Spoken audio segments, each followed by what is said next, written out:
for a sign upon your hand, and they shall be as frontlets between your eyes, and you shall write them upon the post of your house and on your gates. You shall fear Yahuah, your Elohah, and serve him, and shall swear by his name. You shall not go after other idols, the idols of the people all around you. Oh, yes, Shabath, Yahuah, Yahuah, Hero,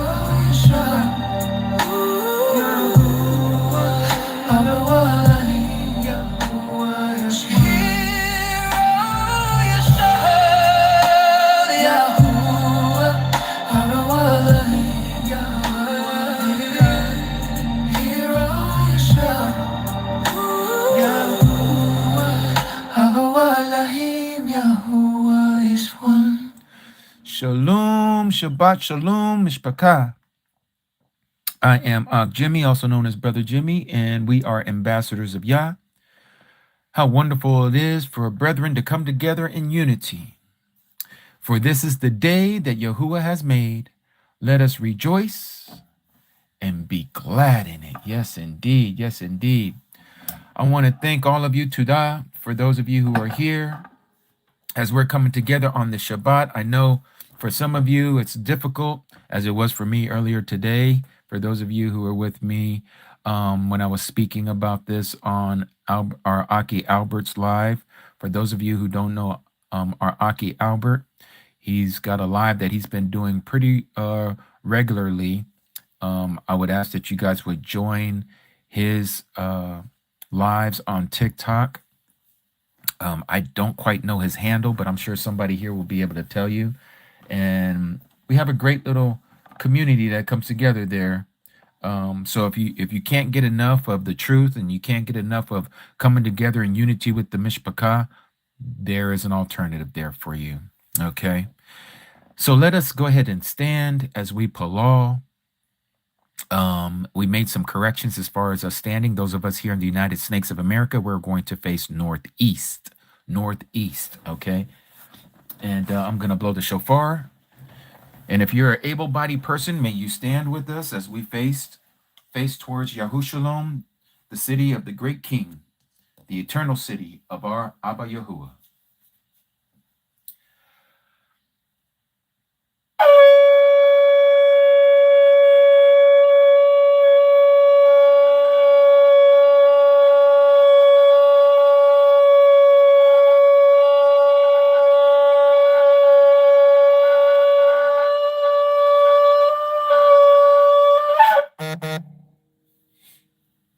Heavenly Abba Yahuah,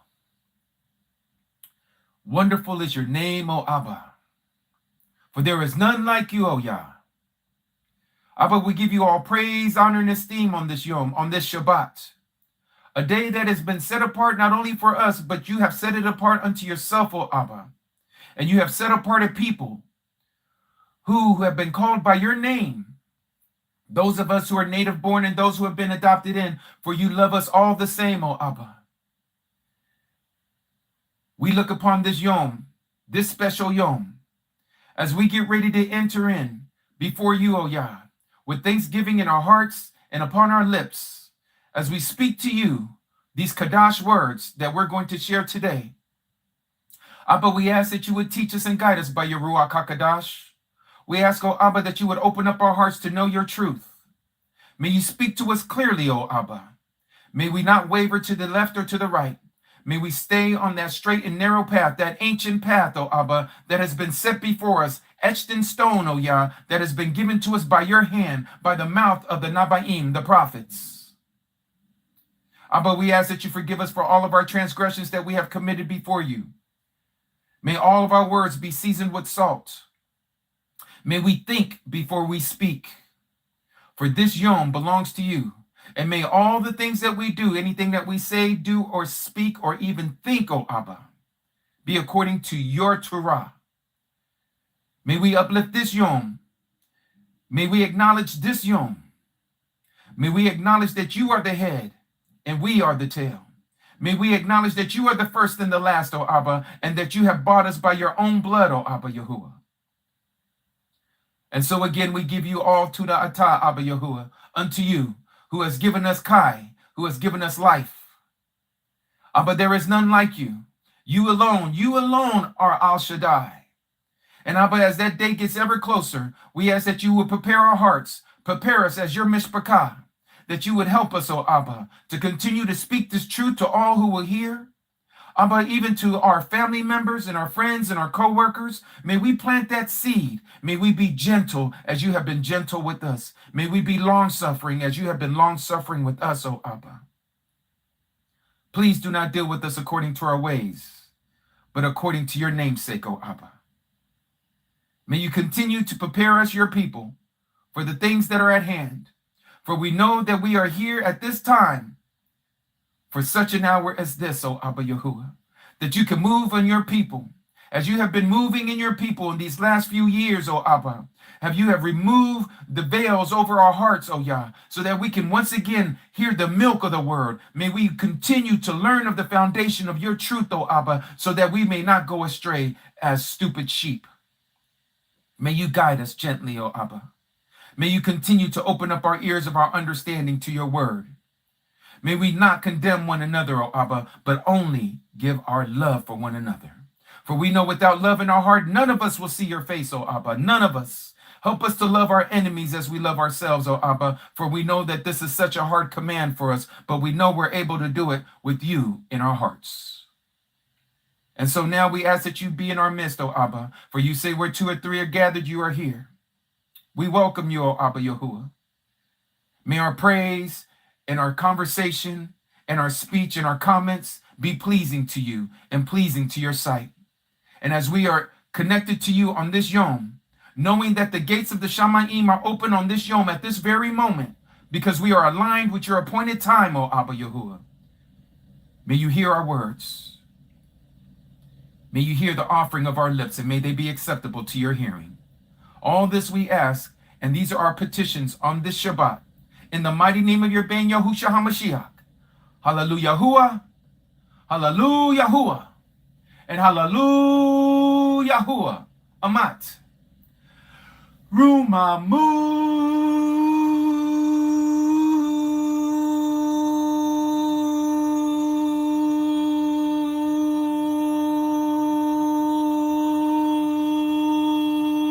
Abba Yahuwah.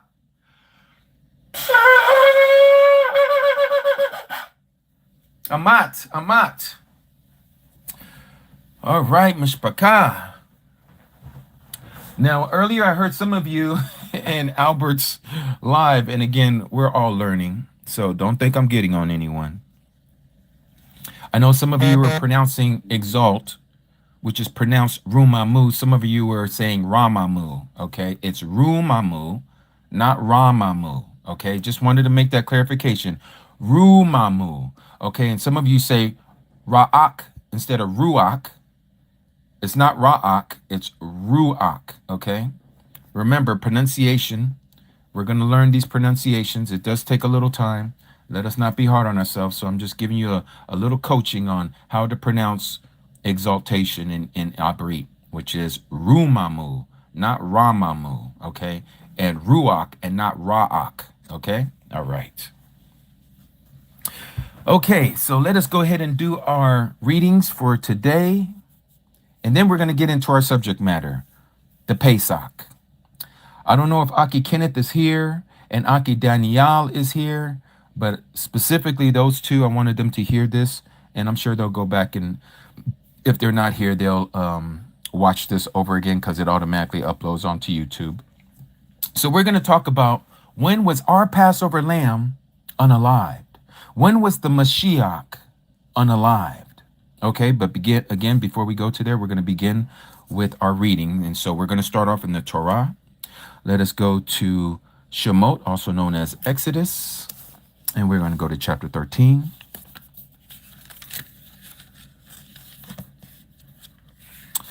Shalom, Donna. Shabbat Shalom. You said, what do those words mean? You're new. Okay, so if I can let you know again, The word rumamu means exalt, okay? And ruach is spirit.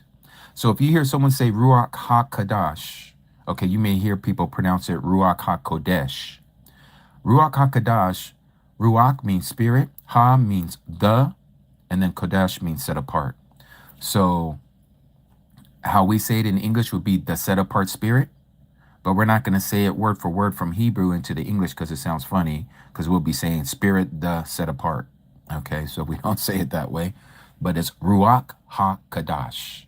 Ruach HaKadash means the set apart spirit in English. Okay, you're very welcome, Donna. Okay, so let's read out of Shemot, also known as Exodus chapter 13. And let me get my little proper here. And we're going to start at verse 1. So let me blow this up for you all. For those of you who are reading at home, can you all hear me? Let me make sure I'm on my Wi-Fi because we don't want to have any issues today. Everyone can hear me? Give me a yes or a 1 if you can hear me clearly. Clear. All right. Beautiful, beautiful. Yafa. That means beautiful in Abrit. Some people pronounce it Yapa with a P, or with the F sound, Yafa. Okay? I kind of use both. I kind of go back and forth. All right, so let us read. Exodus chapter 13, verse 1, and it reads, And Yahuah spoke to Moshe, saying, Set apart to me, Kadash to me, all the firstborn, the one opening the womb among the children of Yasharal, among man and among beast. It is mine. And Moshe said to the people, Remember this day in which or in that you went out of Mitzrayim, out of Egypt, out of the house of slavery or bondage. For by strength of hand Yahuah brought you out of this place. And whatever is leavened shall not be eaten. Let me read that part again. And whatever is leavened shall not be eaten. Today you are going out in the month of Abib. And it shall be, when Yahuah brings you into the land of the Canaanites and the Hittites and the Amorites and the Huites and the Yabusites, that he swore to your fathers to give you, a land flowing with milk and honey, that you shall keep this service in this month. 7 days you eat unleavened bread, that is matzot, and on the 7th day is a festival to Yahuah, a celebration. Unleavened bread is to be eaten the 7 days, and whatever is leavened is not to be seen with you. Let me say that part again. Whatever is leavened is not to be seen with you, and leaven is not to be seen with you within all your border. And you shall inform your son in that day, saying, It is because of what Yahuah did for me when I came out from Mitzrayim, out of Egypt, out of the world. And it shall be a sign to you on your hand and a reminder between your eyes that the TORAH, the law of Yahuah, is to be in your mouth. For with a strong hand, Yahuah has brought you out of Mitzrayim, out of Egypt, out of the house of bondage, the world.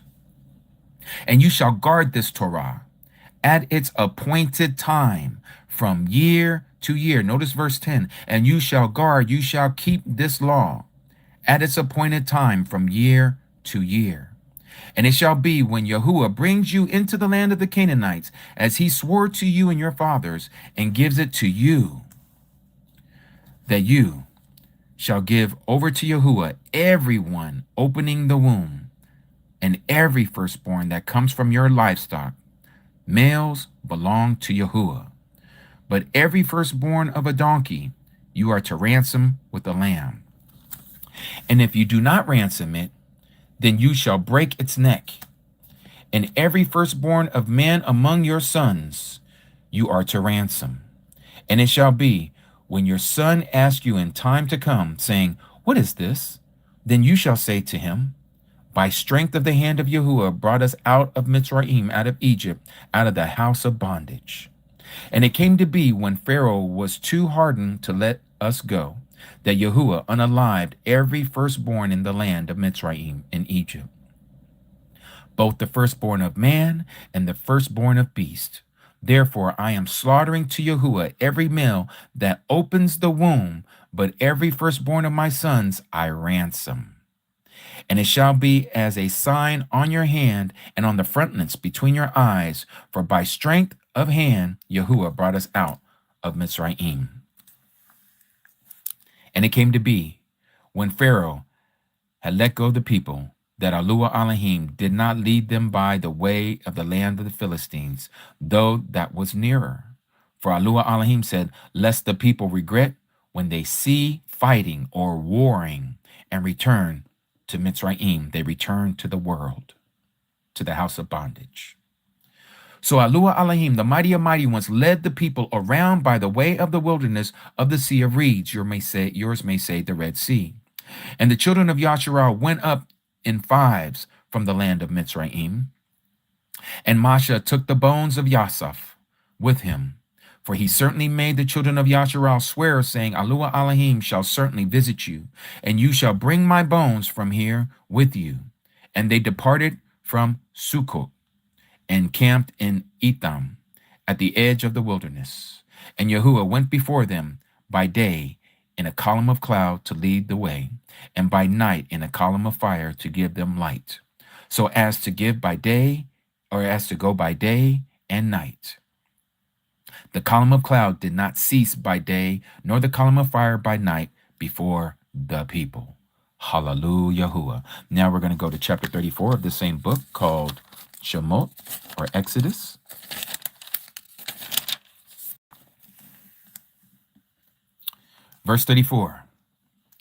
Chapter 34, verse 1.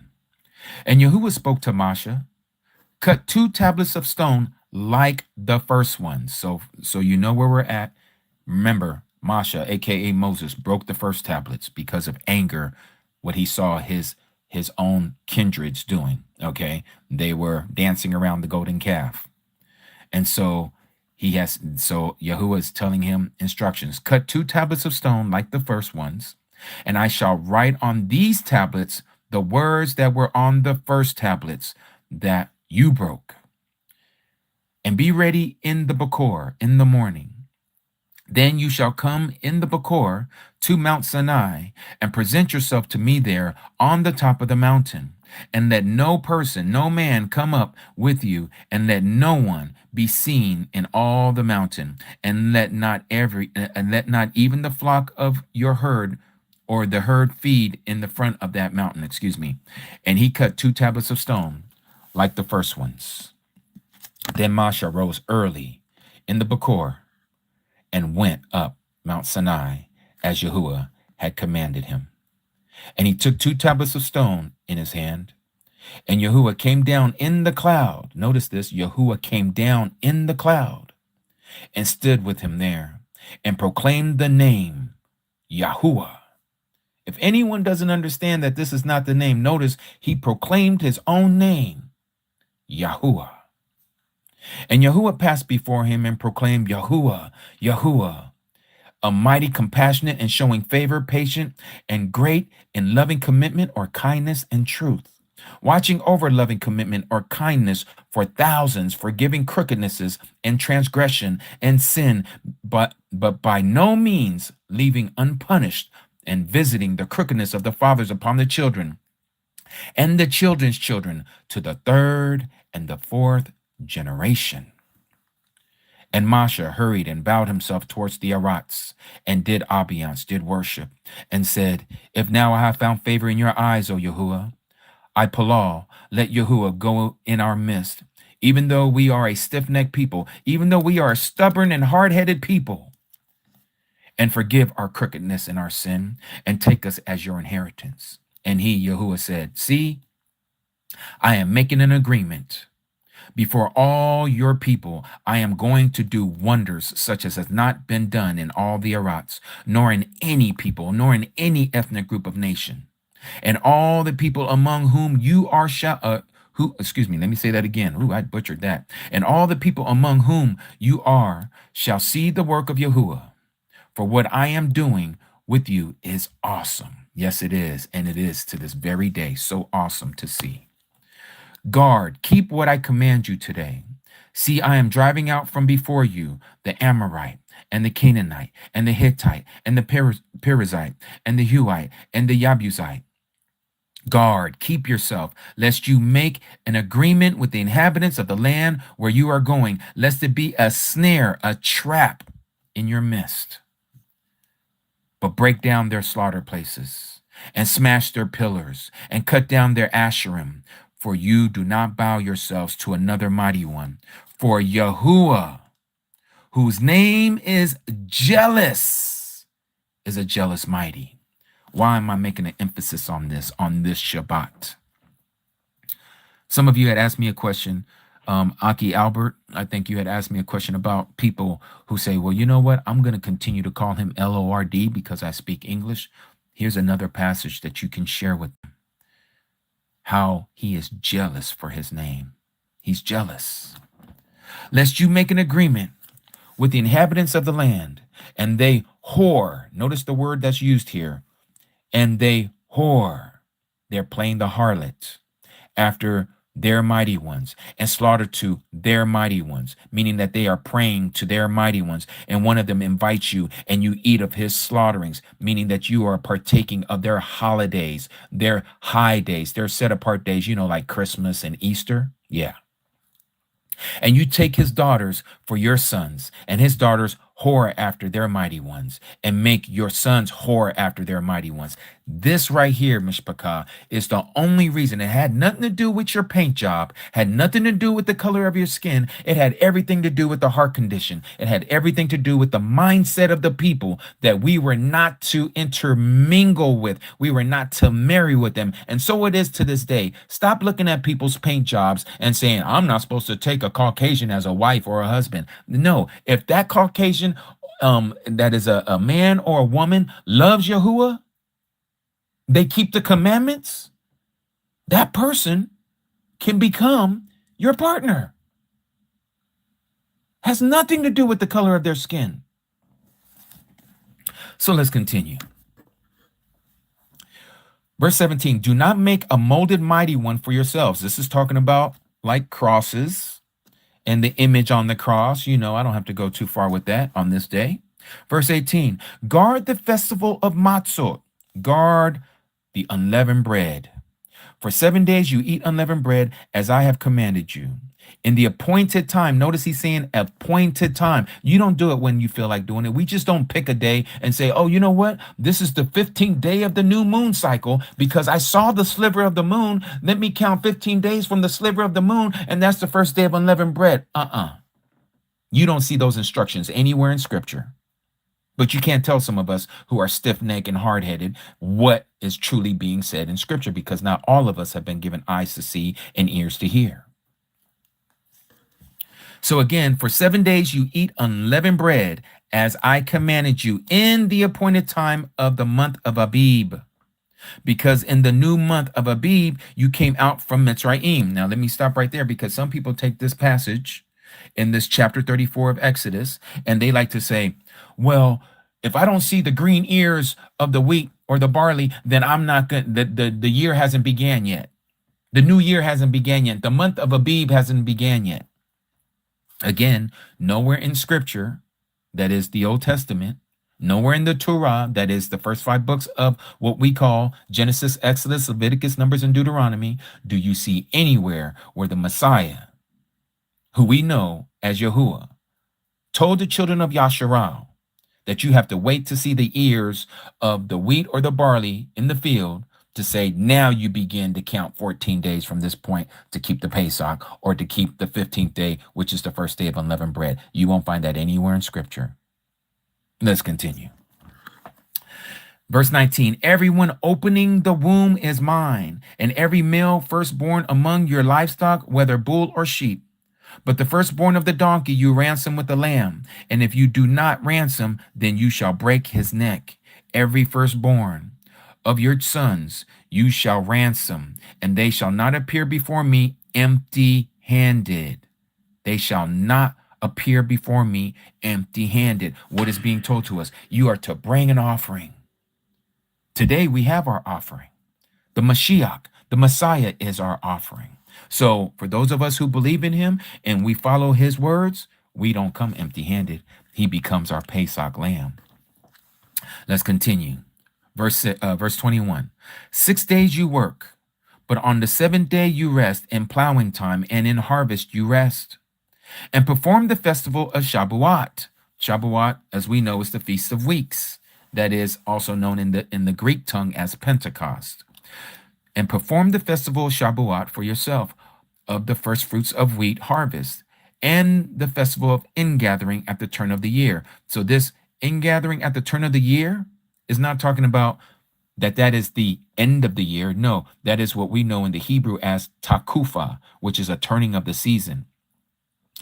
The Feast of Ingathering is in the 7th month. The very first day of the 7th month, we know that as the festival of trumpets, okay, or Yom Teruah, the day of noises. So the ingathering is 15 days later from that day, from the very first day of the 7th month. That day, the 15th day, is the first day of the Feast of Tabernacles, which we see here as the festival of ingathering. So it says here in verse 23, 3 times in the year, all your men are to appear before the Master Yahuah, the mighty one of Yasharal. For I dispossess nations before you, and shall enlarge your borders, and let no one covet your land when you go up to appear before Yahuah, your mighty one, 3 times in the year. For those of you who don't believe that we're to keep the festivals, this is to be done every year, okay? 3 times a year. Verse 25, do not slay the blood of my slaughtering with leaven, that is leavened bread. And do not let the slaughtering of the festival of the Pesach remain until morning. So we're going to get into that today about the Pesach, how to keep it, when does it begin, when does it end, and we're going to talk about the Messiah, when he was unalive for us. When did this happen? We're going to go through this step by step today, because at the end of this, when you have heard all of this information, you should have no questions, I believe.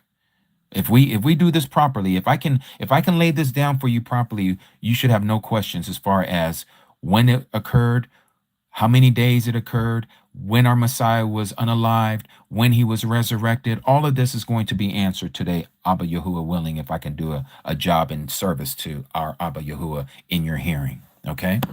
All right, let's continue. Verse 26, bring the first fruits of your land to the house of Yahuwah, your Alua Elohim. Do not cook a young goat in its mother's milk. That's a no-no, okay? People like the Jewish people like to say, you can't have burger with cheese. That's not what it's talking about there. Just because you make the cheese with, clumped up butter and all of that, you know how they do that with the milk and all of this stuff. That's not what it's talking about here. You are not to boil the young goat in its mother's milk. It's that simple. Has nothing to do with meat and cheese or dairy products. Okay, people like to add stuff to the scripture, and this is not what we're supposed to be doing. Those are Talmudic commandments that you're talking about when you're saying stuff like that. What is a Talmudic commandment? This is the oral teachings of the rabbis, okay? The ones that the Messiah came to destroy their commandments of men. That's what the Talmud is. Those are oral teachings of these rabbis who gave us commandments of men that our Creator did not give us. So anytime you hear somebody talking about, oh, you can't even turn on a light switch on Shabbat, that's where they're getting it from. Oh, you can't rip a piece of toilet paper on Shabbat. That's where they're getting it from. Okay? Just keep those things separated. Stop bringing Talmudic practices into this truth. Has nothing to do with us. Anytime you bring something like that to this channel while I'm on, I'm going to just kindly correct you. All right? But if you're one who wants to stay strong and adamant about keeping the Talmudic law, I'm going to show you the door. All right? Let's continue. Verse 27. And Yahuwah spoke to Moshe, write these words, for according to the mouth of these words, I have made an agreement with you and with Yasharal. This agreement, we don't use this word, this agreement, this contract, these marriage vows, they're to be kept to this very day. This very day.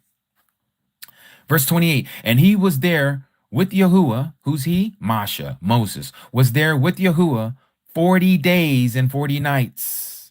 He did not eat bread and he did not drink water. How was that possible? Because he's in the presence of Yahuah. He doesn't need to eat like us mere mortals because he was in the presence of Yahuah. Yahuah was sustaining him the whole time he was on top of that mountain with him for 40 days and 40 nights. Don't you go and try to fast for 40 days and 40 nights not drinking no water. All of your organs are going to fail. Mark the words. Don't try it. I got people over here trying to do crazy stuff and they're not reading and rightly dividing the word of truth. Be careful. Be careful. And he wrote on the tablets the words, the dabarim of the agreement, the barit, the 10 words.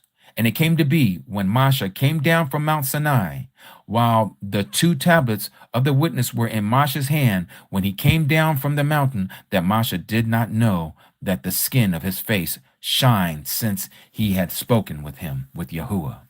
And Aaron and all the children of Yasharal looked at Moshe and saw the skin of his face shining, and they were afraid to come near him. But Moshe called out to them, and Aaron and all the rulers of the congregation returned to him, and Moshe spoke to them. And afterward all the children of Yasharal came near, and he commanded them all that Yahuah had spoken with him on Mount Sinai. And when Moshe ended speaking with them, he put a veil on his face. But whenever Moshe went in before Yahuah to speak with him, he would remove the veil until he came out. And when he came out, he spoke with the children to speak with the children of Yasharal what he had been commanded. The children of Yasharal would see his face, or see the face of Moshe, that the skin of Moshe's face shining. And Moshe would put a veil on his face again until he went in to speak with him. Hallelujah.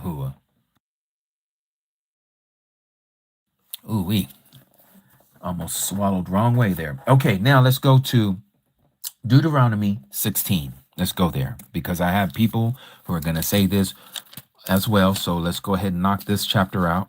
And then we're going to go to the Brit HaKadosh, also known as the New Testament. Deuteronomy chapter 16, verse 1. Let's read this together. You'll notice that the theme is all about the Pesach, okay? Deuteronomy, Dabarim, chapter 16, verse 1.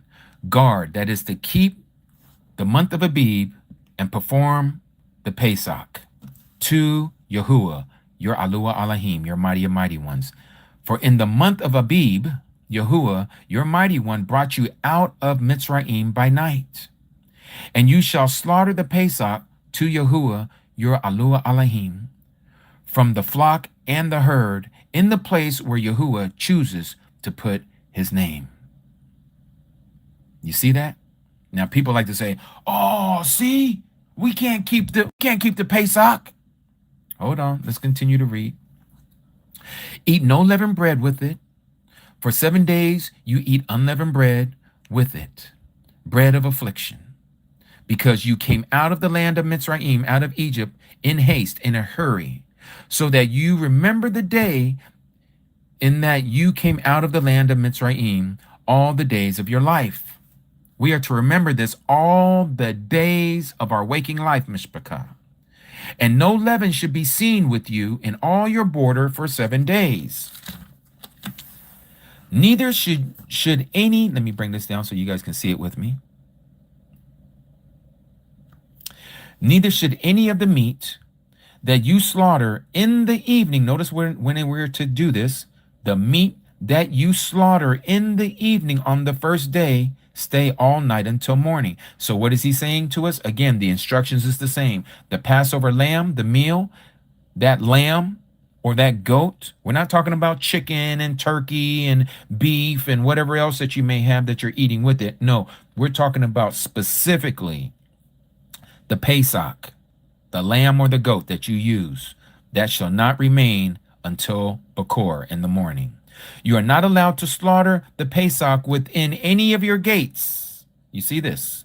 You are not allowed to unalive the Pesach within any of your gates that Yahuah, your Aluah Alahim, gives you. But at the place where Yahuah, your Aluah Alahim, chooses to make his name dwell, there you shall slaughter the Pesach in the evening. There it is again, in the evening, at the going down of the sun. Just in case you don't know when evening is, he's letting you know clearly. Is when the sun is below the horizon. At the appointed time, this is their time of appointment, you came out of Mitzrayim, and you shall roast and eat it in the place that Yahuah your Alua Elohim chooses, and in the Bakor you shall turn and go to your tents. Okay, so that's where we're going to stop there. So what are we reading here? We're talking about the Pesach, when you're to eat it. You are to eat it in the evening of the 14th, and none of that Pesach meal. We're talking about the lamb and the goat. Again, because of the time that we're living in, I'm going to have to clarify this, because some of you might try to go out and literally purchase a living lamb, and now you're going to slaughter it in your backyard and you got blood everywhere. This is not what we're talking about. We don't do this anymore. Okay. First of all, it's to be done according to the practices and the teachings that has been given to the Levitical priesthood, which, as all of you know, we don't have a physical temple. And we don't have a physical priesthood that we can take our physical lamb that has no spot or blemish, that's 1 year old, and that's a male. We got to meet all these requirements now if you're going to try to do something like this, which that we're not supposed to. Okay? We don't do this anymore. Why? Because the Messiah has become our Passover lamb. So now, with all that being understood, why are we still talking about making sure that the lamb or the goat is not to be left over until morning? So if you are going to observe the Pesach, like we're going to here in a couple of days in Phoenix, we're going to commemorate, that is to celebrate what our Messiah has done for us as our Passover lamb. You see, all that stuff that has happened that we just read about has to do with a physical law that they had to physically do at that time, during the time that they were physically brought out of Mitzrayim, out of Egypt, and they kept it in the wilderness. Okay? Even to the point that when they entered into the land, the promised land, they kept it. All the way until the Messiah came, they were keeping it. Even though some of them were keeping it wrong, and some of them were keeping it on the wrong calendar. Yes, all of this was already going on. Okay? And Yahuah wasn't happy with their festivals and their offerings and their new months and their Shabbats. He was not happy with those things because they were keeping it wrong. They were breaking his commandments. So now, here we are today. If you're going to observe the Pesach, you can go buy you a piece of lamb. This is what we're going to do. And we're going to commemorate the occasion. It's not going to meet all of the Levitical priesthood and what we were supposed to do according to the Torah. No, this is a commemoration. We're celebrating this time before Abba Yahuah. And so what would we do? We would cook the lamb, and we would eat it in the evening. So that whole day, we would be cooking it during the daytime. We're going to be cooking the lamb. And when evening comes, when that sun goes down under the horizon, we're going to break out with the Passover. This is when we're going to eat. But let me not get ahead of myself, because we're going to follow the footsteps of the Messiah. When we go into the New Testament, the Brit HaKadosh, we're going to see how he kept it with his disciples. And it's going to tell you, and it's going to show you when he did it, when he was unalived, when he was resurrected, and how all of this fits perfectly according to what the Messiah says. Because after all, he is the Word. He is the Torah. He is the law manifested. So you best believe he's going to keep his high days, his appointed times, according to what he has given us. He's not going to break his own rules. He's not going to break his own laws. Far be it from him to do such a thing. So I'm going to show you proof. Okay, so now let's go to the next one. Now we're going to go to Luke,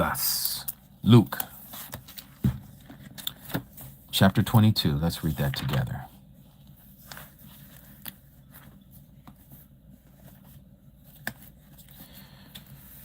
All right.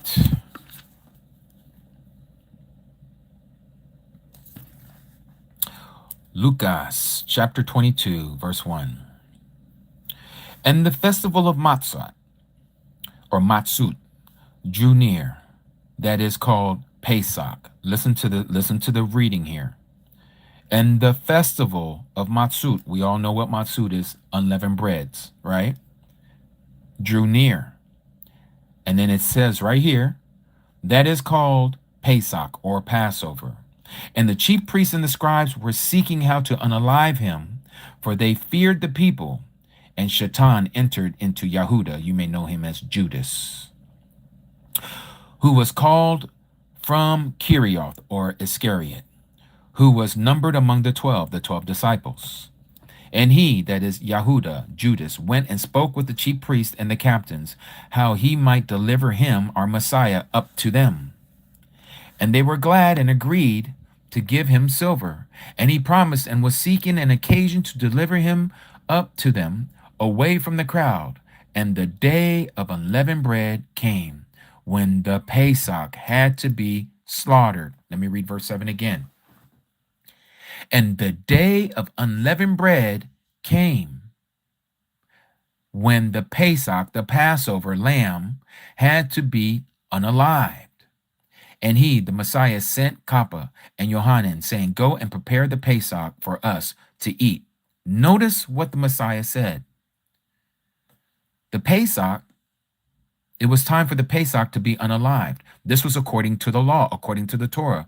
And Yahusha, keeping the law, told Kappa and Yohanan, that's Peter and James, saying, go and prepare the Pesach.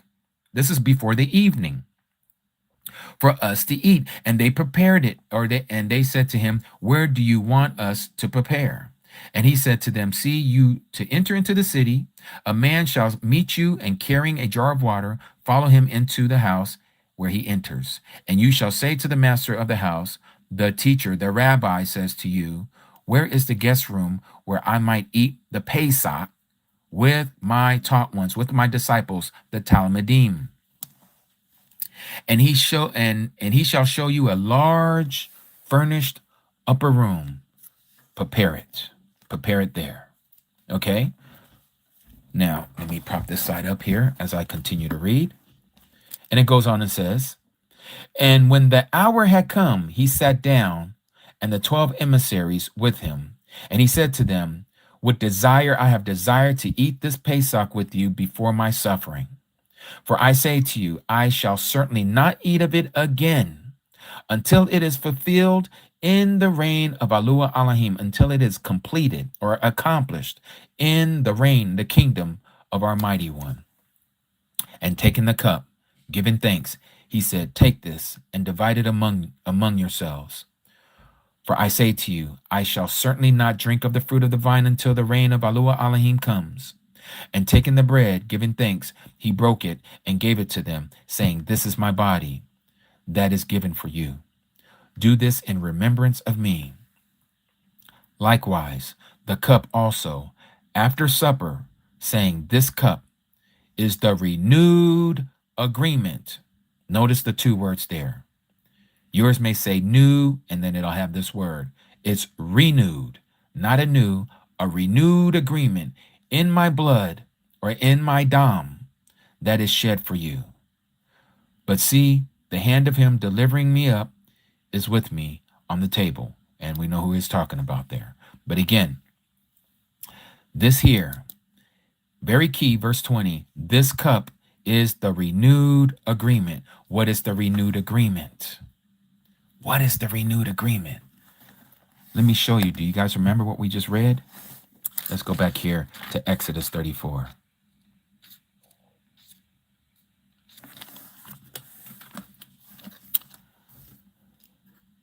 And Yahuah spoke to Moshe, or said to Moshe, cut 2 tablets, there's the agreement, cut 2 tablets of stone like the first one, like the first agreement. And I shall write on the tablets the words that were on the first tablets that you broke. You see, this was prophecy in the life of Moshe. His actions was letting us know when he received the first agreement, the tablets of stone. That was the first contract. That was the first marriage vow. And what happened to that first marriage vow? Remember when he came down the mountain, he saw, Moses saw the children of Yasharal dancing before the golden calf. They were playing the harlot. They have created for themselves an image. And that image was something that Yahuah didn't give them. So they broke the first agreement. And so Masha, by anger, representing the anger of Yahuah, broke the first agreement, gave them a certificate of divorce. But what did he say to Jeremiah? He says, I am married to the children of Yasharal. Return unto me, you backsliders. So how do we come back to him as a people? It's through the Messiah. This is the second agreement, the second tablet that was not cut out with the hands of man. Okay, and so this is what we're reading. All right, this is the renewed agreement. And so the renewed agreement, and this is why when you read some of the other translations, they just say new covenant. It totally wipes away what was being told to us through the story of the life of Moses or Masha. It literally was him showing us that he was going to renew the contract again. He was going to renew the agreement again. And so we see the same thing here in Hebrew. Hebrews chapter 8. For those of you, I hope you're making notes of those that need these notes. Verse 10, Hebrews 8, verse 10, because this is the agreement that I shall make with the house of Yasharal after those days. After what days? After the days of the Mashiach, says Yahuah, giving my laws. Remember, it was written again on stone, right?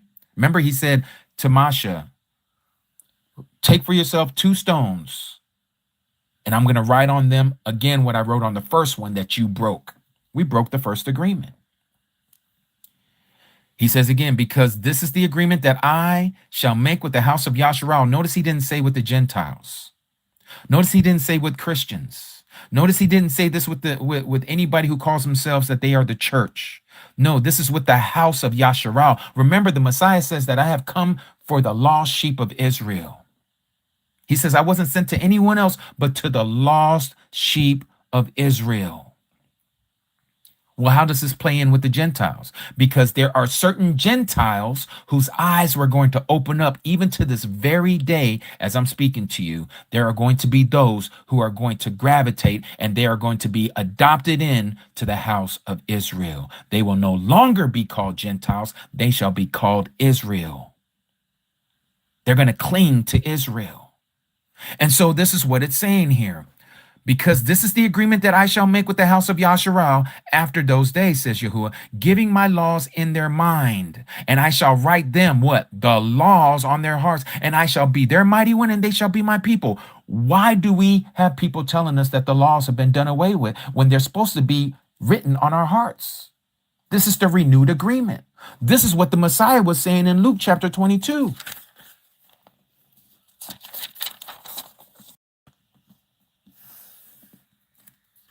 What did he say here?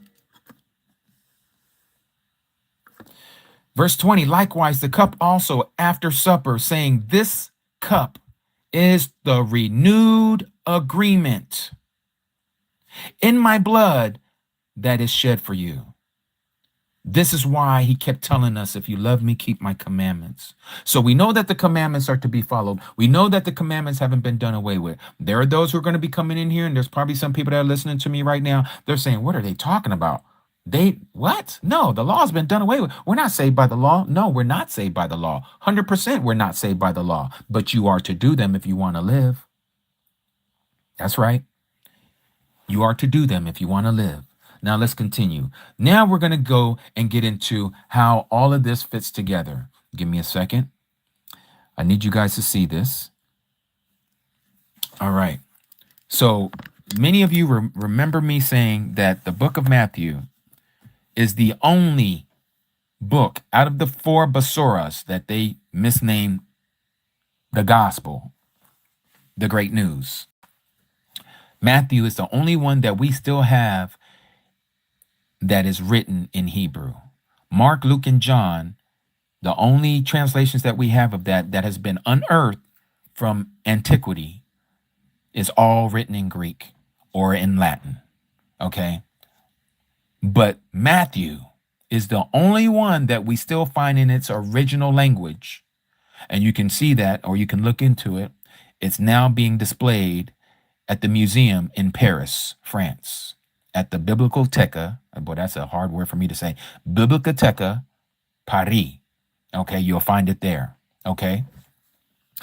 So Matthew, some translations you'll see, you can look it up. Shamtob, Shemtob.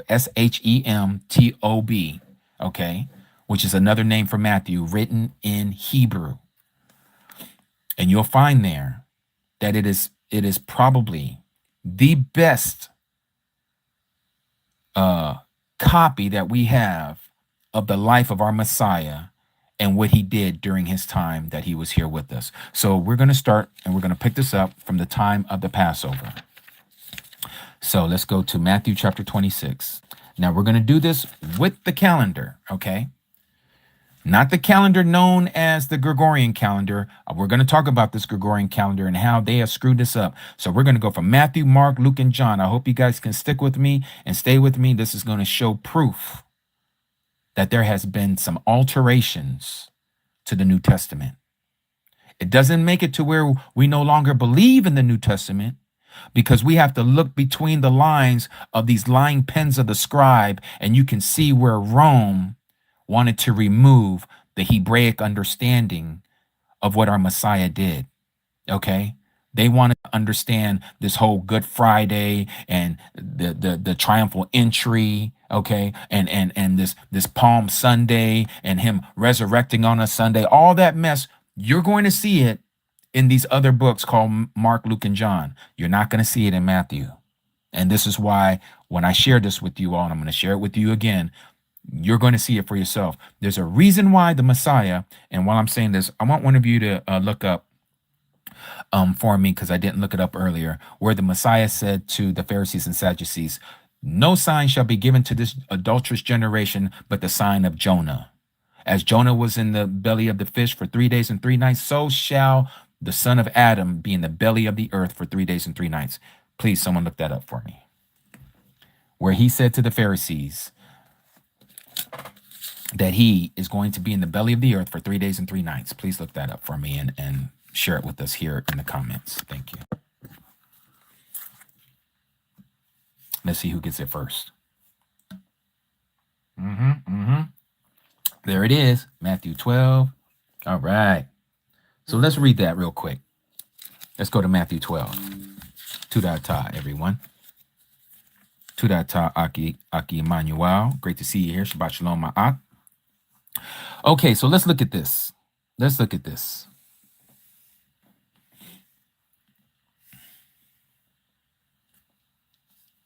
Starting at verse 38. Then some of the scribes and Pharisees answered, saying, "Teacher, we want to see a sign from you." But he, our Messiah, Yahusha, answering and said to them, "A wicked and adulterous generation seeks after a sign, and no sign shall be given to except the sign of the prophet Yonah," or the Nabi Yonah. "For as Yonah was 3 days and 3 nights in the stomach of the great fish, so shall the Son of Adam be 3 days and 3 nights in the heart of the earth." Okay? Remember that. 3 days and 3 nights. That is key to what we're talking about. Okay, so now we're going to go to Matthew. Now let's read this together. And as we read this together, I'm going to start pointing some things out to you, and I need you guys to pay attention, especially my Aki. If they're not even here, at least they'll get to hear their names and they can look into this later. Aki Kenneth and Aki Daniyahu. Okay? All right. Verse 26. And it came to be, when Yahusha ended all these words, he said to his taught ones, "You know that after 2 days, the Pesach takes place, and the Son of Adam is to be delivered up to be impaled." Then the chief priests and the scribes and the elders of the people came together at the court of the high priest, who was called Caiaphas. You may know him as Caiaphas, and plotted to seize Yahusha by trickery and unalive him. But they said, "Not at the festival, lest there be an uproar among the people." And when Yahusha, that is our Messiah, was in Bethaniah at the house of Shimon the leper, a woman came to him having an alabaster flask of costly perfume, and she poured it on his head as he sat at the table. And when his taught ones saw it, they were much displeased, saying, "To what purpose is this waste? For this perfume could have been sold for much and given to the poor." Look how they're making themselves seem like they're so I don't want to use that word, pious, if you will. Oh, why are you using it that way? They're speaking down to one of our Akotis, and they're trying to make her seem like, oh, you shouldn't have used that like that. We could have took that and cashed it in and took that money and gave it to the poor, making her look like and making her feel bad at the same process. Verse 10, however, when Yahusha noticed it, he said to them, "Why do you trouble the woman? Why do you trouble this sister? For she has done a great work towards me. For you always have the poor with you, but me you do not have always. For in pouring this perfume, my body, she did it for my burial. Truly I say to you, whenever this great news, this Besorah, is proclaimed in all the world, what this woman has done shall be spoken of also to her remembrance." Hallelujah. Yahuah. Then one of the 12, called Yehuda from Kirioth, went to the chief priests and said, "What would you give me to deliver him to you?" And they counted out to him 30 pieces of silver. And from then on, he was seeking an occasion to deliver him up. Now, remember, it says here, you know that after 2 days, the Pesach takes place. Notice here, at the very end here of this passage, and from then on, from that moment, he was seeking, that is Judas Iscariot, Yehuda the Iscariot. He was looking for an occasion to deliver him up. So now some time has transpired. Now here we are, 2 days have passed now, because notice what it says here. And on the first day of unleavened bread, the taught ones came to Yahusha, saying to him, "Where do you want us to prepare for you to eat the Pesach?" Notice that, the first day of unleavened bread. Now I know when we talk about this, let me show you this in our calendar.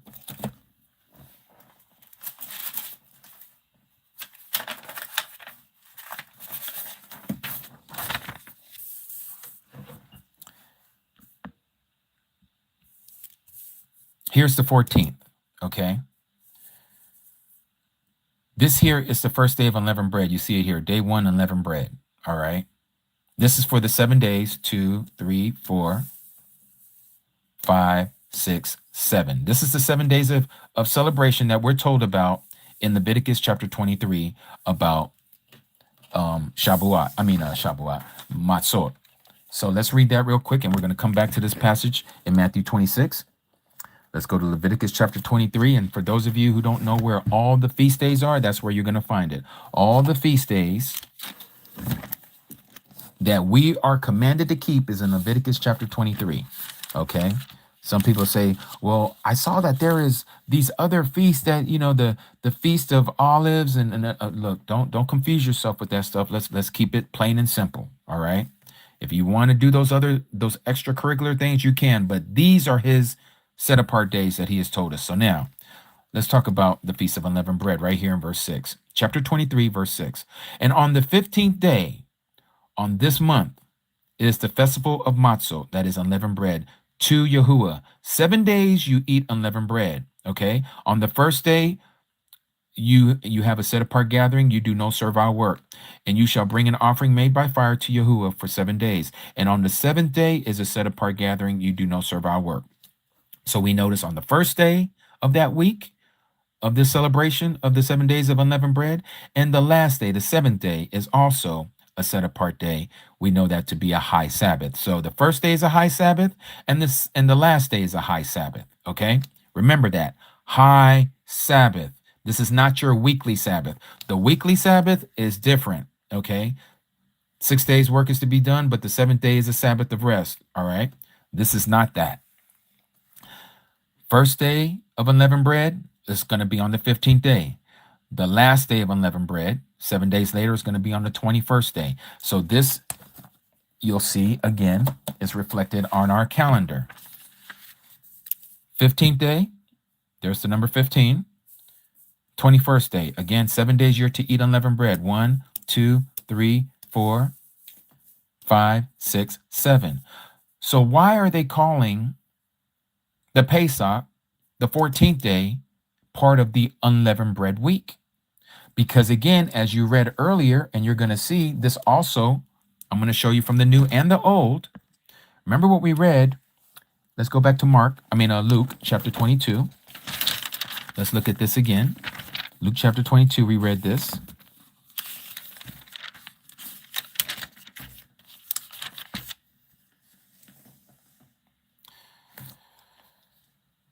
Verse 1, excuse me. Chapter 22, verse 1 of Luke. And the festival of Matzot drew near, that is called Pesach, Passover. Now, a person who doesn't have a Hebraic mindset is going to mess this all up, because they're connecting the unleavened bread with Pesach, and it is connected. But if you don't know, also separate them, but they're really not separated. It is a continuation from Passover to the 21st day. Let me show you. Now let's go to Exodus chapter 12, and I'm going to show you. Okay? Because some of our Akis were having a problem with what is called preparation day. All right, and we're going to look into that in the book of John, in the gospel Basora of John, where it talks about this preparation day, because the next day is a Shabbat.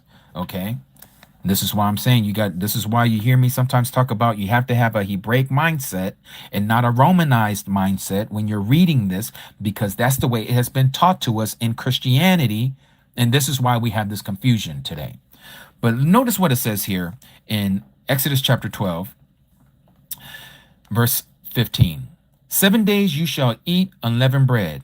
Indeed, on the first day you shall cause leaven to cease from your houses. For whoever eats leavened bread from the first day until the 7th day, that being shall be cut off from Yasharal. And on the first day of the set apart, on the first day is a set apart gathering, and on the 7th day you have a set apart gathering. So again, just like we read earlier in Leviticus chapter 23, same thing applies. The first day and the 7th day are both set apart gatherings. Those are high Sabbath days. Okay. No work at all is to be done on them. Again, Shabbat. Okay, not weekly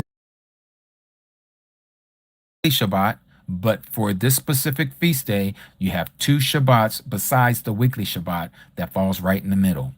Only that is eaten by every being, that alone is prepared by you. Now, notice what it says here.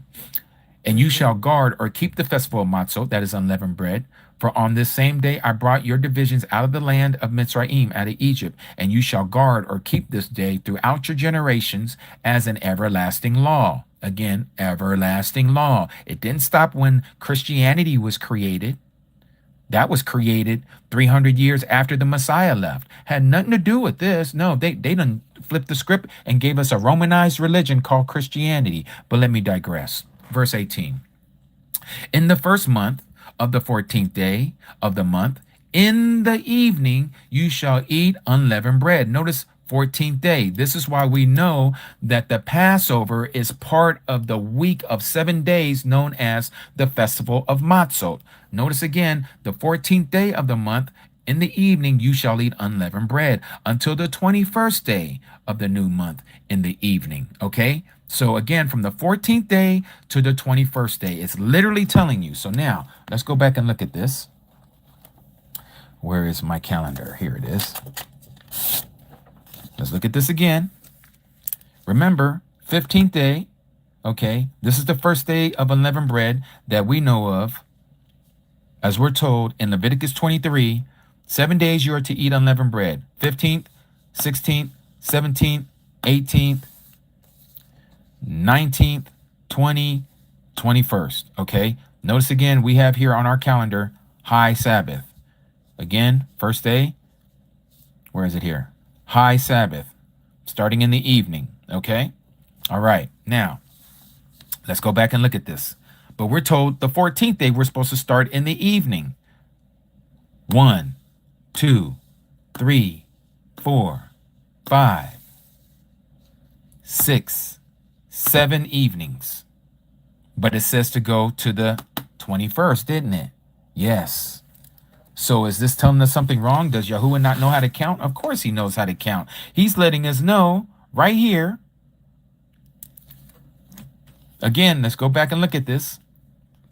7 days you shall eat unleavened bread. So we're told 7 days you're supposed to eat it. Okay, you're commanded to eat it for 7 days. However, he's throwing in extra information here. On the first day, set apart gathering. On the seventh day, set apart gathering. No work is to be done at all, only that which is prepared for you, okay? 17, you shall guard the festival of Matzot. On the same day I brought you and your divisions out of the land of Egypt, and you shall guard this day throughout your generations in everlasting law.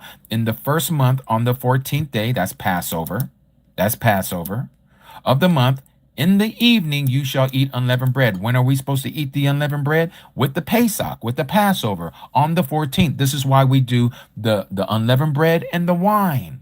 This is what the Messiah says. He says he was waiting to do this Pesach with his Talmudim, with his disciples. He said, I've been waiting to do this with you.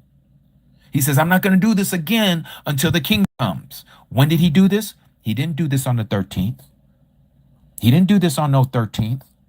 He did this on the 14th. He's keeping law. Okay? So then it goes on and says, for 7 days, no leaven is to be found in your houses. For if anyone eats what is leavened, that same being shall be cut off from the congregation of Yasharal. Whether sojourner, that is a foreigner, one who is not native born, or a native of the land. So this is DNA Yasharal and those who have been grafted in as Gentiles. Do not eat that is leavened in all your dwellings. You are to eat unleavened bread. So I think we've established that. So now let's go back to Matthew chapter 26. Matthew chapter 26, remember, they asked him, where do you want us to prepare the Pesach? Okay. Notice here, verse 17, and on the first day of unleavened bread, notice they say on the first day of unleavened bread, the taught ones came to Yahusha saying to him, where do you want us to prepare for you to eat the Pesach? Now, if we put this together with what we read in Luke chapter 22, as Luke describes it to us, they're speaking of the same moment, okay? Now, the difference here is Luke wasn't one of the 12 disciples. Let me say that again. Luke, who wrote the Gospel of Luke, was not one of the 12 disciples. He was a disciple of Paul, okay? Matthew, on the other hand, he was one of the disciples. This is the tax collector, as you all know. Okay, Matthew wrote this book. So here again we see, verse 17, and on the first day of unleavened bread, the taught ones came to Yahusha saying, where do you want us to prepare you to eat the Pesach? Notice the first day of unleavened bread. Then we go here to Luke chapter 22. And the festival of Matzot drew near, that is called Pesach. Okay? So we see that this is talking about the same time. Now, if we go down a little bit, verse 7, and the day of unleavened bread came when the Pesach had to be unalived. Well, when is the Pesach supposed to be unalived? Notice what it says here. The day of unleavened bread came when the Pesach had to be unalived. What do you mean it had to be unalived? And why on this day? Because there's specific instructions according to the Torah, and we're going to go there now, because I want y'all to understand this did not happen on any other day but the 14th of the first month. Not on the 13th, not on the 15th. It was specifically on the 14th. So let's go back to Exodus chapter 12, where it talks about the very first Pesach.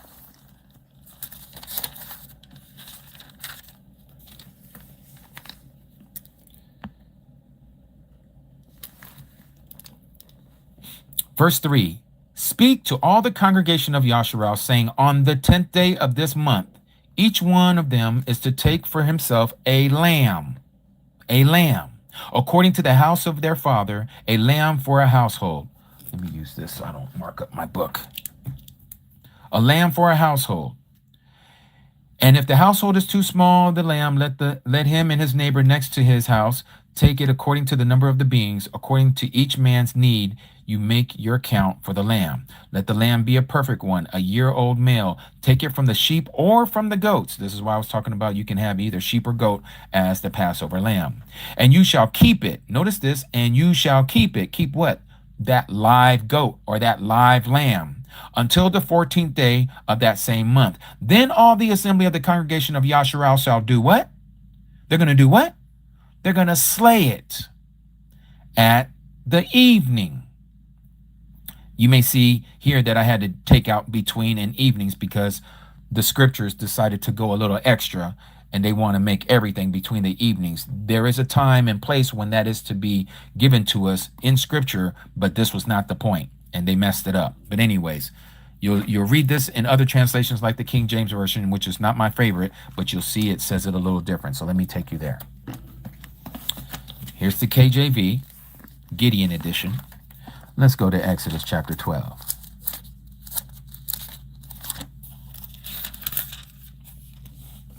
Exodus chapter 12.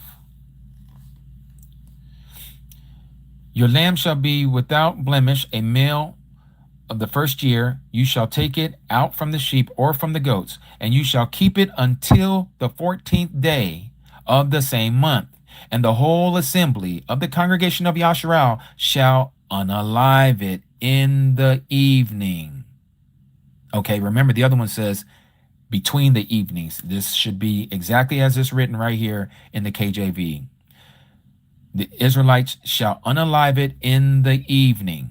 Okay, so just want to clarify that. So when were they supposed to unalive it? On the 14th, not on the 13th, not on the 15th. And this is exactly what they were keeping as per custom, what we're supposed to do on the day of the first day of what is called unleavened bread week. Okay, so they were told here,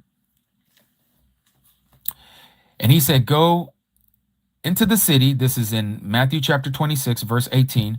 Go into the city. Let me back up so you guys understand what I'm talking about here. And on the first day of unleavened bread, the taught ones came to Yahuah, saying to him, where do you want us to prepare for you to eat the Pesach? So knowing that this is the 14th, the evening has not come yet, they had to go and get a lamb. And I'm sure they probably already had a lamb set aside already because, again, they were keeping the law. Okay?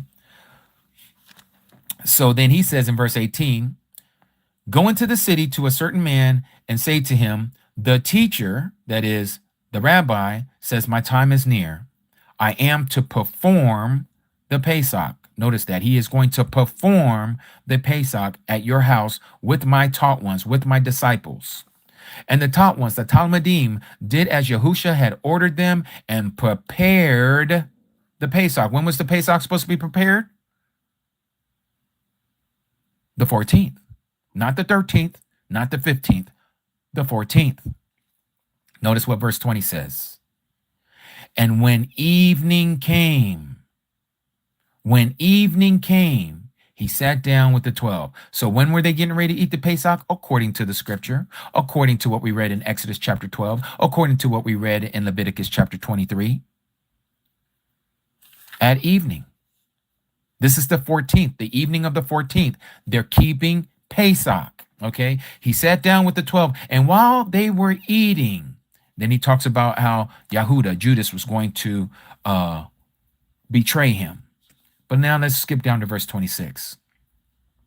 And they were eating, and Yahuah took bread, and having Baruch, broke and gave it to the taught ones, and said, take, eat, this is my body. And taking the cup and giving thanks, he gave it to them, saying, drink from it, all of you, for this is my dam, this is my blood, that of the renewed agreement, that is shed for many for the forgiveness of sins. But I say to you, I shall certainly not drink of the fruit of the vine from now on till that day when I drink it anew with you in the reign of my Father. Now, let's stop here for a second. Those of you, just like I was, when I used to attend these pagan temples called churches, we used to do it especially if you was an evangelical or a charismatic or non-denominational. They're doing this so-called what they call communion, which they got from their mother, the Catholics, and they call it communion, and they do it every first Sunday of their pagan month. Okay? That's not what the scripture says. We're supposed to do this at Passover. He didn't do this anytime. He taught and shared this moment with them on a specific day. Remember what we just read in Luke, how he said that he couldn't wait to do this with them. Okay? So let's look at this. Let me see if I can find it, because my eyes got to look for it.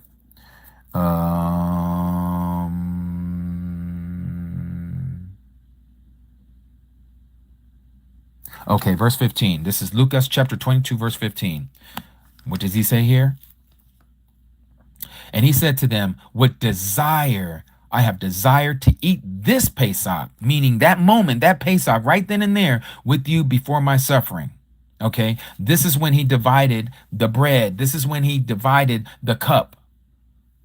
This is on the 14th. This is the Pesach, the evening. No other time. It is the Pesach, okay? At evening is the Pesach on the 14th. So now we're going to get into when he was unalived. So it says here, and when evening came, he sat down with the 12. And then we went to verse 26, and he broke and gave them the bread, and he gave them the drink. And he said, for this is my dam, that is for the renewed agreement, that is shed for many for the forgiveness of sins. Okay, so this happened that night. Remember, they started the Pesach in the evening, according to scripture. All right, they performed it by the law, the 14th in the evening. So now let's go to the next page. Verse 30 of Matthew 26. And having sung a song, they went out to the Mount of Olives. Now, they were in Jerusalem. Now they're going to east of Jerusalem, which is where Mount of Olives is. So if you can picture this in your mind, they left the gates of the city of Jerusalem, and they walked up towards this hill that was east of Jerusalem called the Mount of Olives. And they go to this area called the Garden of Gethsemane, okay? And this is where we start to pick up the story. Verse 31. Then Yahuah said to them, all of you shall stumble in me this night. Remember, they just started eating the Pesach that evening of the 14th. So what we're being told here is the 14th is still being carried on to that night, this night. For it has been written, I shall strike the shepherd, and the sheep of the flock shall be scattered. But after I have been raised, I shall go before you into Galilee. You may know that as Galilee. And Kappa, that is Peter, answering and said to him, even if all stumble in you, I shall never stumble. And Yahuah said to him, truly I say to you, this night, the same night, this night, before the cock crows, you shall deny me 3 times. Let me ask you all a question. When does a rooster crow? When does a rooster crow?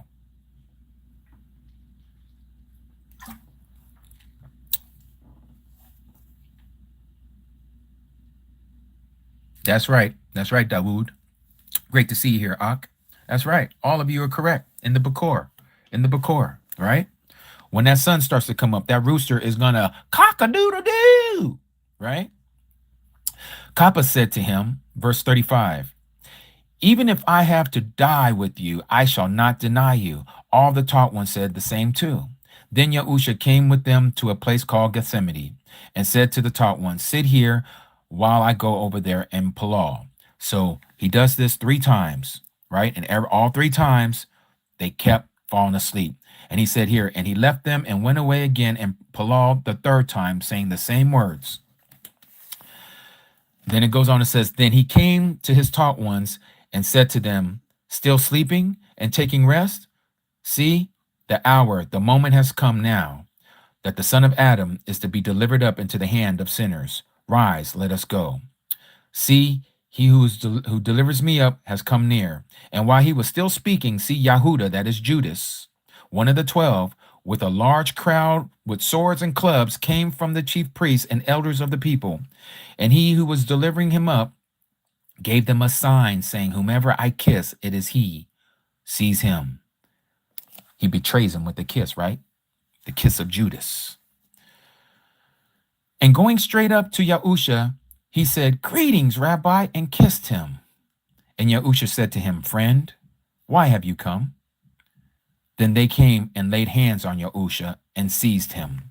And look, one of those with Yahusha, which we know this to be Kappa, also known as Peter, put out his hand and drew his sword, and striking the servant of the high priest, he cut off his ear. Then Yahusha said to him, "Return your sword in its place, for all who take up the sword shall die by the sword." Excuse me. Verse 30 or verse 53. Or do you think that I am not able to pull to my father now, and he shall provide me with more than 12 legions of messengers? Now, this word right here, this is a Latin phrase. This is a Latin word. Hebrews would not use a word like legion. Okay, the word legion has a lot to do with an accompaniment of soldiers. Okay, like today in the Americas, in the United Snakes of America's military, they use a different word. They'll, instead of using legion, they'll use a word like company, like in the Army. We're with Company Bravo, or we're with Company Delta, or in the Air Force, they would say squadron. Okay, we're with the 153rd Squadron or the 52nd Wing Squadron.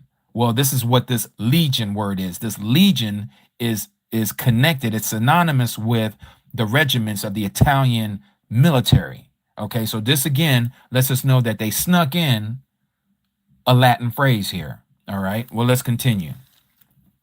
How then would the scriptures, when you see the word scriptures in the New Testament, it's always, not one time, it's always pointing back to what we have misnamed the Old Testament.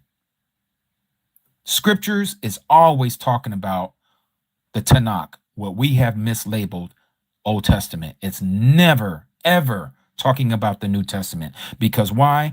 This is written in the New Testament, and the New Testament wasn't even pen to paper to be compiled into a book form to call it the New Testament.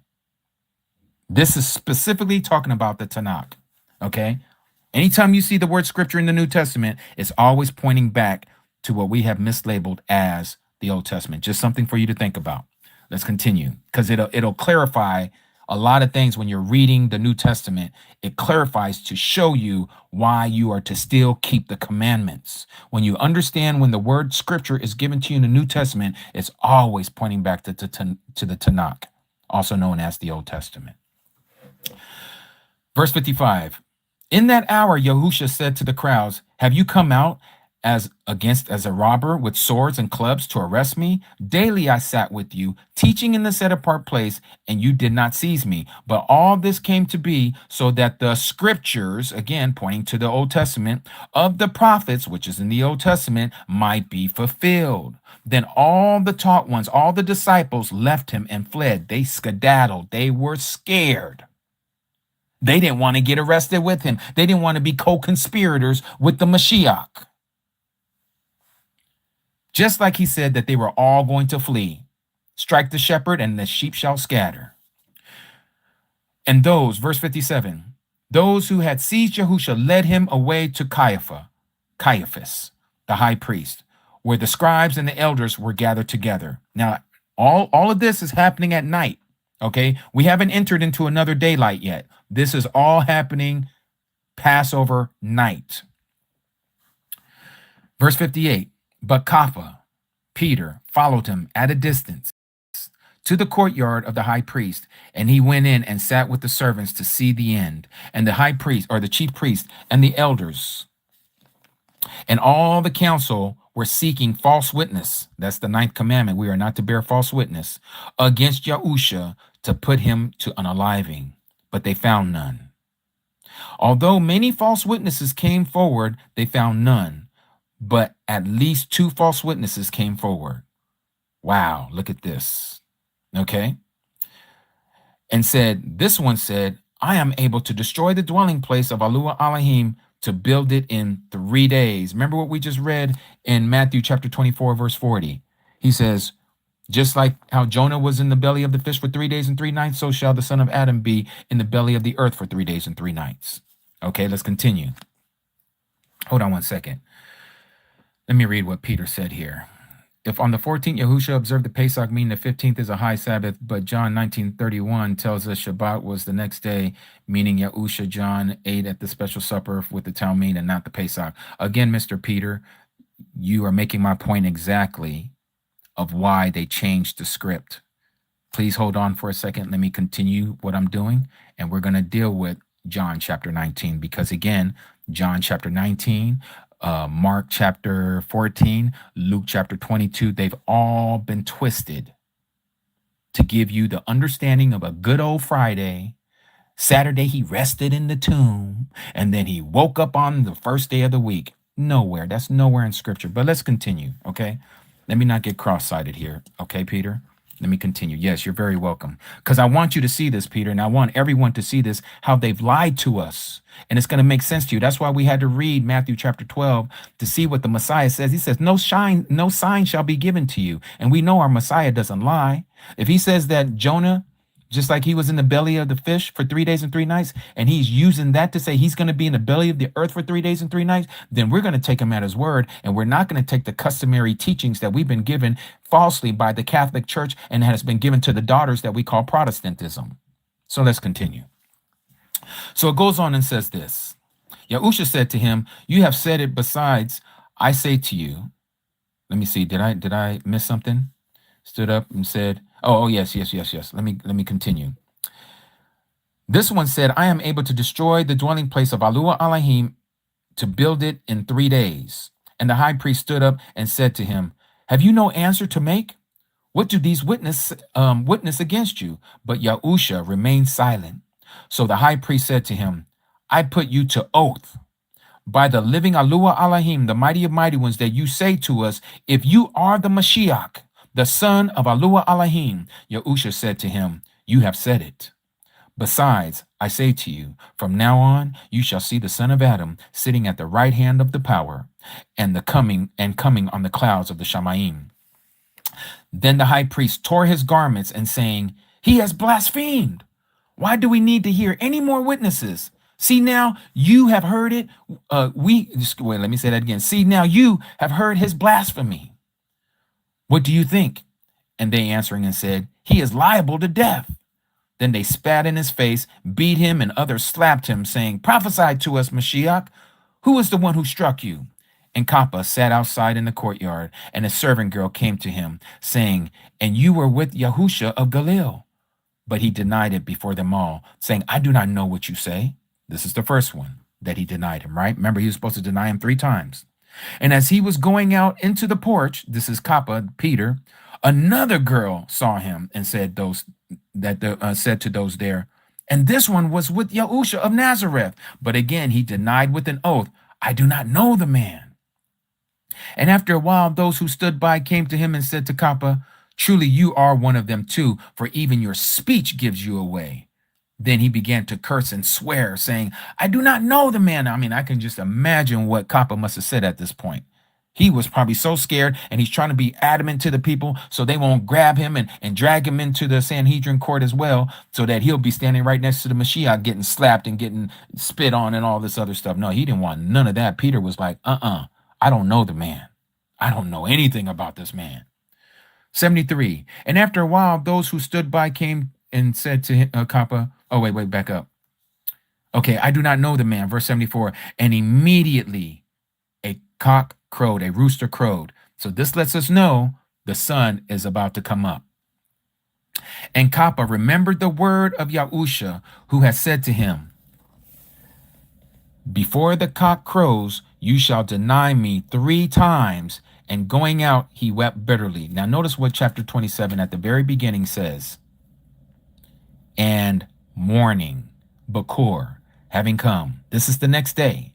All the chief priests and elders of the people took counsel against Yahushua so as to put him to unaliving. And having bound him, they led him away and delivered him to Pontius Pilate, the governor. So let's stop. Now let me show you the calendar again. According to custom, according to the Torah, our Messiah kept the Pesach that evening with his disciples, okay? Scratch out everything else you guys might think you know. I need you to follow me for a second. According to what we're reading in Matthew, okay? What we read in Matthew is he kept it at evening. I showed you. He said he did this at evening. Let me back it up and show you right here, okay? Remember, I am to perform the Pesach, okay? He is to perform the Pesach. When did he do it? Verse 20. When evening came, he sat down with the 12. And this is when he started the Pesach, okay? Now let's continue. Now, we just read how he was interrogated all that night. He was arrested that night, taken to Caiaphas, the high priest. They spit on him, slapped him, all this other stuff. And they said, okay, well, we're going to put him to unaliving. We're going to unalive this person, okay? This false Messiah in their brain. So they took him to Pontius Pilate. When? Chapter 27 says in the morning. That's the very next day.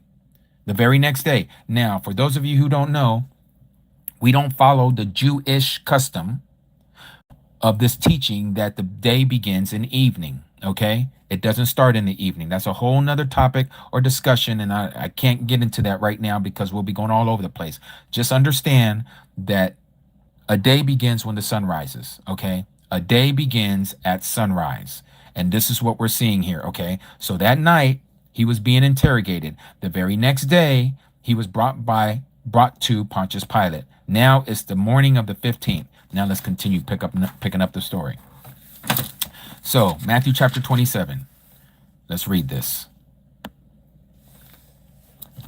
I'm on the wrong page here. And morning having come, all the chief priests and the elders of the people took counsel against Yahushua so as to put him to unaliving. And having bound him, they led him away and delivered him to Pontius Pilate, the governor. Then Yahudah, he who delivered him up, having seen that he had been condemned, meaning our Messiah was condemned, he repented, returned the 30 pieces of silver to the priests and the elders, and saying, I have sinned, and delivering up an innocent blood or innocent man. And they said, what is this? Or what is that to us? You see to it. They were like, we don't have nothing to do. You already did with that's on you. You got to deal with the consequences if you think he's an innocent man. Verse 5, and throwing down the pieces of silver in the dwelling place, which is the temple, he, Judas Iscariot, left and went and hung himself. Okay. Don't have to say much more about that. And the chief priest took the silver pieces and said, it is not right to put this into our treasury, seeing that they are the price of blood. So they took counsel and bought them the potter's field for the burial of strangers or foreigners. Therefore, that field has been called the field of blood until today. Then was fulfilled what was spoken by Yirmiyahu, that is Jeremiah the Nabi, the prophet, saying, and they took the 30 pieces of silver, the price of him who was pierced, on whom of the children of Yasharal set a price, and gave them for the potter's field, as Yahuah had ordered me. And so again, this prophecy was fulfilled at this point. Verse 11, and Yahushua stood before the governor, and the governor, this is Pontius Pilate, asked him, saying, are you the king of the Yahudim? Are you the king of the Jews? Are you the sovereign of the Yahudim? And Yahushua said to him, you say it, pretty much saying, yes, I am. And as he was accused by the chief priests and elders, he answered not. Then Pilate said to him, do you not hear how much they witness against you? And he, the Messiah, did not answer Pontius Pilate, not one word, so that the governor wondered much. And at the festival, the governor used to release to the crowd one prisoner whom they wished. Okay. Again, at the festival. Okay. And they had then a well-known prisoner called Barabbas. You may know him as Barabbas. Barabbas means the son of the father. Bar Abba, son of the father. Okay. So when they were assembled, Pontius Pilate said to them, whom do you want for me to release to you? And they said, Barabbas or Yahushua. So he said, Barabbas or Yahushua, who is called the Mashiach. For he knew that because of envy, they had delivered him up, or jealousy, right? And as he was sitting on the judgment seat, that is Pontius Pilate, his wife sent to him, saying, have none at all to do with that righteous man, talking about our Messiah. For I have suffered much today in a dream because of him.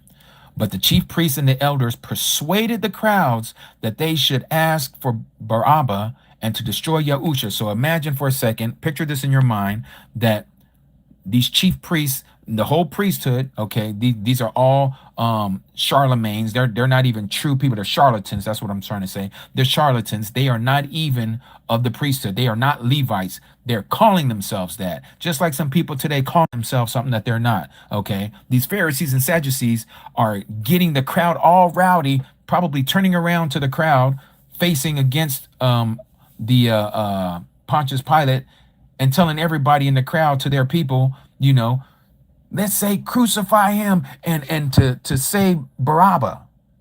And so they're over here shouting this, right? Release Barabbas, release Barabbas. And so it goes on and says, so which of the two do you wish me to release? And they said Barabbas. And Pilate said to them, what then shall I do with Yahusha, who is called the Mashiach?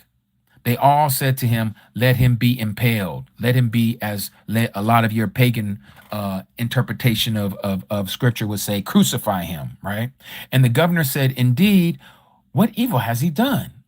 And they were crying all the more, saying, let him be impaled, crucify him, right? Verse 24, and when Pilate saw that he was getting nowhere, but rather an uproar was started, he took water and washed his hands before the crowd, saying, I am innocent of the blood of this righteous one. You shall see to it, or you deal with this matter. I'm done with this. I wash my hands of this. And all the people answering and said, and this is where the curse comes about, which is what happened, what we know as the transatlantic slave trade. But again, that's for a different teaching at a different time. His blood be upon us and our children. This is why the whole kingdom of Yahudah was sent into the four corners of the earth. Then he released Barabbas to them, but having Yahusha whipped, he delivered him over to be impaled. Verse 27, then the soldiers of the governor took Yahusha into the court and gathered the entire company of soldiers around him. And having stripped him, they put a scarlet robe on him and plaiting a crown of thorn. They put it on his head and a reed in his right hand, and they kneeled down before him, mocking him, saying, greetings, sovereign of the Yahudim. And spitting on him, they took the reed and struck him on the head. And when they had mocked him, they took the robe off of him and put his own garments on him and led him away to be impaled. And as they were going out, they found a man of Cyrene, Shimon, by name. They compelled him to bear his stake. And when they came to a place called Golgotha, that is to say, place of a skull, they gave him wine mixed with bile to drink, or vinegar. And after tasting, he would not drink it. And having impaled him, they divided his garments, casting lots, that it might be fulfilled what was spoken by the Nabi. They divided my garments among them, and for my clothing they cast lots. And sitting down, they guarded him there. Now all this is happening on the 15th, during the day portion, okay? And they put up over his head the written charge against him. This is Yahusha, the sovereign of the Yahudim. Then two robbers were impaled with him, one on the right and one on the left. And those passing by were blaspheming him, shaking their heads, and saying, you who destroyed the dwelling place and built it in 3 days, save yourself. If you are the son of Yahuah Elohim, come down from the stake. And likewise, the chief priests and the scribes and the elders, they were mocking him too, saying, he saved others. He is unable to save himself. If he is the sovereign or the king of Yasharal, let him now come down from the stake, and we shall believe him. Again, taunting him, right? Like they need to see with their own eyes, like they didn't see enough miracles being done of all these people that were being healed all throughout his ministry, especially on the Shabbat. But that wasn't enough for them. Now they want to see him come off the so-called pagan cross. Verse 43, he trusted in Yahuah Elohim. Let him rescue him now if he desires him. For he said, I am the son, I am the image of Yahuah Elohim. And also the robbers who were impaled with him reviled against him, saying the same. Now notice, and from the 6th hour there was darkness over all the land.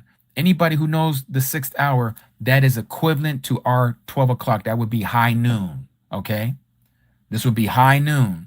All right. This is daytime, still on the 15th. Okay. Darkness fell over the land until the 9th hour. The 9th hour would be equivalent to our 3 p.m. 3 p.m. Okay. Afternoon. Noon, which is high noon, 6th hour of the day. 3 hours later would be 9 hours, or the 9th hour. That would be equivalent to our 3 p.m. All right. Still day portion. So it goes on and says, and about the 9th hour, Yahusha cried out with a loud voice, saying, Ali, Ali, lama sabatini. That is, my mighty, why have you forsaken me? Some of those standing there, having heard, said, this one calls out to Eliyahu. And immediately one of them ran and took a sponge and filled it with sour wine and put it on a reed and gave it to him to drink. But the rest said, leave it. Let us see if Eliyahu comes to save him. And Yahusha cried again with a loud voice and gave up his ruach. Now he's unalive. This is on the 15th day. Again, let me show you. Remember, it says that he was unalive right around the 9th hour. The 9th hour, Yahusha impaled unalived around 3 p.m. Okay? So you see this red line here on our calendar on the 15th day has to do with us splitting the time of the day. This would be the day portion. This would be the night portion. This red line right here is what we would call evening. Okay? Even light, even darkness. Evening. Okay? All right, so let's continue to read.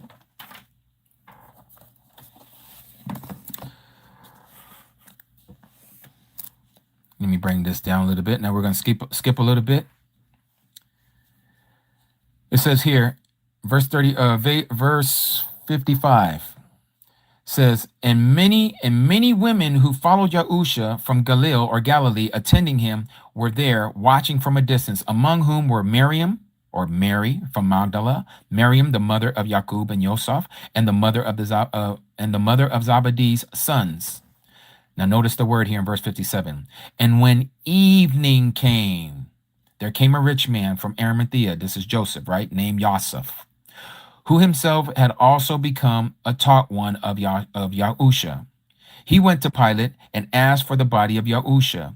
Then Pilate commanded the body to be given, and having taken the body, Yosef wrapped it in clean linen and laid it in his new tomb that he had hewn out of the rock. And he rolled a large stone against the door of the tomb and went away. And Miriam from Magdala was there, and the other Miriam sitting opposite the tomb. On the next day, that after the preparation, the chief priests and Pharisees gathered together to Pilate, saying, Master, we remember while he was still alive how that deceiver said, after 3 days I am raised. Command then that the tomb be safeguarded until the 3rd day, lest his taught ones come by night and steal him away, and should say to the people, he was raised from the dead, and the last deception be worse than the first. So Pilate said, you have a watch. Go, safeguard it as you know how. And they went and safeguarded the tomb, sealing the stone and setting the watch. So let's back up. And Miriam from Magdala was there, and the other Mary sitting opposite the tomb on the next day. Okay, so here they are. This is the evening.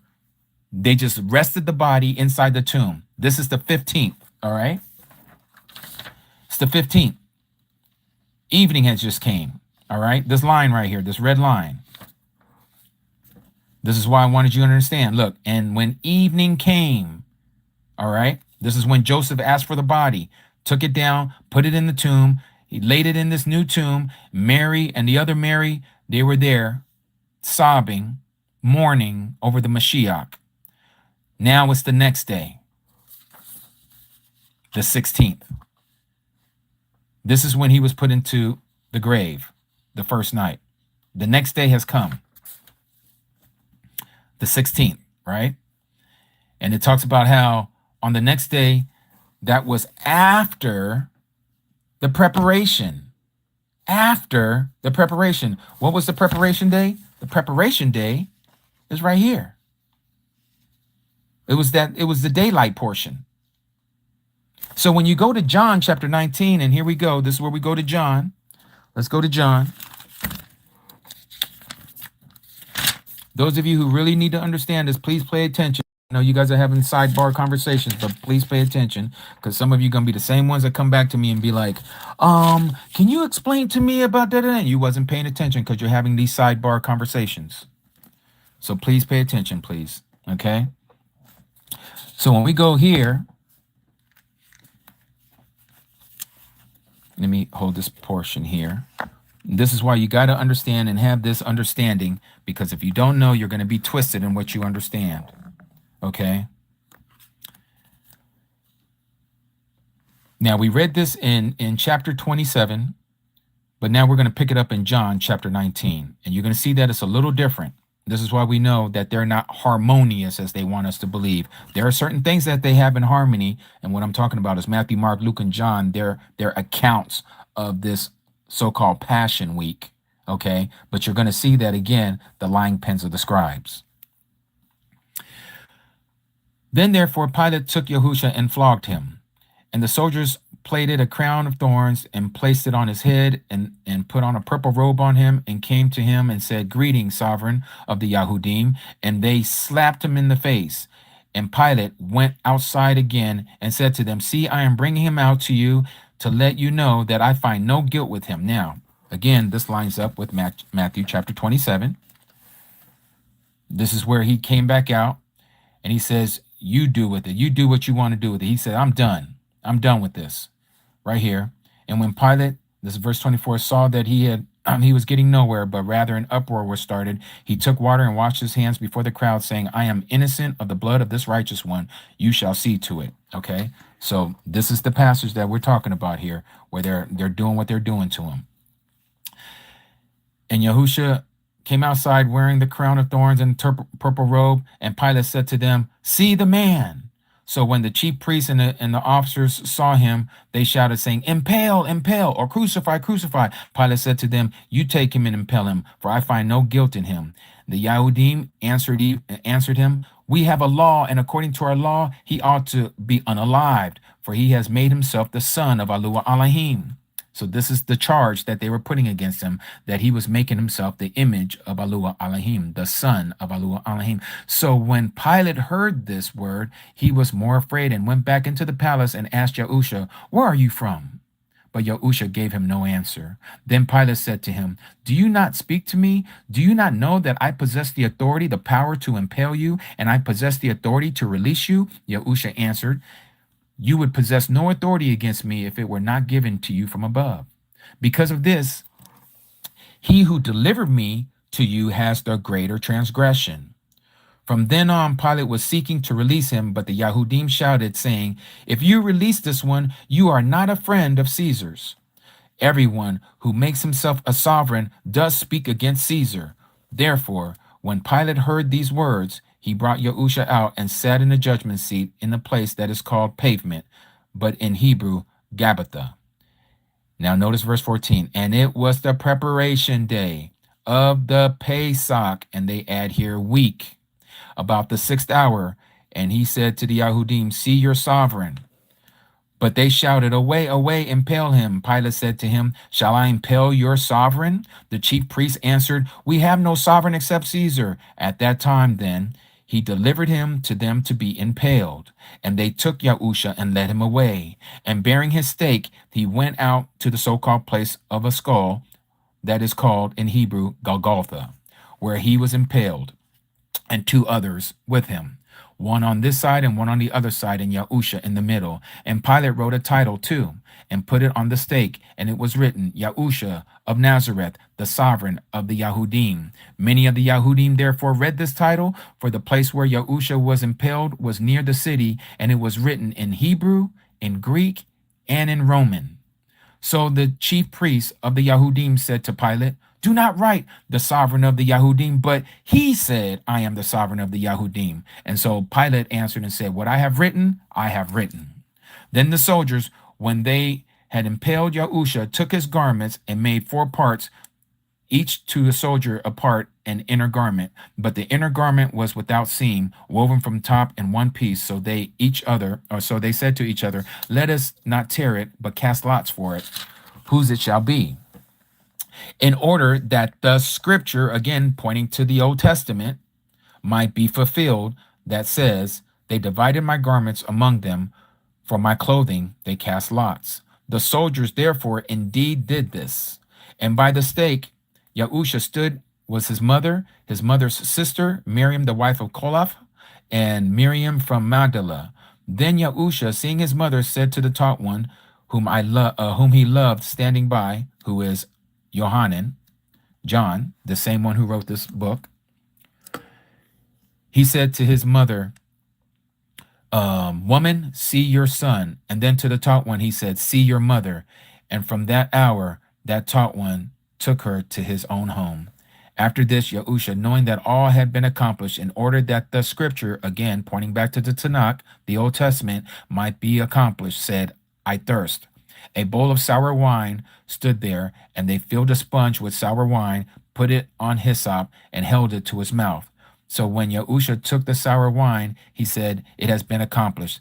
And bowing his head, he gave up his ruach, his spirit. Verse 31, therefore, since it was preparation day, again, what we just read, it's the 15th, okay?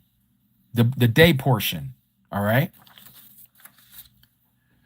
Therefore, since it was preparation day, that the body should not remain on the stake on the Sabbath, for that Sabbath was a high one. This isn't a weekly Sabbath. This is not your Saturday Sabbath. This is the first day of unleavened bread.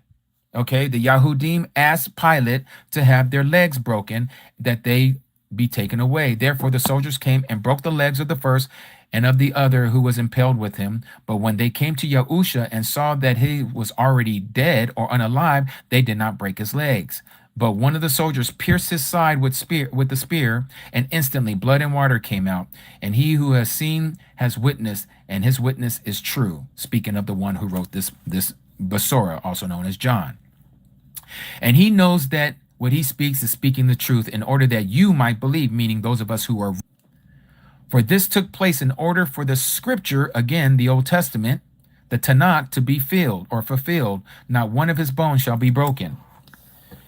And again, another scripture, again, pointing to the Old Testament, the Tanakh says, they shall look on him whom they pierce. And after this, Yosef of Arimathea, or Ramathaim, being a taught one of Yahusha, but secretly, for fear of the Yahudim, asked Pilate that he might take the body of Yahusha, and Pilate gave permission. Therefore, he came and took the body of Yahusha.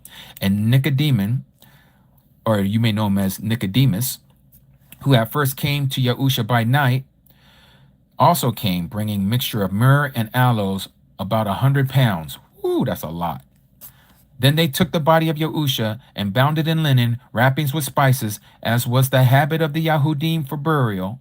And at the place where he was impaled, there was a garden, and in the garden was a fresh tomb, in that no one had yet been laid.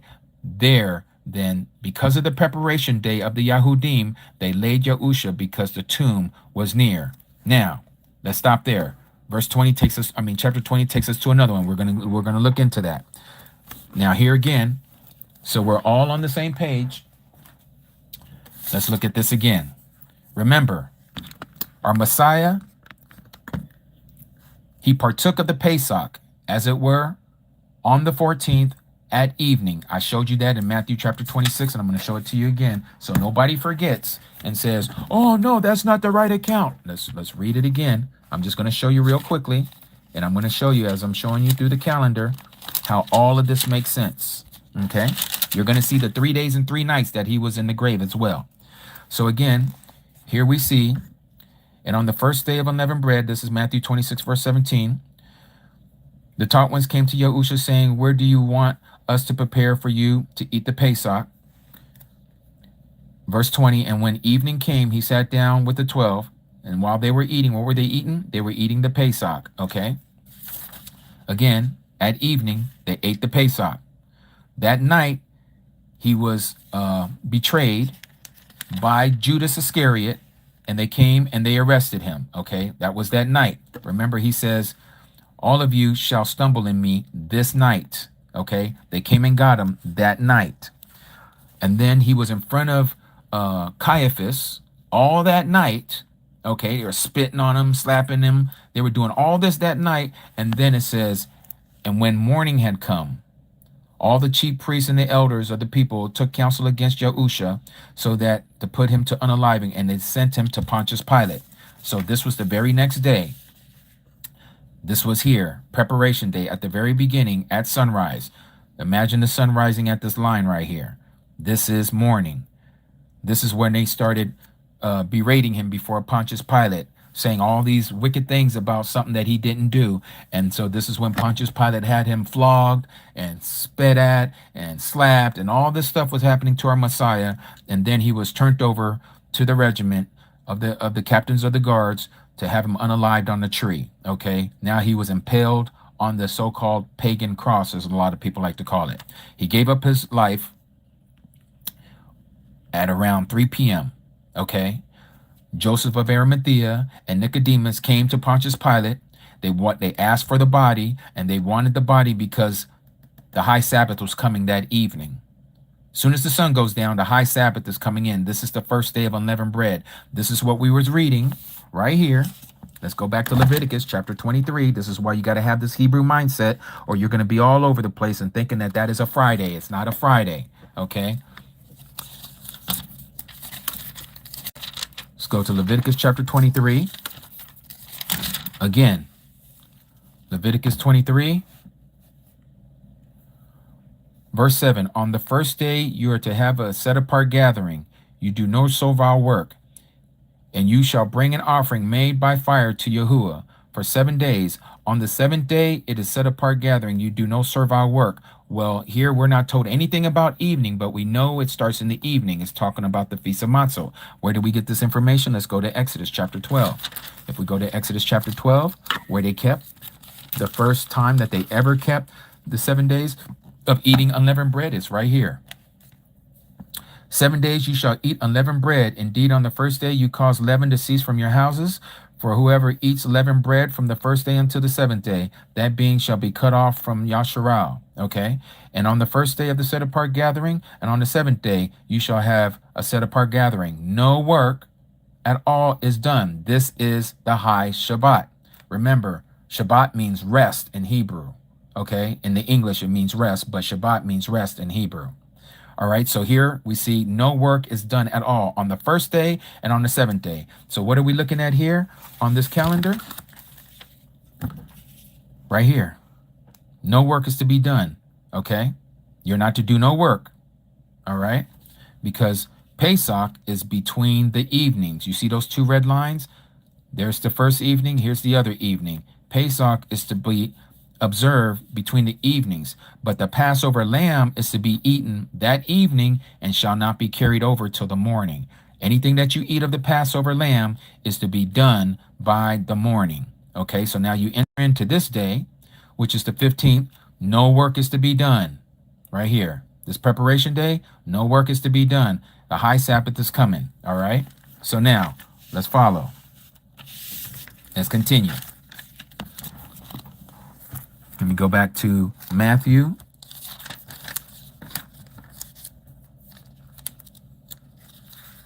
Chapter 28, because we just finished here. Remember, let's read back here at the end of chapter 27 of Matthew. Command then that the tomb be safeguarded until the third day. Okay, remember, this was the very next day, right? Remember what it said here.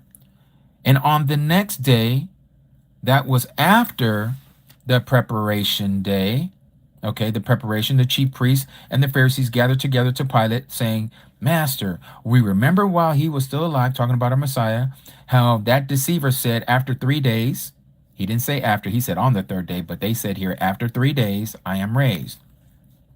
Command then that the tomb be safeguarded until the third day, lest his taught ones come by night and steal him away. Okay, now let's go back and look at this.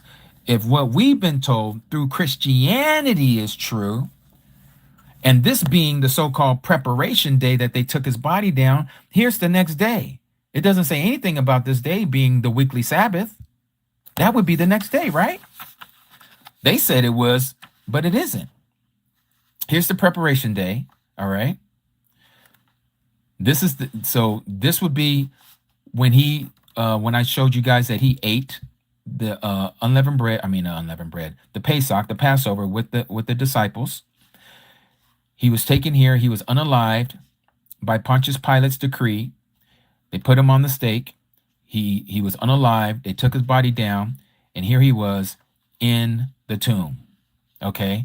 So the very next day was here when they went to Pontius Pilate, and they were saying that they wanted somebody to guard the tomb until the third day, because he was talking about how he was going to be raised on the third day. All right? So we know that there is no Friday in this, there's no Saturday in this, and there's no Sunday in this. Okay? So now, let's make this make sense. Chapter 28, verse 1. But late in the Sabbath, notice now we see the word Sabbath here. Okay? But late in the Sabbath, as it was dawning, meaning the sun was starting to come up, into day 1 of the week. Now, many of you right now that's hearing my voice, you're saying, see, that's Sunday. No, it's not talking about Sunday. You think it has to do with Sunday, but you see, they were on a totally different calendar than the calendar that you're thinking of. Okay, wipe out all your Sunday, Monday, Tuesday garbage. That's all paganism. Get rid of it. I just want you to see what it says here. But late in the Sabbath, we're talking about a Sabbath day. Okay, as it was dawning into day 1 of the week. So it's giving us understanding that this Sabbath has to do with the weekly Sabbath. This is not the high Sabbath. This is not the high Sabbath that his body needed to be taken down because the next day is a high Sabbath. This is not what this is talking about here. Okay? Totally different. Totally different. So let me show you now. Remember what we read in Matthew chapter 12. Let me go back there. What did he say here? Verse 40. 12 verse 40. For as Jonah was 3 days and 3 nights in the stomach of the great fish, so shall the Son of Adam be 3 days, 3 nights in the heart of the earth. In the heart of the earth, right? Let me see if I can go down here, see if we can get anything else that we can glean from all of this. Okay, so now, let's go back here, and I want you guys to see this. Remember, the women came late in the Sabbath. Now, remember I told you guys earlier, there are a lot of people who believe that the day begins in the evening. It doesn't begin in the evening. It begins at sunrise. This is why you see here it says, but late in the Sabbath, as it was dawning. See, the Sabbath is almost over. The Sabbath is about to be over because we're going into a new day, into day 1 of the week. Okay, again, get Sunday, Monday, Tuesday, Wednesday, Thursday, Friday, Saturday out of your brain. This has nothing to do with that, and I'm going to show you. Here we go. This is the first month, Kadash 1. Kadash in Hebrew, were renewed. It's talking about this first month. 14th day, remember, evening. He kept the Passover with his disciples. He was betrayed that night. They ridiculed him that night in front of the Sanhedrin court, right, with the high priest Caiaphas. The very next morning, they sent him over to Pontius Pilate. Pontius Pilate, after interrogating him, he's like, I don't find anything wrong with this man, but you guys have this custom where I release a prisoner to you guys. Which one you guys want me to release? They said Barabbas. So they let Barabbas go, and they started flogging our Messiah, spitting on him, pulling his beard out, all of that stuff. You guys know the story. So then they march him up to the hill called Golgotha, and that's where he was unalived around 3 p.m. It said at the 9th hour, which would be around 3 p.m. So he gave up the spirit. At that point, when the evening came, Joseph of Arimathea asked for his body. They took his body down. First night in the tomb. This is the first night. Remember, he said 3 nights and 3 days. First night in the tomb. Second night in the tomb. Third night in the tomb. Okay? Now let's back up. Remember, He was unalive here on the 15th, put in the tomb right when the sun went down. So this was the first night. So here's the first day. First day in the tomb. Second day in the tomb. And what do you know? Third day in the tomb. This is when he rose from the grave. What day is that? The Sabbath. This is why when the women came to the tomb late in the Sabbath, Sabbath was still there. Okay? Sabbath was still going on. The first day of the week hasn't even got there yet. It was dawning. It was about to show up. And it says that there was this earthquake. And they said that a messenger, an angel, came down out of heaven and rolled back the stone from the door, and he sat on it. He sat on what? He sat on the stone. And it says, and his appearance was like that of lightning, and his garment was as white as snow. And the guards trembled for fear of him and became like dead men. So they fainted. They literally passed out. And so this messenger, this angel, responding and said to the women, when were they doing this? Right here at the late part of the Sabbath. Do not be afraid, for I know whom you seek. You seek Yahushua, who was impaled. He is not here. What do you mean he is not here? It's the Sabbath. I thought he rose on the first day called Sunday. No, he is not here. So when was he raised? He was raised at the beginning of the Sabbath. They got there at the end of the Sabbath. He was gone a long time ago. The Messiah was out of there. Remember, he was going to raise up on the third day. Okay? You can't have Friday, Saturday, and Sunday. That's not 3 days and 3 nights.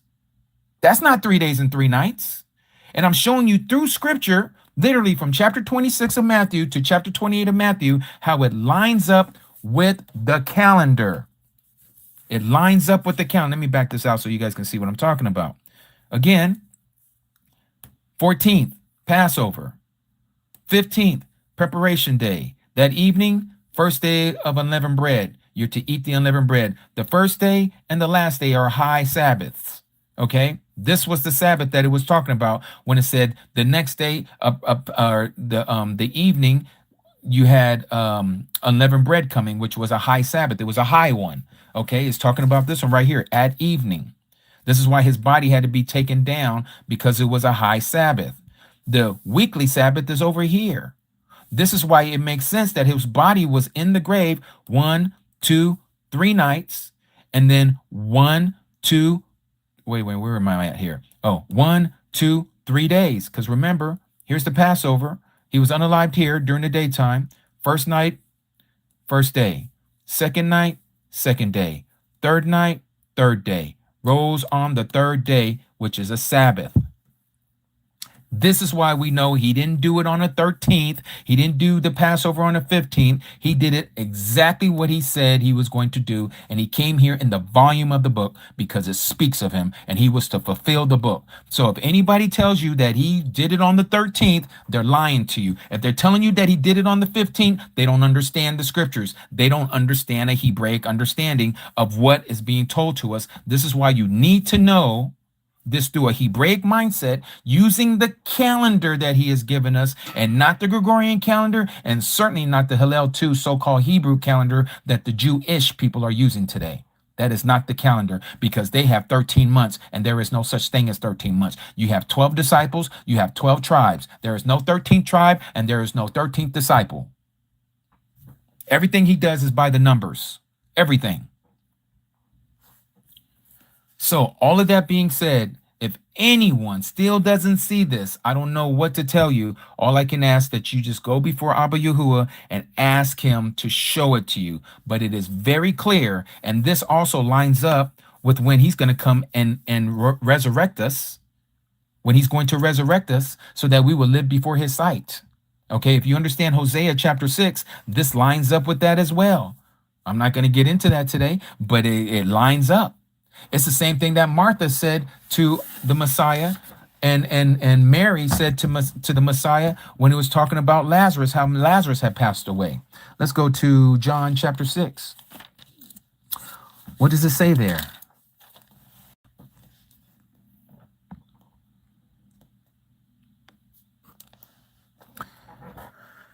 Let me see. Where is it? So I do not forget.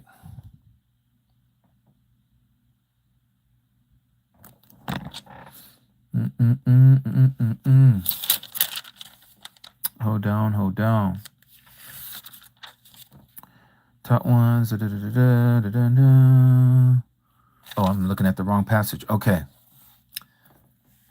Let me back this out. Remember what the Messiah says here. This is the desire. This is Yohanan, John chapter 6, verse 39. This is the desire or the will of Abba, the Father, who sent me, that all he has given me, I should not lose of it, but should raise it in the last day. Why does he use the word last day? Because a day is 1,000 years and 1,000 years is a day. The last day is what we know as the millennial reign. The millennial reign, 1,000 years, that is the 1,000 years of rest. That is equated to the seventh day, what we call the Sabbath.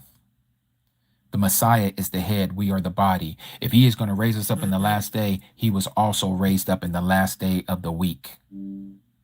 Tudata Akiao. He was raised in the last day of the work week. Right here, the Sabbath.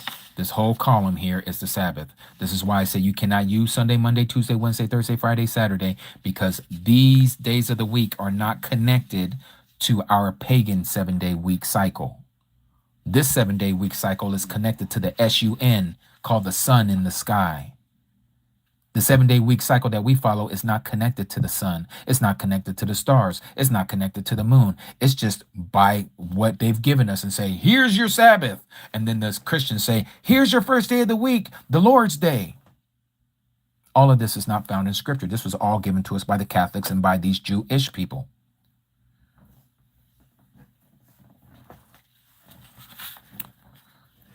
So, again, we see very clearly through the calendar that the Messiah did exactly what he said in Matthew chapter 12, that no sign shall be given it except for the sign of Jonah. As Jonah was in the belly of the whale for 3 days and 3 nights, so shall the Son of Adam be in the belly of the earth for 3 days and 3 nights. And again, first night, first day. Second night, second day. Third night, third day. Rose at sunrise. This is why even you pagan Christians go to your so-called Resurrection Sundays that you call and renamed it from Easter to Pagan Sunday, Resurrection Sunday, and you have your so-called sunrise service. Okay, that sunrise service, they took that from the truth, because the truth is that the Messiah rose at sunrise, and he rose not only on any day, he rose on the Sabbath day, because that's the day of rest. That's the millennial reign.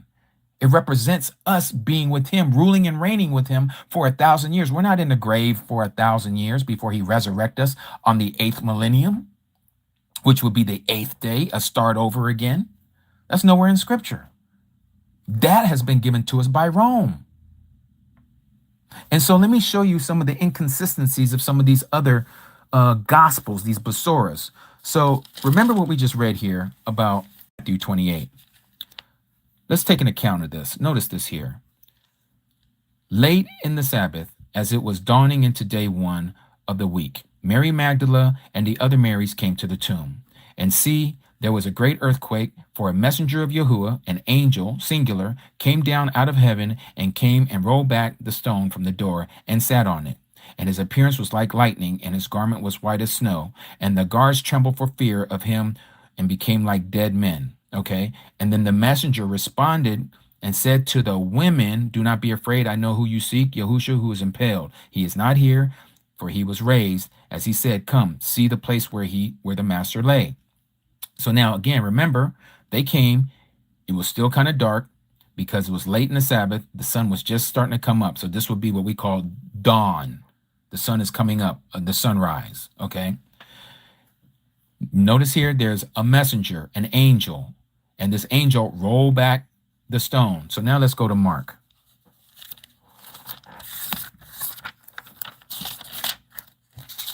Mark chapter 14. Now again, we can read this whole story again like what we read in Luke.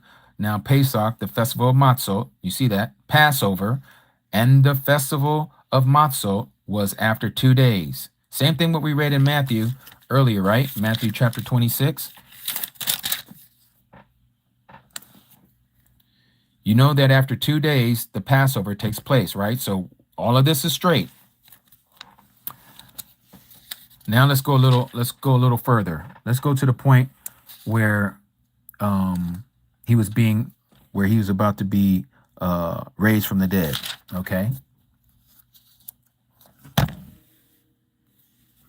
Chapter 16. Notice here in Mark's account, when the Sabbath was passed, he's saying that the Sabbath was over, but here in Matthew chapter 28, but late in the Sabbath, so the Sabbath wasn't over yet. But here in this account in Mark, it says that it was already over. Okay. Now let's continue to read. Miriam of Magdala, Miriam of the mother of Jacob, and Sholomah bought spices to go and anoint him. And very early on day 1 of the week, they came to the tomb when the sun had risen. You see that, right?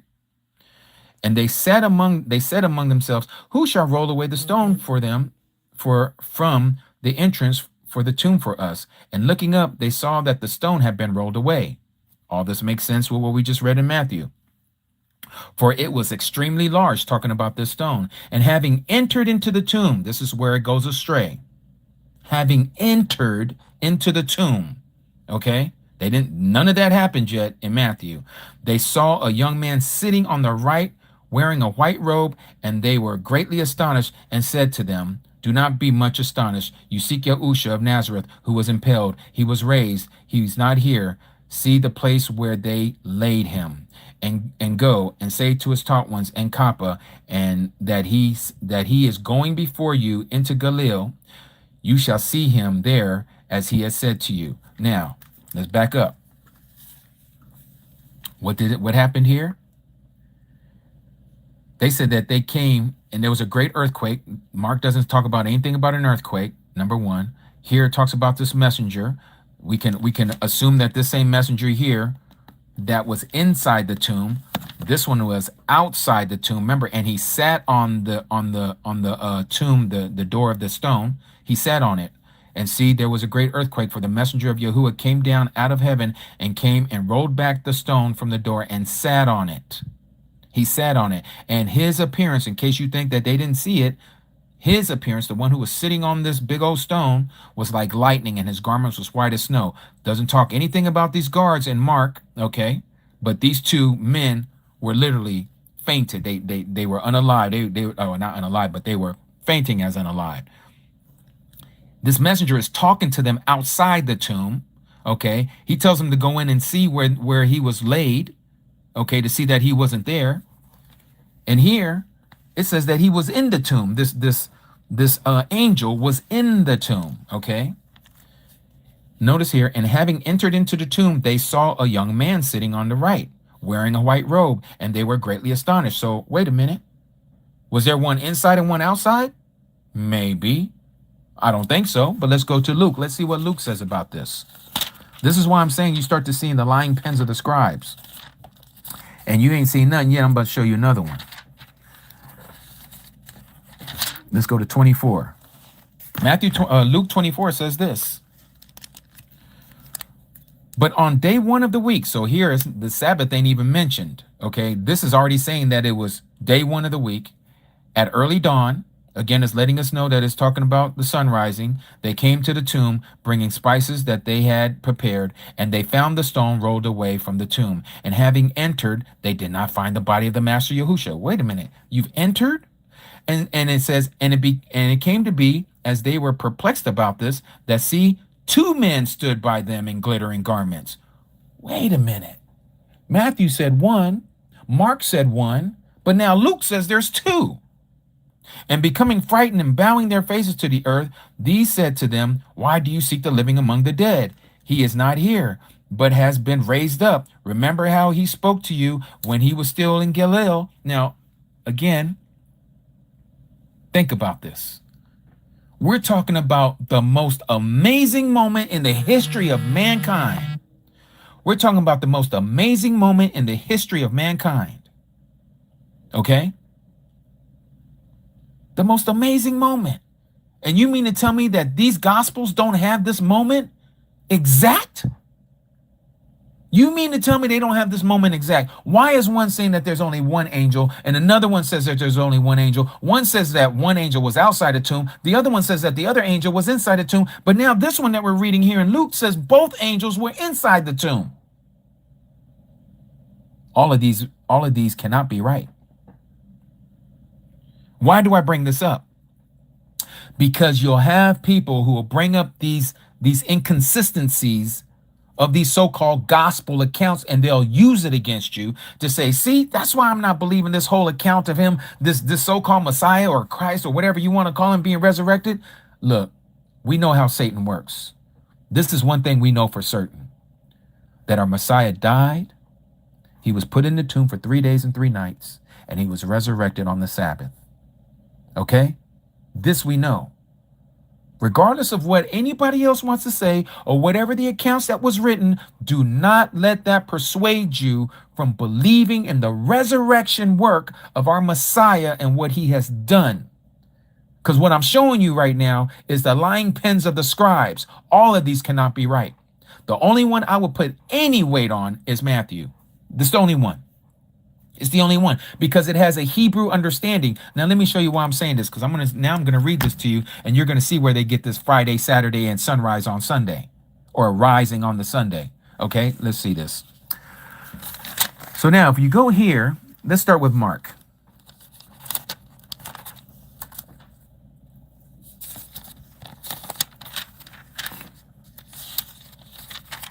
Now, if we go here to Mark chapter 14. Okay, Mark chapter 14. Now the Pesach and the festival of Matzot was after 2 days, and the chief priests and the scribes were seeking how to take him through treachery and put him to unaliving. Okay, and they said, not at the festival, lest there shall be an uproar of the people.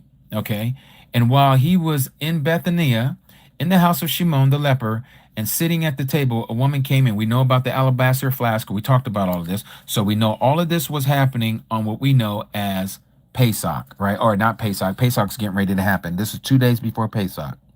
So then it goes on here and says this in verse 12. And on the first day of unleavened bread, when they were slaughtering the Pesach, so again, you notice that the Pesach and unleavened bread, the first day of unleavened bread, are connected. Okay.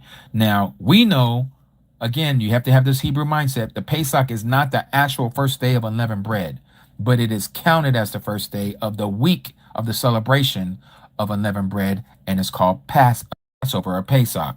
So this is why they say this here, okay? And on the first day of unleavened bread, when they were slaughtering the Pesach lamb, this lets you know what day we're talking about. This is the 14th and not the 15th, okay? His taught one said to him, where do you wish for us or want us to go and prepare for you to eat the Pesach? Okay, and so all this talks about pretty much the same. And so it talks about here, and evening having come, he came with the 12, and he sat and ate. And Yahushua said, truly I say to you, one of you, and it talks about Judas over here, right? Okay, so now the third time he prayed, they're at the Garden of Gethsemane. They already left the upper room. They went to the Mount of Olives, and he prayed 3 times there in the Garden of Gethsemane. He comes back and finds Peter, James, and John still sleeping 3 times, okay? And then immediately while he was still speaking, Yahudah, Judas, okay, came with a whole bunch of band of the scribes and Pharisees and the elders with the regiment of these soldiers, and they came and they grabbed our rabbi. They came and got our Messiah. All of this is happening at night, okay? And so let's see here. And so now they're getting ready to put him to death. They still got him in front of the Sanhedrin court that night, okay? The night of the 14th, all right? And now here it is, the 15th, okay? I know it says 15th here, but I'm talking about the 15th here, okay? The next morning, all right? Because that happened all this night right here. Now we're coming into the 15th. So now you see that here. And immediately in the morning, the chief priests and the councils, meeting with the elders and scribes and all the council, having bound Yahushua, they led him away and delivered him to Pilate. Again, that happened here. All right, preparation day, right? And so he's over here interrogating him. Pilate is interrogating our Messiah. And so then they release Barabbas, right?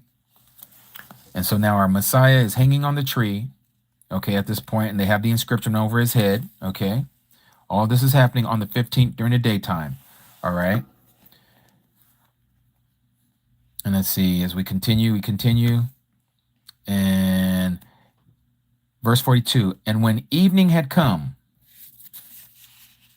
this is that red line right here. Evening had come. And when evening had come, because it was the preparation day, that is the day before the Sabbath. What day before the Sabbath? Right here. This is the high Sabbath right here. Okay. Now, this is how it gets convoluted in Christian circles.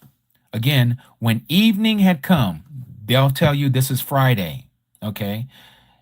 And it was preparation day. Remember, the rest of the world, unlike us, they think Friday is the day before Shabbat. They call that preparation day. We call it Yaum. Okay, every week we have an Yaum, the 6th day. Yesterday was our Yaum. Yesterday was our preparation day before the Sabbath, which is today. Okay, because of the calendar that we keep. All right, but this is talking about this specific preparation day, which was the day before the first day of unleavened bread in the evening. So again, when evening had come, because it was the preparation day, that is the day before the Sabbath, Joseph of Arimathea, of the prominent council member, who was himself waiting for the reign of Yahuah Elohim, came boldly and went into Pilate and asked for the body of Yahusha.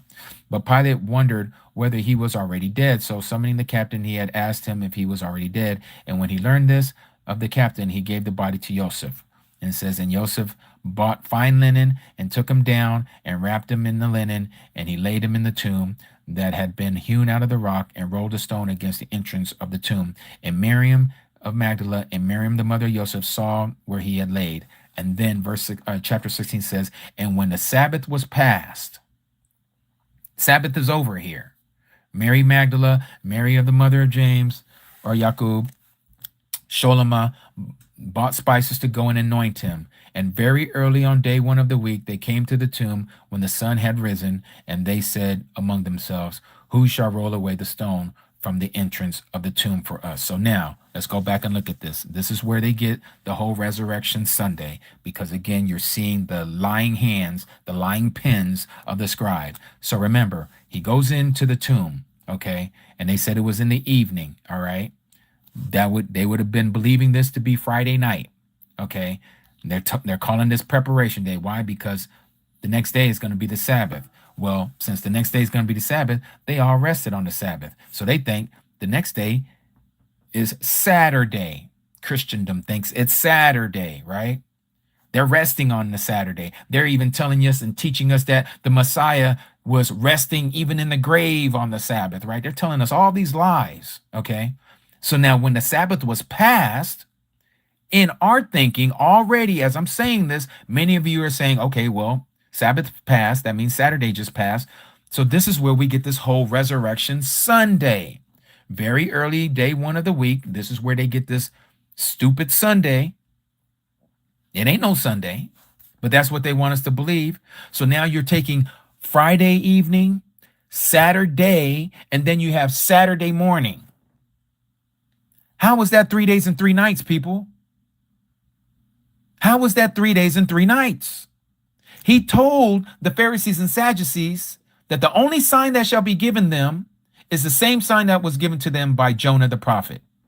As he was at 3 days and 3 nights in the belly of the fish, so shall the son of Adam, speaking of himself, will be in the grave for 3 days and 3 nights. And I just showed you, according to the true calendar, the calendar that we have now been able to resurface because of the restoration of the scriptures that has been hidden from us in the Dead Sea Scrolls, shows us that we are to keep this Enoch Zadok calendar that we know as Yahuah's calendar.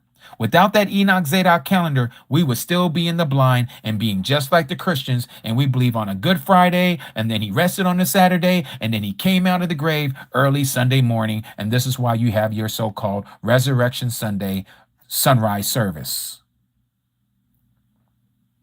There's no 3 days and 3 nights and none of that. But let the Catholics tell you and the Protestants tell you, and they're going to keep that tradition of men, and they don't even question it. They don't even question it. You know why? Because their mindset is of that of a Roman. And if you didn't understand what I just shared with you, it's because you're still in that mindset, which we've all been there.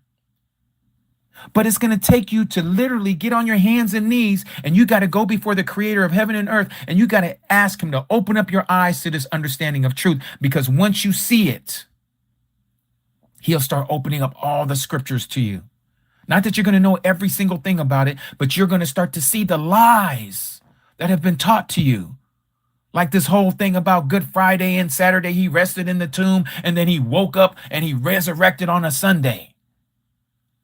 Don't you understand that they want you to continue to be in the dark? They want you to continue to worship this JC person and have this same JC person tells you not to keep the Sabbath day when the Messiah of the book is not telling you that. He tells you to keep the Sabbath just like he kept the Sabbath. It was his custom to keep the Sabbath, and it's supposed to be our custom to keep the Sabbath. Hallelujah. Yahuah. Let's see here. My Cody saying it is the afternoon Palal. Let us Palal. Heavenly Abba Yahuah, we come before you on this time of the Shabbat, giving you all praise, honor, and esteem, O Abba. Abba, we ask that many of our eyes have been opened as we were walking through this time, O Abba, of when your son, your Bane, was here on this earth, on this Aratz, and how he had carefully walked out the Torah so that we may understand, O Abba, what is to be understood of us, so that we may believe the truth and not the traditions of men, doing those things that only you have wanted us to see and not what man wants us to see, O Abba. For we know that man is corrupt, and he has corrupted your ways, and he has corrupted your words, and has taught us so. Forgive us, O Abba, for going astray. May we all return unto you. May we all return unto you as prodigal children. May we see the truth and not the lies. May we walk out this time as we are now getting ready to enter into this Passion Week, O Abba, here in the next few days. For you said that it is a law forever for the children of Yaqub, for the children of Yasharal, those who are native born and those who have been grafted in. Help us, O Abba, not to be led astray by every sound and wind of doctrine that comes our way. May our feet be established in your Torah, in your words. May your words be a light unto our feet, a lamp unto our pathway, O Abba, so that we may not go astray and stay on that ancient path. As you have restored these things to us, to your people, opening up our understanding to your true name, opening up to our understanding that we're to keep your commandments, even though it doesn't save us, O Abba, but that we are to do them.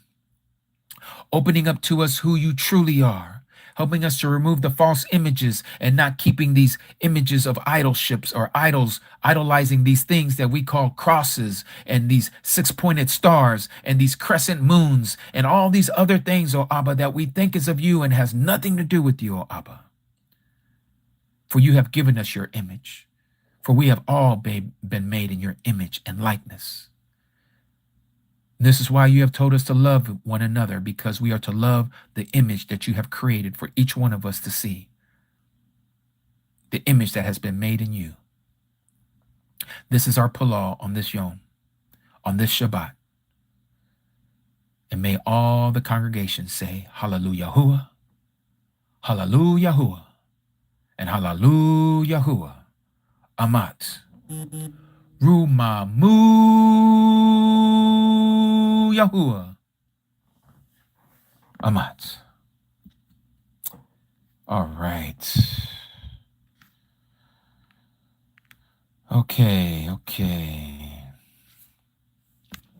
So how beautiful it is. Anyone have any questions before we shut down this segment?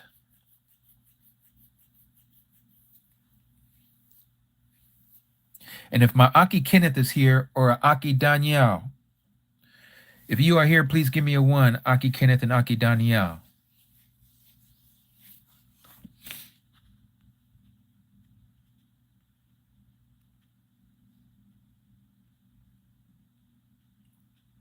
Fellow daughter of Zion, what does Amat mean? Amat means truth.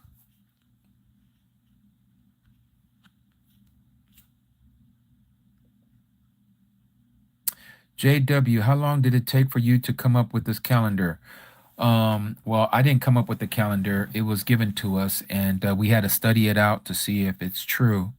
through the Dead Sea Scrolls, through Jubilees, through Enoch, and even the Tanakh, and even the New Testament. You'll see it even in the New Testament.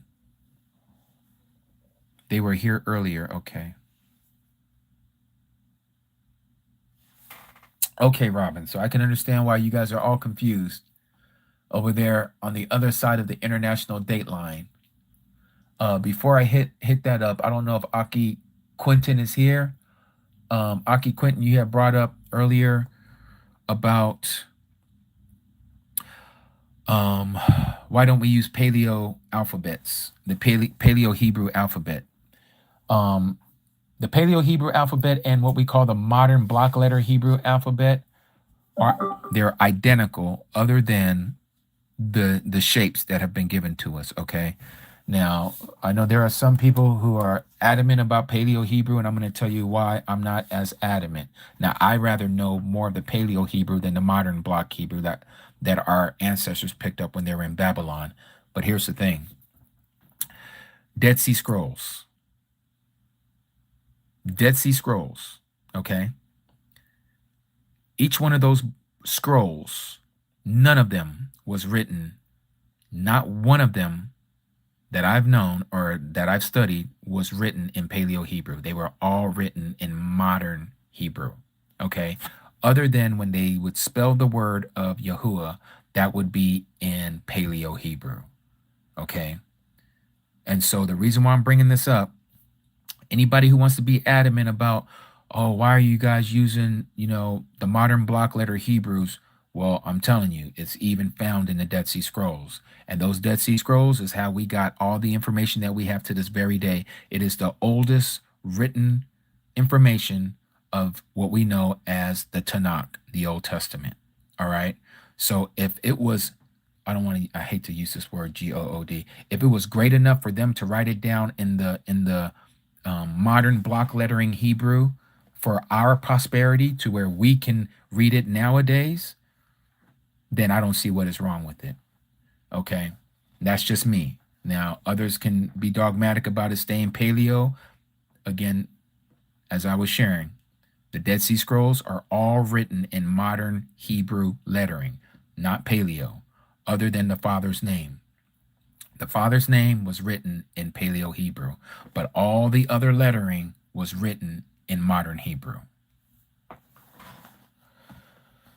Okay. So now let me answer the question real quick for our Aki Robin over there in Australia. Aki Robin, so the sun is probably rising over there right now in Australia, yes? Or been up for a little while? As that sun was rising in your neck of the woods today, that is the Shabbat for you.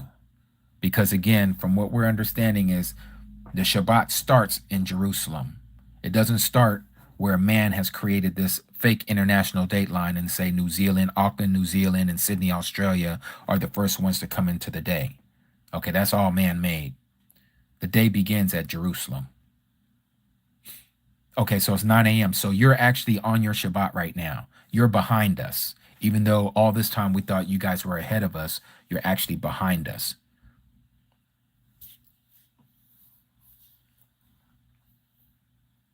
Okay.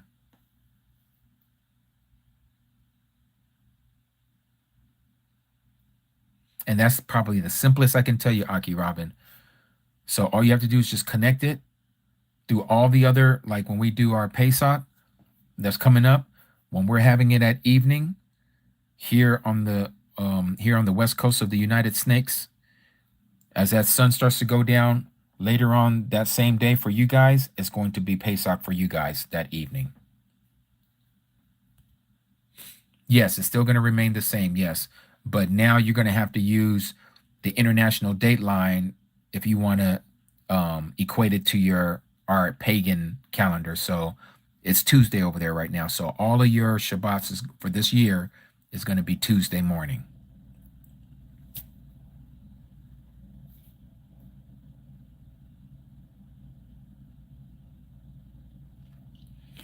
So again, for you guys in Australia, it's going to happen if I'm understanding correctly how the international dateline works, it's going to be April 3rd for the Pesach in the evening.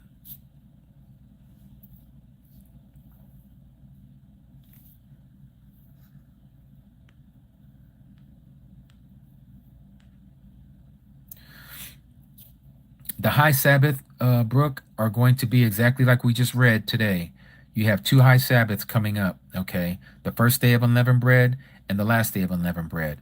Both of those days, we're going to come together. So we have a set apart gathering, like we're told in Leviticus chapter 23. The first day and the last day, we're supposed to have a set apart gathering. You do no servile work on the 15th and on the 21st. Those 2 days, no work is to be done, okay? You can cook. You can cook on those days.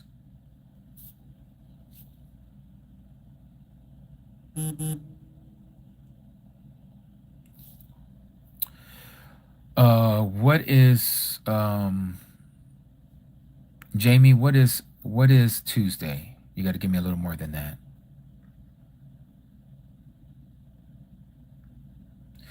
Cheyenne. So pictograph is the same as the letters of what we call the Paleo Hebrew. Okay, so the pictograph has a meaning at the same time it has a phonetical sound, right? So like alap, alap is the head of an ox. Okay, so that pictograph of the letter A, it has the sound. Okay, but at the same time it also has a meaning which means head or first. Okay.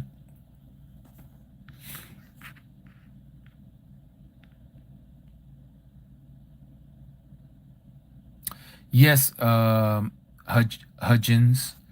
you can definitely come through for Pesach. Just hit us up, um, email ambassadors of Yah at Gmail, and make sure you put on there that you would like to attend for the Pesach and you live in the Phoenix area or in Arizona area, and we'll help you get acquainted with us, and we'll love to see you.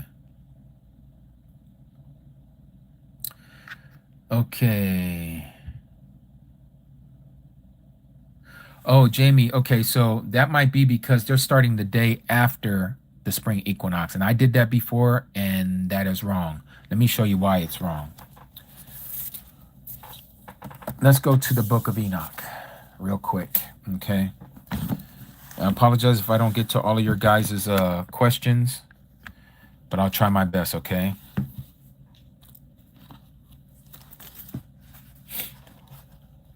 Cheyenne, this is why we're doing fellowship here on the live, because you're not going to find too many of us. We're scattered all throughout the earth.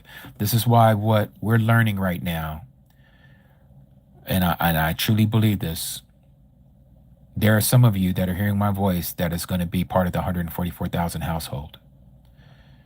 Let me say that again. There are some of you that are hearing my voice that are part of the 144,000 household who shall be saved from this hour of trial that is going to come upon the whole world to test those who dwell upon the earth. They're the only ones who have been promised to be kept from this hour of trial. Okay? There's not too many of us in the world.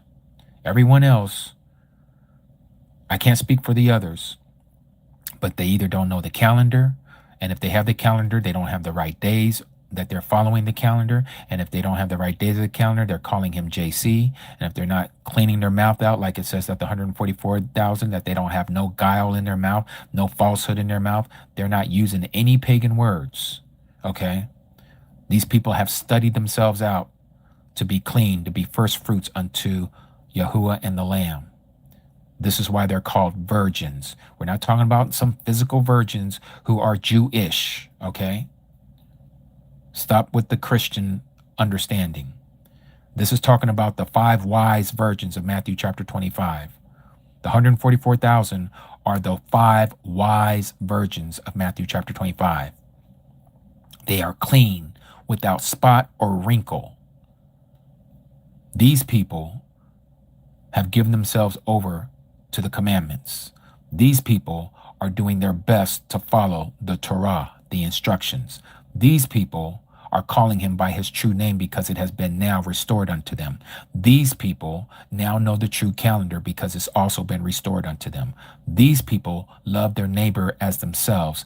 These people are called the Assembly of Philadelphia. Okay? These are the people. And so you might be one of them. If you're not one of them, no need to worry. We still got another escape coming. But ours is just going to be a little harder because you're going to have to endure, even if it means to be unalived. Just like it says in Daniel chapter 11, I think starting at verse 30 or 31, where it talks about those who know their mighty one, they shall do mighty exploits. They're going to do great work, just like the Messiah said, that greater works than these shall you do. When is that going to happen? This latter rain that's already starting.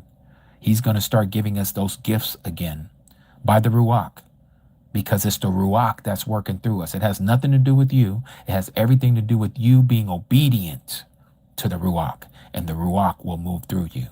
But let me continue here. Let's go to what I was getting at about the beginning of the year.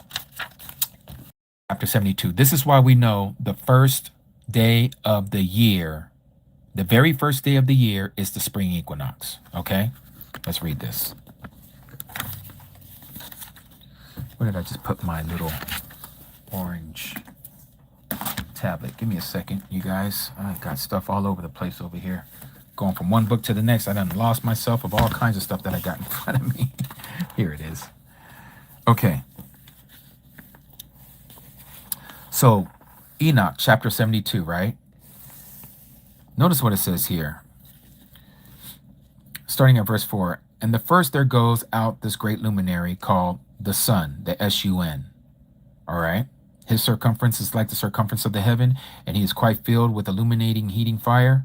And the chariot on which he, the sun, ascends, and the wind drives, the sun goes down from the heaven and returns through the north in order to reach the east. Now, for any of you who know why this is being said, it's letting you know that the earth is a flat disc. Okay? It's flat. It's not a globe. It's not a sphere. It's flat.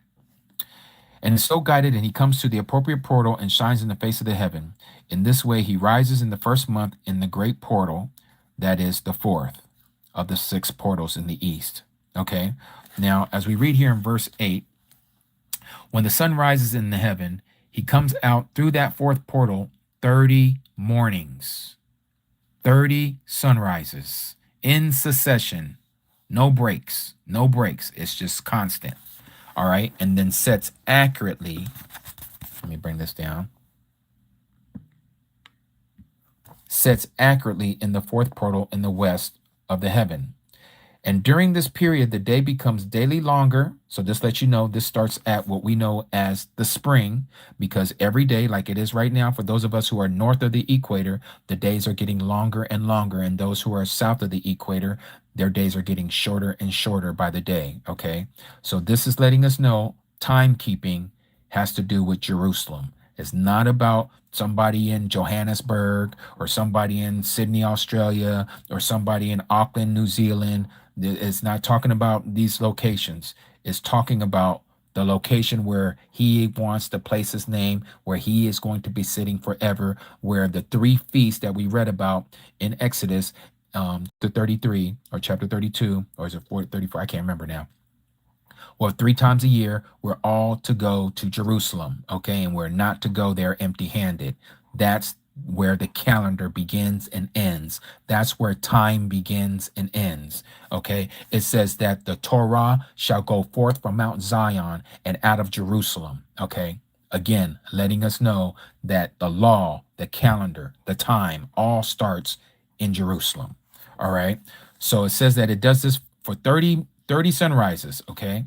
Says, and on that day, the day is longer than the night by 9 parts. Now, you see here in the margins, I have here 4th portal. This has to do with the 1st month, 30 days. Verse 11, it says, and the sun rises from the 4th portal and sets in the 4th and returns in the 5th portal for 30 days. Okay, this is the next month, the 2nd month. Okay, and then it goes on and says in verse 13, and it returns to the east and enters into the 6th portal and rises and sets in the 6th portal 31 days or morning sunrises on account of its sign. Okay, so now right here is letting us know, if you're reading this, it's going to tell you, reading between the lines, when the first day of the year is. Notice here, 31 days. Okay, this is the third month. So here I have 31 days, 30 days, and 30 days. That was the first month. Second month, third month. Okay, and it says on account of its sign. What is that sign? That is what we know as the summer solstice. That's the summer solstice. So the summer solstice is supposed to be the 31st day. So again, here we see 31, 30, and 30. So if we was to add all this up, that's 91 days. 91 days per season. This is the spring season, 30, 30, 31. This is the summer season, 30, 30, 31. That's the winter season, 30, 30, 31. Or excuse me, I did that wrong. That was the fall season, and then 30, 30, 31 is the winter season, and then starts all over again, spring. So now, why am I bringing this up? That this is the telltale of when the beginning of the year is. Okay, remember, 30, 30, and 31 on account of its sign. So now let's go to the account of its sign on our calendar.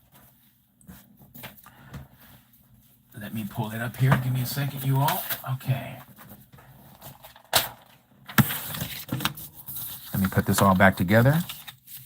Let me pull this back out so you guys can all see this together with me. This was last year's, but it's still the same. The only difference is we put Sunday, Monday, Tuesday, Wednesday, Thursday at the heading up here, okay?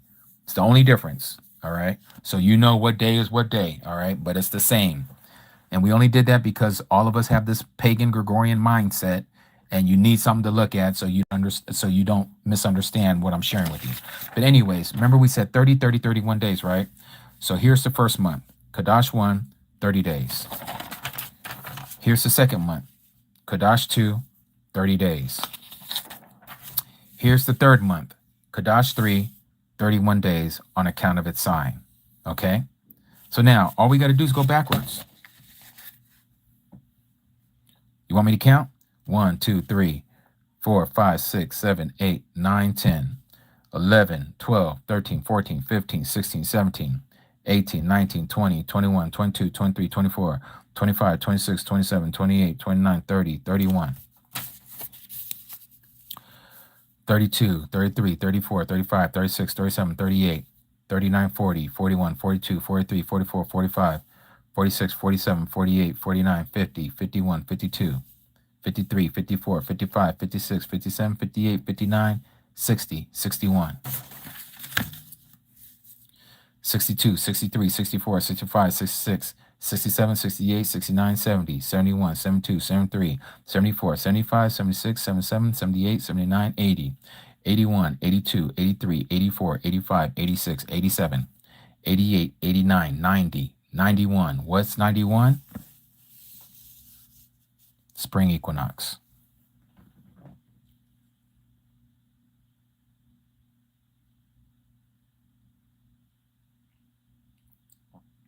Spring equinox. This is why we know the first day of the year is the straight line shadow called the spring equinox. Okay?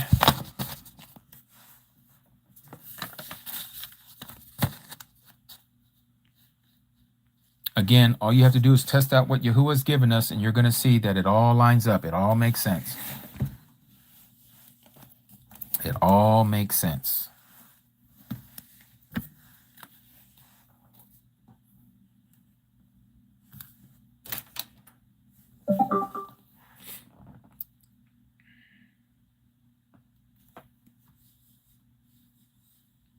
Let's see here. We are now knocking 5 minutes to 3 hours.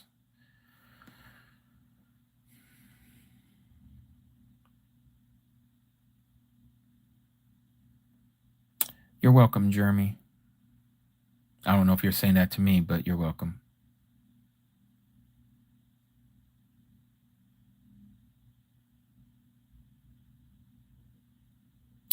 Pete, what to remove as leaven? Leaven has to do with. Oh, thank you, Aki, Jeremy. So the feast of unleavened. I'm saying you're asking me, Aki, Pete, removing leaven from the house, what do you remove? So you're going to remove all the bread that is risen. Okay. Oh, I got to share something about that too. Okay. So how do we do our spring cleaning? Spring cleaning is you go into all your homes and you're not to have any leaven to be found in your house. Okay. So if you have any rising agent that's called yeast, get rid of it. Not baking soda, rising agent called yeast. Okay. Now we know all of this is symbolic. It's the spiritual application that Yahuah is more worried about. Okay. What is the spiritual application of all of this? He says to make sure that our leaven is not like the leavening of the Pharisees and Sadducees. That leaven has to do with pride, boastfulness, and sin. Okay. We know that Yahuah does not like leavening when it comes to pride, ego, boastfulness, and sin. So we are to remove that out of our bodies. Our body is the dwelling place, the temple of the living Yahuah Elohim. All right. So that practice of physically removing the leaven out of your home, it's a great practice to have. Number one, because you're cleaning out your cupboards of all this old stale bread and everything else that you may have. Okay. Remove it. It's still a great thing to do, and it can become fun, and hopefully it doesn't break the pocketbook. But you have your kids help out, go in and look at all the cupboards, all through the cabinets, get all the bagels, the donuts, the your Wonder Breads and your not so Wonder Breads. You know, you get rid of all of that stuff, right? Get rid of it. And you replace it with matzah crackers. And I hope you would be able to make it instead of buying it, because if you buy it, there's a chance that you might have some dam, some blood that you probably don't want in your bread. Okay. Let me just put it that way. I'll leave it at that. So it's better for you to make it than to buy it. Okay. And Pete, if it does any, if it's a rising agent like yeast, you need to get rid of it, right? Okay, so remove it. Just remove it. All right. Now, here's the beauty. So let's go to Leviticus 23. And I don't know if Erica is here, but I think Erica, Akudi Erica, Aki Al, I don't know if Akudi Erica is here. If she is, could you let me know? But it was something that she said that had my mind going forward with this. And of course, Aki Al was the one who goes, well, that's what Erica said. I was like, really? I said, well, that's probably where I got this. It was planted into my ruach, and I had no idea. Okay. So let's go to Leviticus 23. Let me show you this passage.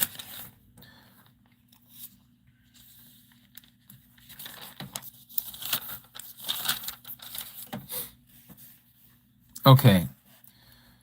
So we're going to start reading from verse 6, okay, where it's talking about the Feast of Unleavened Bread. But I want you to notice something as we're reading, okay? Notice what it says here. Verse 6. And on the 15th day of this month is the festival of Matzot to Yahuah. 7 days you eat unleavened bread. On the first day you have a set-apart gathering. You do no servile work. And you shall bring an offering made by fire to Yahuah for 7 days. And on the 7th day is a set-apart gathering. You do no servile work. And Yahuah spoke to Moshe, saying, speak to the children of Yasharal, and you shall say to them, when you come into the land that I give you, and shall reap its harvest, then you shall bring a sheaf of the first fruits of your harvest to the priest. And he shall wave the sheaf before Yahuah for your acceptance on the morrow after the Sabbath, or to say, the day after the Sabbath, the priest waves it. That's pretty much what it's saying, right? When they use this old English stuff, it just really messes me up too.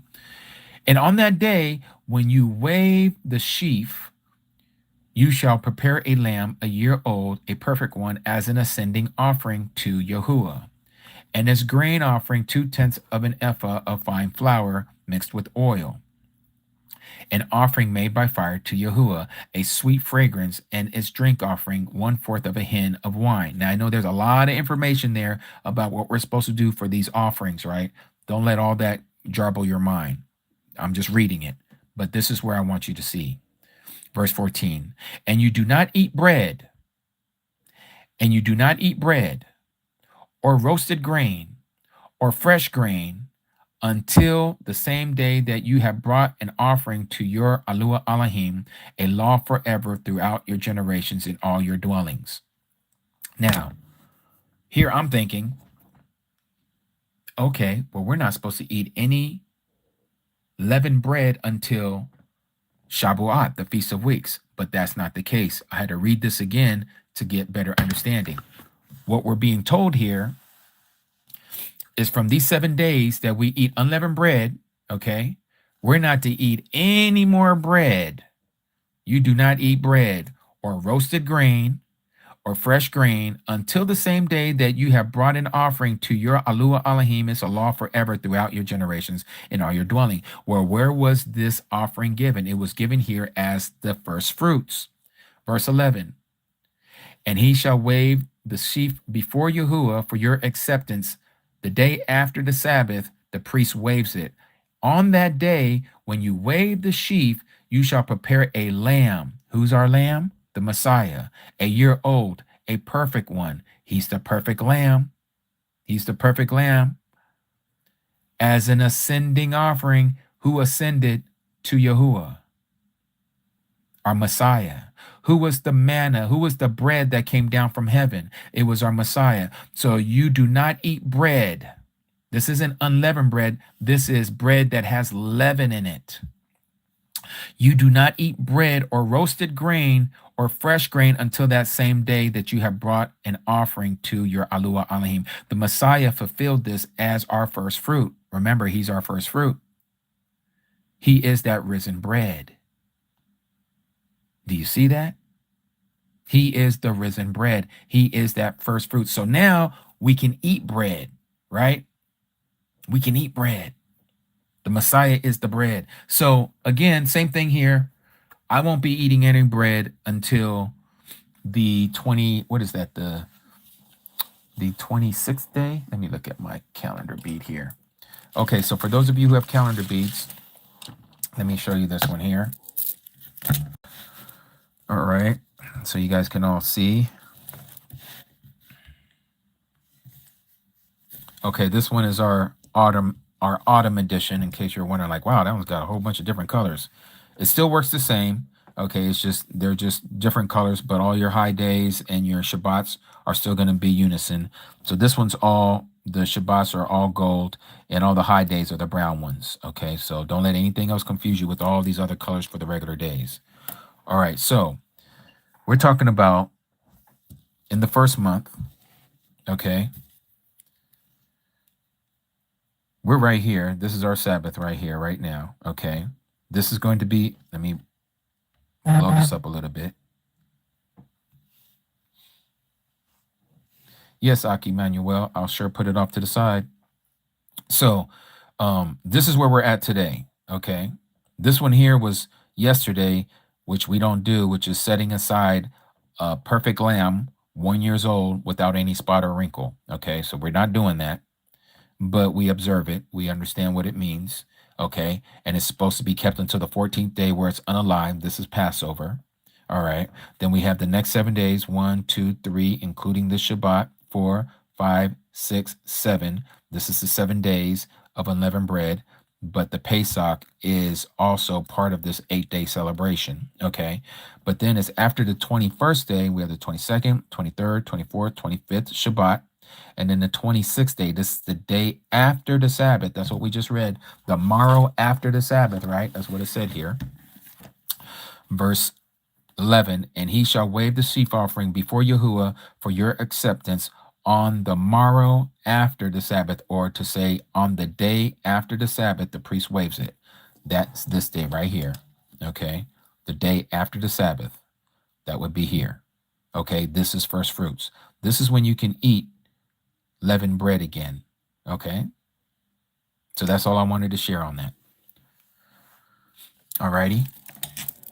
And Aki Manuel, you got these. I'm going to put this off to the side, and I'll make sure that my Asha, make sure that that is going to be with us. All right. Let's see. Aki Lester, you said, Aki Jimmy, are you also able to speak to the observance of Kagia? as per Shemot 23:14-17, Dabarim 16:17. Okay, okay. So let's go there. Shemot, also known as Exodus, chapter 23, 14-17.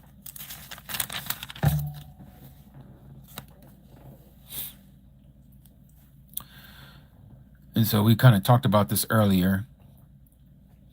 3 times a year, you are to celebrate a festival to me. Guard the festival of Matzot, which is unleavened bread week. 7 days you are to eat unleavened bread, as I commanded you at the time appointed. Again, appointed. This is the appointment time in the month of Abib. For in it you came out of Mitzrayim, and you do not appear before me empty-handed. And then we have the festival of harvest, the first fruits of your labors. Now, this isn't the first fruits that we just read about. This is talking about what we know as the festival of weeks, or Shabuat. Okay, it's not really the summer festival, but it's close to the summer. Okay. And so that is the festival of harvest. And the festival of ingathering. This you may also know as the festival of Sukkot, or the festival of tabernacles, or tent. All right. And you're to gather in from its fruit the labors of the field. So 3 times a year, all your males are to appear before the master Yahuah. All right. Do not slaughter the dam of my slaughtering with leavened bread, and the fat of my festival shall not remain until morning. All right. So we see this again over and over and over again throughout the Tanakh, where we're told about these 3 festivals, and we're going to keep this. This is going to go all the way into the millennium. Okay. To that, Aki. Yep. We're getting ready to get off. And, so this is to occur even all the way into the millennium, and even after the millennium. These 3 festival, these 3 times a year that all males are supposed to appear before him, that doesn't exclude you sisters. Okay, it's just that at this time when it was written in the Tanakh, specifically here in the Torah portion, everybody's house was numbered by a male, and you can see this in Numbers chapter 1. Okay, every house is numbered by the head of the house.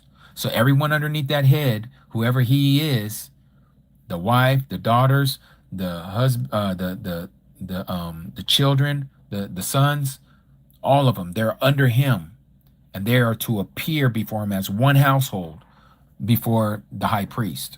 Okay, and the high priest would take their offering and bring it before Abba Yahuah 3 times a year. Now, we have a high priest now. Our high priest is the Mashiach, right? The Mashiach has done all of this for us, but that doesn't mean we don't observe these days. We still observe it. We still observe it. Okay, so it's not that it's been done away with, and you have all of this that is going on, that people are over here saying that you're not supposed to keep these days. Aki Lester, you say, isn't yeah, see, I don't really use that word. Kagiag, really what people call the Last Supper. Yeah, so I just call it the Pesach, because that's what we're supposed to do. Hold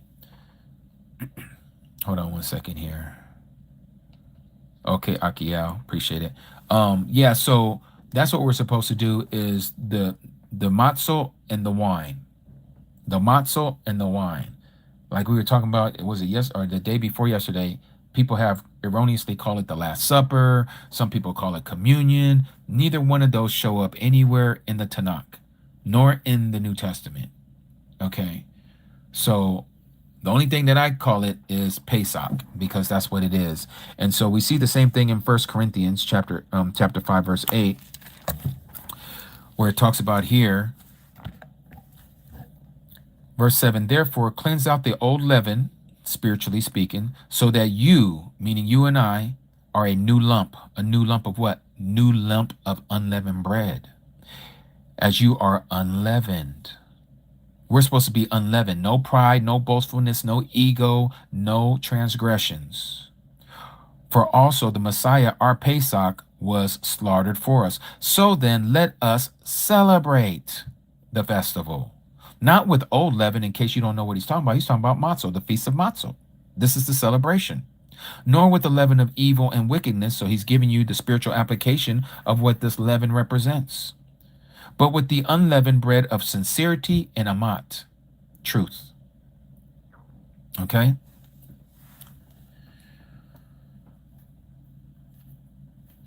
There's nothing that you do on first fruits, Cody Lauren. It's already been done for you. There's nothing that you are to do but to observe it, that you recognize it.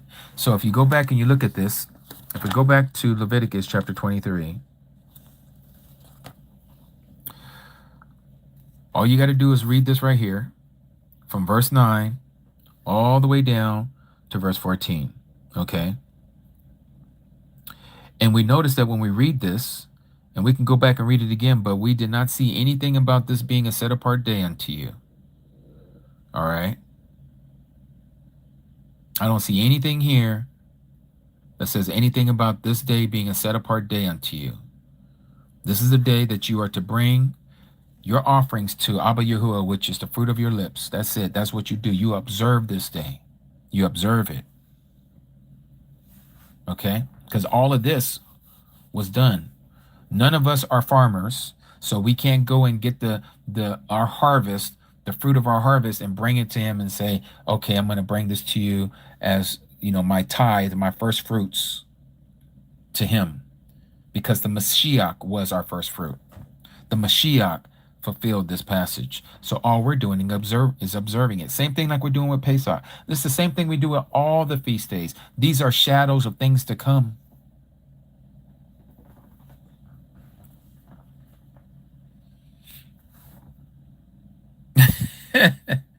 Yes, Aki, Lester, we know you's a farmer over there. Yes. And I'm growing a garden myself, but I'm not bringing none of what I got in my backyard as first fruits because those things look tacky. They're terrible. But I'm going to bring him the first fruits of my lips.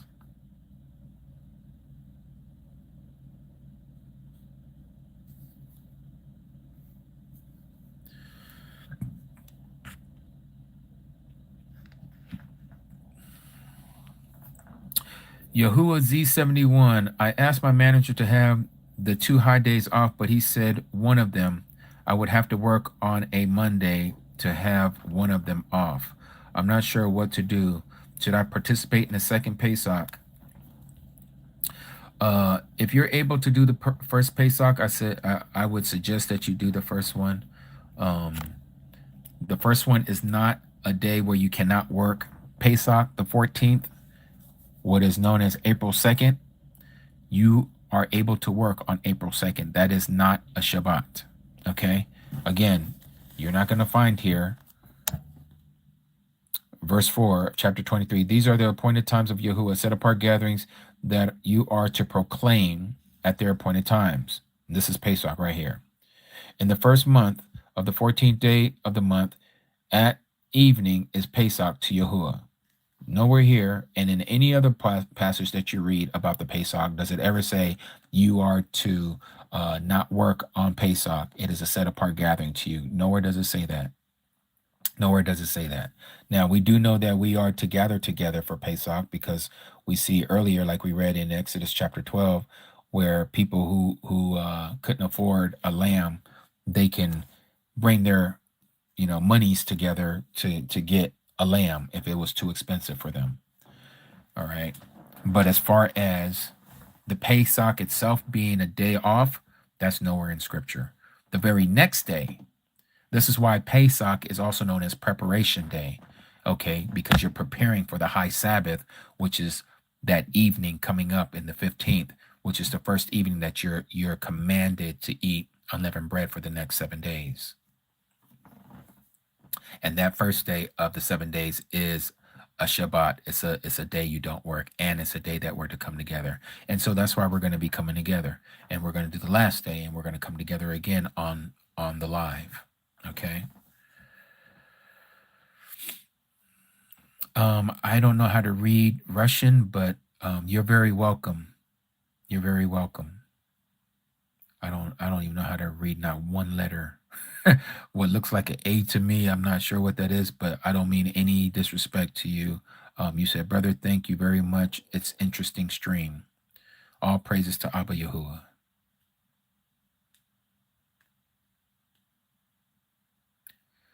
I wouldn't fast on that day, see Angel. I mean, it doesn't say that you can't, but I wouldn't fast on that day because it's a day that you're able to eat bread again.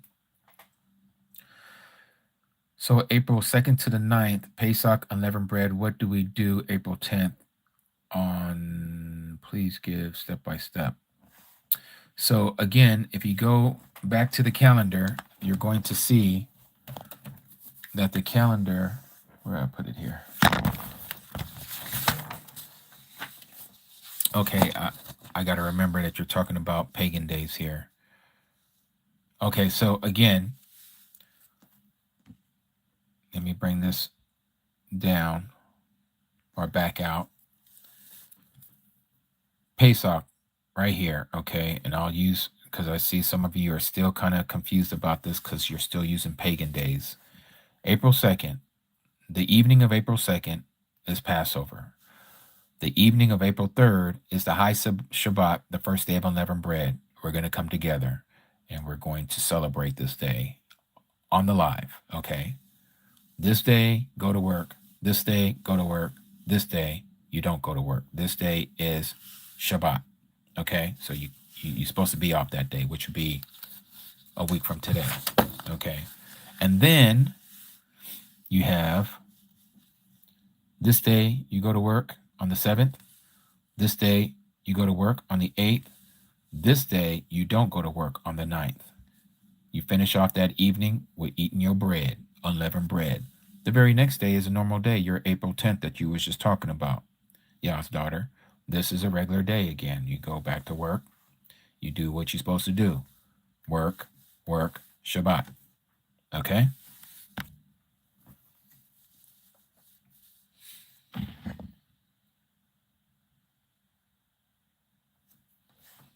Okay, some of your questions are coming in so fast. Let me see here. So we shouldn't work on the 3rd and the 6th.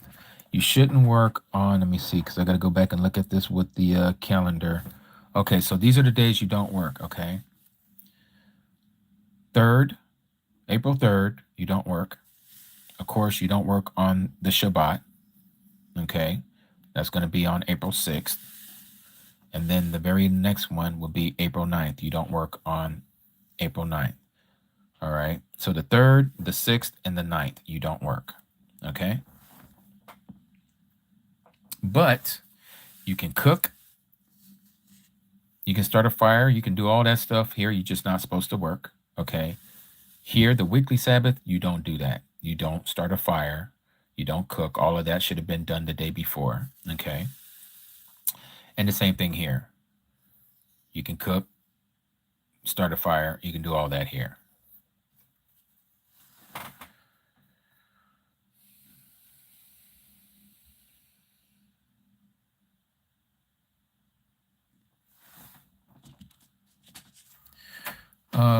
Am I higher? I don't know if that's how you say your name. Am I? You said, thank you, Aki Jimmy. I appreciate your very helpful teaching tonight, as I am very new to all of this. I went through 22 churches. Wow, that's a lot of pagan temples. I probably got you beat by one. Eventually, to find this group, I believe without a doubt that I was led. Oh yeah, all praises to Abba Yahuah. Let's see, Miranda, you said, so I have to work on the high Sabbath. What can be done if we can't get those days? Miranda, it is what it is. You know, you have to just take it before Abba Yahuah. You know, there's a lot of us that we have problems in this world because, again, this isn't our world. We're just passing through it. And we do have to take care of ourselves and everything else. So Abba Yahuah sees exactly what's happening to us as it was with the children of Yasharal in the days of Pharaoh, where he would not let us go. So don't be hard on yourself. Just do what you can and try not to spend money where you can't or where you don't have to on those high days. Does start a fire mean warm up your food? So Cheyenne, that's speaking of specifically, what's up, dear? Oh, okay. I thought you had something. Yeah, share me. Okay, so you can warm up your food, but the fire should have already been going the day before, Or if you're doing like most of us, because we live in a modern time, you just cook it on your electric stove or your electric microwave. But do not start a gas fire, okay? If you have a gas stove, don't use it. All right. Again, only to warm up your food in the microwave or on a hot plate, wherever you're not using fire, okay? Electric is different. Okay, we have modern things that we got going on here. We're not talking about that. That's not considered fire. Okay, people want to add to it. Like I was telling you guys earlier, don't bring any of that Talmudic teaching up in here where people say you can't even rip off a piece of toilet paper because that's doing work.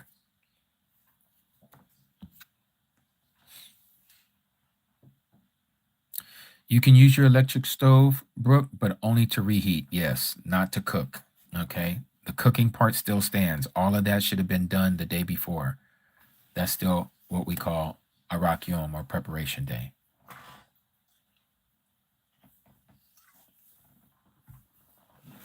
How's the doggies, dear? They're listening to your live downstairs. They're knocked out. They're knocked out. I'm putting them to sleep. Yes. Okay.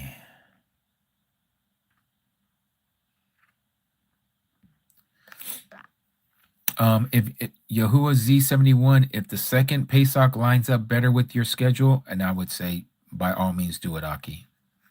Or Akodi. I don't know if you're Aki or Cody. See, here I go assuming.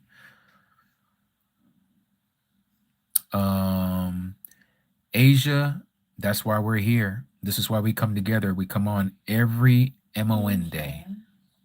Every MON day we come together. Someone asked about cat food. Oh yes, crock pot is handy for Shabbats. Do you have me excused because I'm still trying to learn the truth? What don't I do on the Sabbath? Okay, Alicia, great name by the way. Alicia, which means mighty one is savior. My mighty is savior.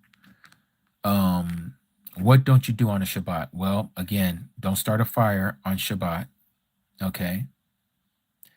And the reason for that is you're not to be cooking. Okay. So if you didn't prep it the day before, don't start cutting all your onions and your celery and all this other stuff and you put it into a crock pot and you're going to cook it. That should have been done the day before. Okay. And then the next thing is you're not to be working. All right. You're not to work on the Shabbat. All right. The other thing you don't want to do is you don't want to do what you like to do. That doesn't mean because it's a day off, you go and you get to go riding your bicycle on your favorite trail. All right. That's doing what you want to do on his day. He says, if you don't do your things that you delight in on my day, if you don't speak your words and you don't do those things that pleases you on my day, then he shall allow you to ride on the heights of the heavens. All right. So again, that is his day. Don't do any of your hobbies.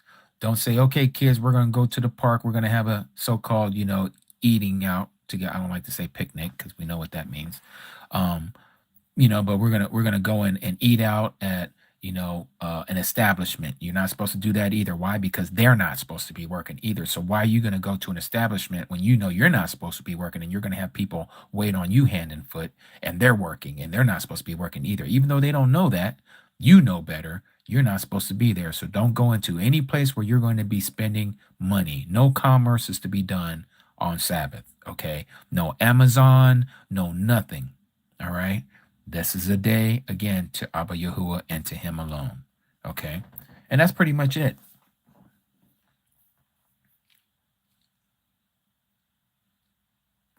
Cheyenne, picnic is 2 words, and I got to be careful how I say this, but it's pick, Nigger. I'll just put it that way.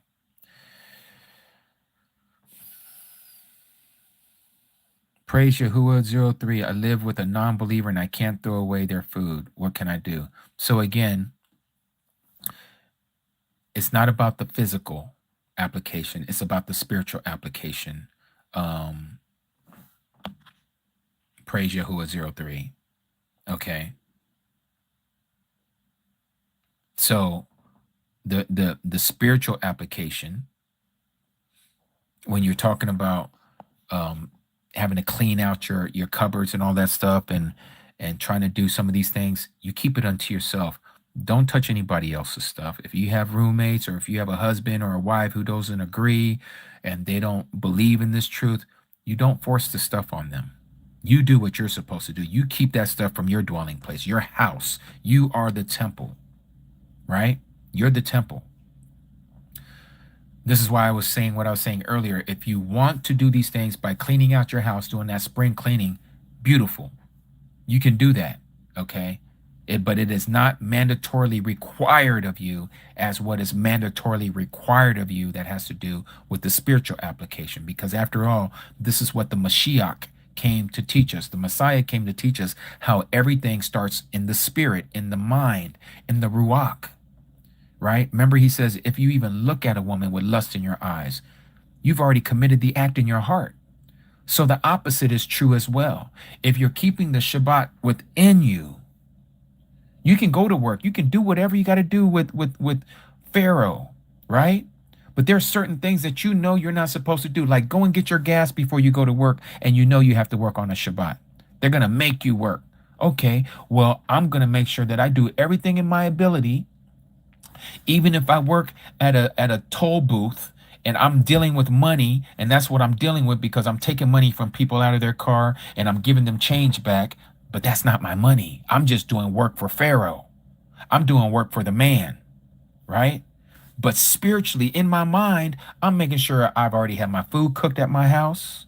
Okay. I'm not going to be turning on no lighter on the fire. That fire is not going to get lit unless it was already lit up because it was still going from the day before, right? I'm not going to leave my job or leave my house to go and buy something. I'm not going to do any commerce whatsoever because I know I'm not supposed to do that.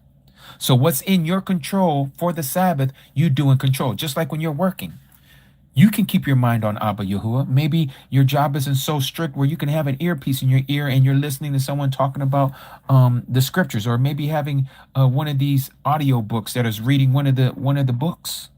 There's all kinds of ways you can keep your mind on him, where you're not thinking your own thoughts. Oh man, I wonder who's winning that game right now.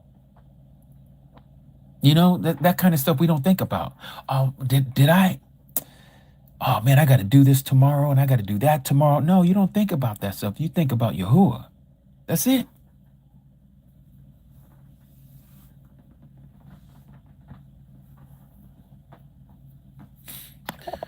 All right. So we're going to finish off at 4 hours, and then I'm going to come back on just for a little bit, just to answer a couple more questions. The reason being I can't go longer than that is because it is my Shabbat, and I got to get some rest because I'm going to be getting on the road tomorrow, and getting ready to go down there and see my Akis and Akodis down in Phoenix. It's a little under a 4-hour drive from Vegas to Phoenix, and we're going to get stuff set up. We're going to have this beautiful time. And all of you who can't make it, it's okay. We're going to have a beautiful time with you as well. We're going to still do this together. Just because you're not there physically, you're still there with us in the Ruach. And that's what counts. And we're going to do this all together at the same time. No matter where we live, no matter where we dwell, we're going to do this.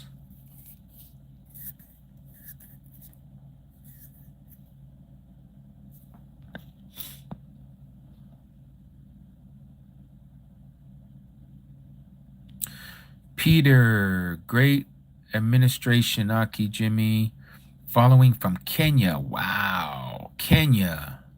Are you in Nairobi by any chance, Aki Peter? Yahuwah Barak you and your mishpachah, by the way, Peter. Natasha, you say you also live with Brooke. I know. We're gonna miss you too.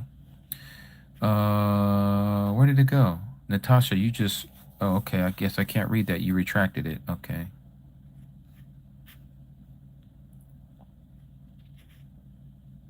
Yes. Yeah. I can hear you, Aki Pat.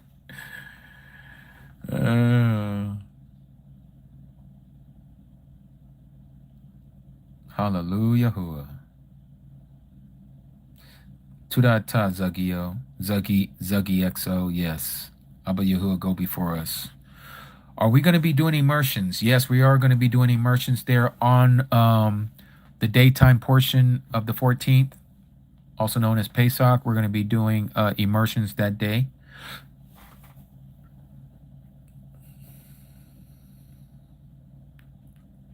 Yahusha is Yahuah 777. Please let us know when you come to Florida. Yes, Yahuah willing, I will definitely let you all know before we do that. To the Aki Jimmy, though I do not fully grasp the calendar stuff, I know Yahuah will open my eyes. Yes, he will. Just stay with it. Stay with it. He will open up your eyes, Chris. Yah's chosen daughter on my mother's side. I believe there will be immersions. Yes, there will be immersions. That's right, Cody Stelly. Yeah, I can't wait to see you mañana.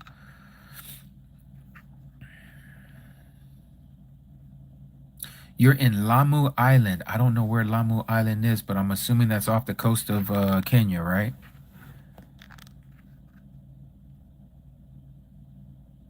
Hallelujah.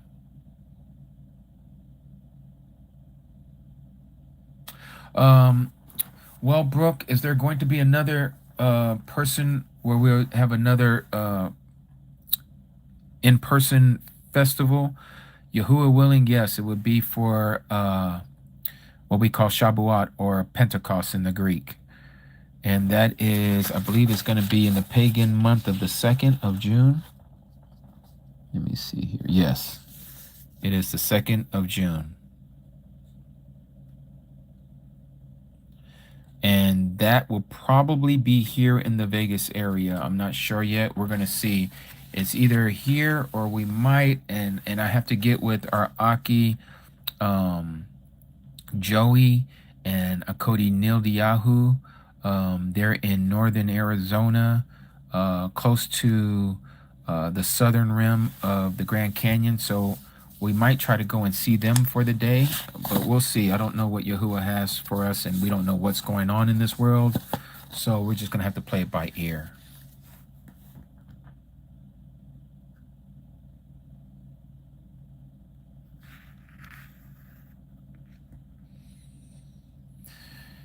Ape Young Smart, are we to smoke? Well, let me put it this way. The scripture does not say you cannot smoke, okay? But here's the thing. And it also depends on what you're smoking. But I'll tell you right now, that is not great for your lungs, okay? So you are destroying your temple, which Yahuah dwells in. So be careful what you're putting into your body, all right?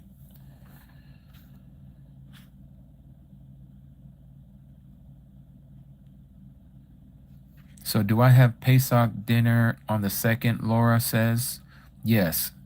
The evening, at evening, you are to eat your Pesach, okay?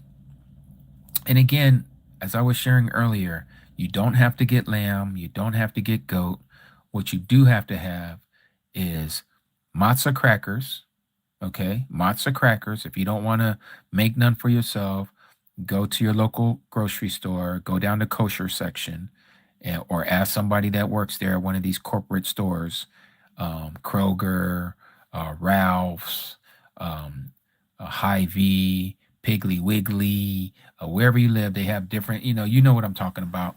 You go to those corporate grocery stores, go to the kosher section, they'll show you where you can find matzah crackers. Try not to get the salted ones, get the unsalted ones, okay? But you need to get that, and you need to get you either grape juice, like Welch's grape juice, or Kedem grape juice, Kedem grape juice. That's going to be in the kosher section as well. And or fermented wine, which you may know as red wine. Okay? That's it. That's all you need. If you don't want to eat anything else and that's all you want to have, you can have that. I know people that all they eat is unleavened bread for the whole 8 days. They won't eat anything else but unleavened bread and drink juice or drink red wine. That's it. That's all they'll eat and drink. And of course, the water, of course, but yes.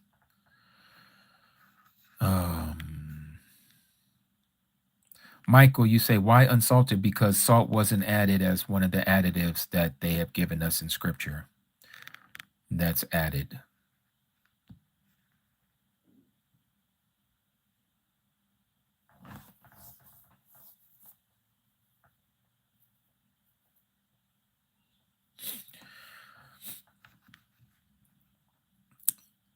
Yes. Yes.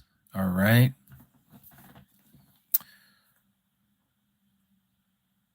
Yes, Michael. Yes. No salt. You're gonna, like when you're using the when you put the wheat flour with the oil and the water, I think that's all that there really is to it. A Cody Stella, you're here.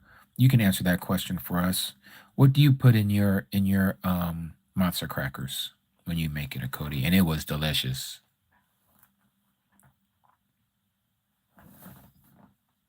You're very welcome, Aki Robin. I know, again, I know it's difficult for you guys being on that other side of that international date line, but just know that as it's happening here in Vegas, you guys are behind us. So if you do anything before we do, that means you're out of time because we can't do it before Jerusalem. Oh, there it is. Oh, so you do use salt, Cody Stella. Okay.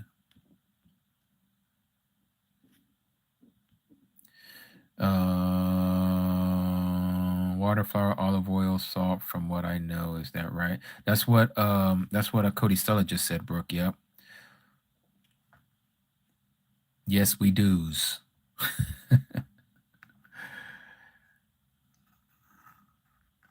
Sandra, as far as I know, baking soda is not leaven, but I could be wrong about that. But as far as I understand it, it's not leaven. It's not yeast.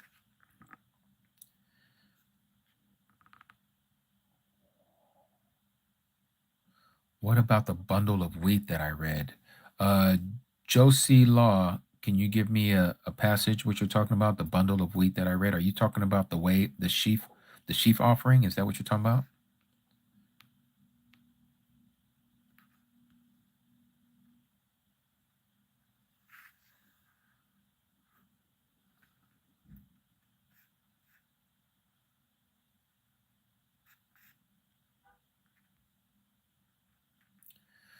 So baking soda is a riser. Yep. So no baking soda.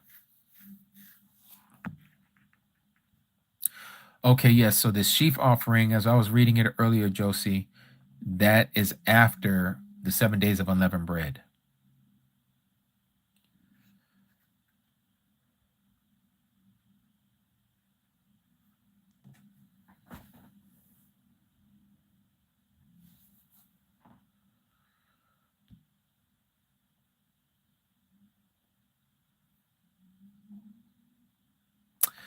Anyone who wants a copy of this calendar, please go to our website, ambassadorsofyah.com. Ambassadorsofyah.com. Ambassadorsofyah.com. You'll see it there. Okay. In fact, I think I'm just going to go ahead and finish off here at the 4-hour mark, and we're going to call it a day. And the next time I'll be on Mishpachah will be when we are getting ready for the Pesach festival. Pesach festival. Wow, I can't believe it's already here. Wow. It's amazing. Amazing. Amazing. Mm-hmm. Mm-hmm.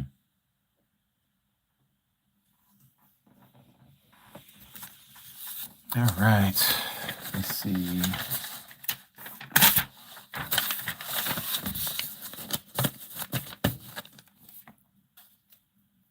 Yep, it is him. And by the way, we're gonna have a little treat for you because one of our Akis and Akodis is getting married on the day of the first day of unleavened bread. They are going to tie the knot, as we would say, become one before Abba Yahuwah. And so we will have that also live streaming. So you guys can all partake and be witnesses of two coming together who believe in our Abba Yahuwah. It's going to be a momentous, joyous time.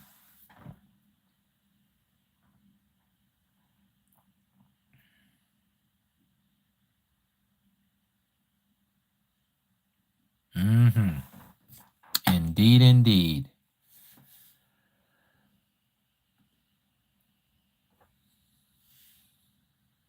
Hallelujah. Yahuah. Can we listen to song? It's beautiful name I sent to you. It's probably gonna have to wait till the next time because I don't have it set up right now. I'm kind of already set here to finish off, so we're gonna have to do that another time. I apologize.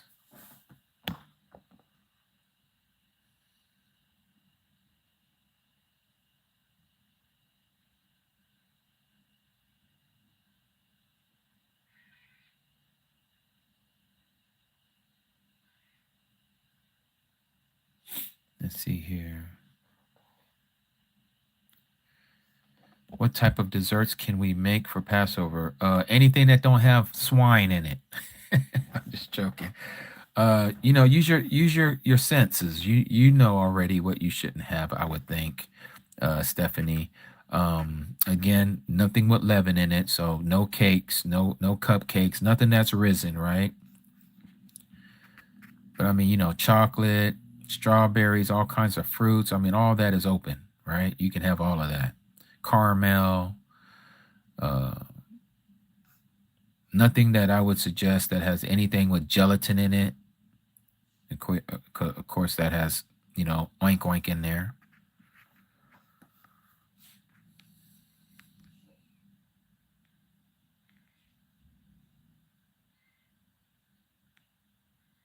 Yes, Saturday, Z57 or Z5S.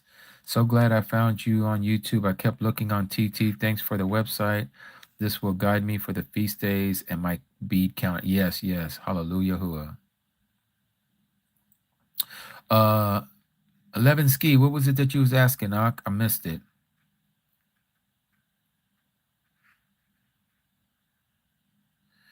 Really, Chanel? That's crazy. But it doesn't surprise me. We will pull off for you. Please pull off for me. I'm new to this meeting. My family are non-believers and they hurt me spiritually. Please, I can't take it. I want my own safe home. Keep me in your pull-offs. Thanks. Natasha, we're all there with you. We're all there with you. We've all literally, with friends and family, you're not the only one. In fact, if you used to ask most of us in here, maybe a few of us, a handful, may have someone else in our family that believes what we believe. Most of us, we're single. And when I say single, I'm not talking about non-married. I'm saying single as we're the only one from our family. Like my wife and I, me from my side of the family, I'm the only one. Well, my niece, but she's not all the way there yet, but pretty close. My wife's side of the family, she's the only one. Right? Oh yes, thank you, Akia. Let me say this. For those of you who are coming out to Pesach in Phoenix with us, please bring your scriptures with you. Don't leave home without your scriptures. Okay? Don't leave your home without your scriptures. Make sure you bring your scriptures. Whatever translation you have. Yes, dear. So it's at the Discovering the Jewish Jesus and asking if has ever heard why it is Yahusha and not the others. Oh, David, I guess you're saying that to go there and add to whatever the question is that they're talking about. Is that what it is?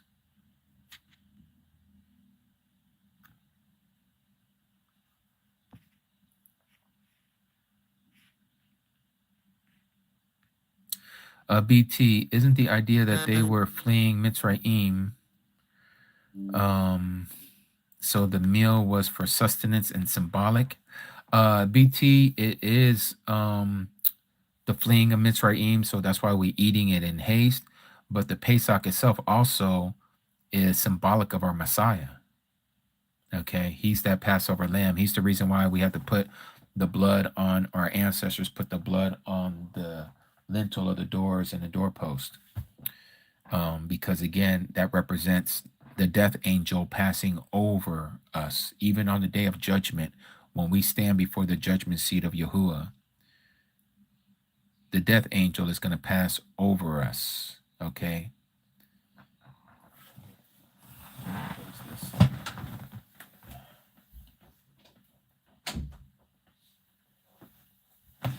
right. What else we got here?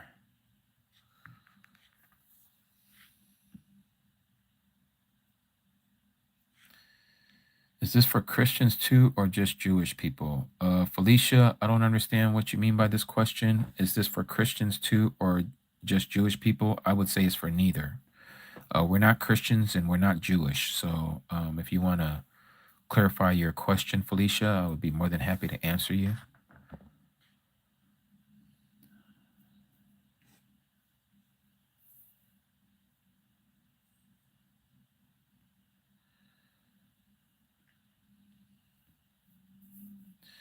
No baked cheesecake, thank you. Are we allowed to use graham crackers?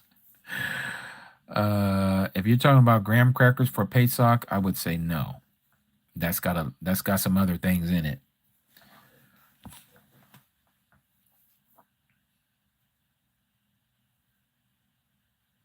How do we prep for the Sabbath during the Pesach, cooking, etc.?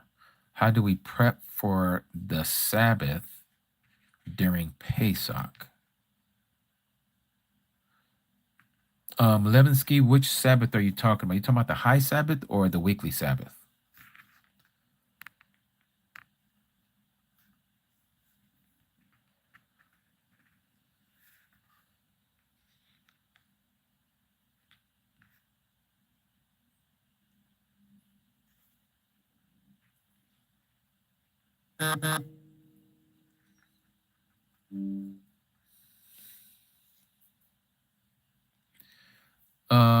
I don't know if I want to bring that up here, Aki Al, because that's, you know, we're I will say this for those of you, and I've mentioned this already, but those of you who are going to be cooking for Pesach, and who might be making some sides, please come prepared to make some sides.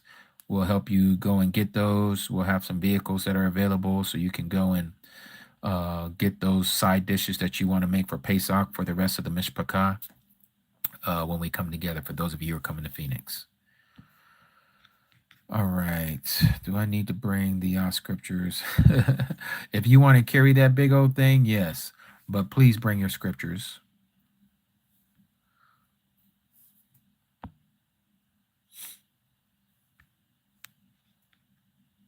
Oh, well, we appreciate you being here, Cody Debbie, and we appreciate Askia for bringing you here. Don't eat regular bread again until April 10th or April 14th. Okay, we're using pagan dates again, so I got to go back and look at that. So it would be, let me see here, because it's the 26th on our calendar. April 14th. April 14th.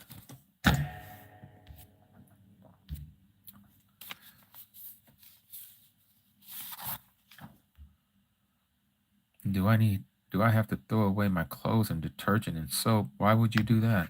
What does that have to do with anything here that we're talking about? You're very welcome, Jamie. All praises to Abba Yahuah.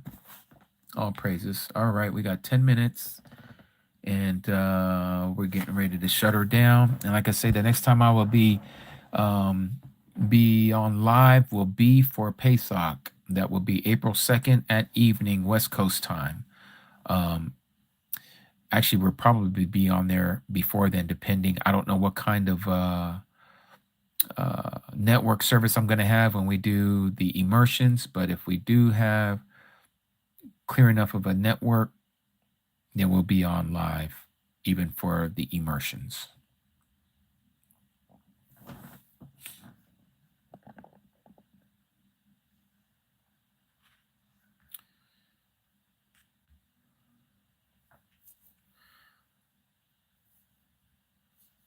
April 3rd, what time will I go live? Well, we're going to have a wedding ceremony on the 3rd.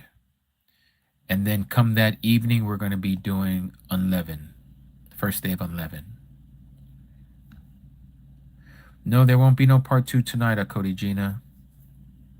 Nope, not tonight. So I got to prepare myself for tomorrow, because I'm going to be gone from my house for about 6 days. So I got to give my nephew some instructions for him to follow to take care of my home and all the animals that I got around here, my cats and dogs and goats and sheep. And I'm just joking. I just have 3 dogs and a turtle.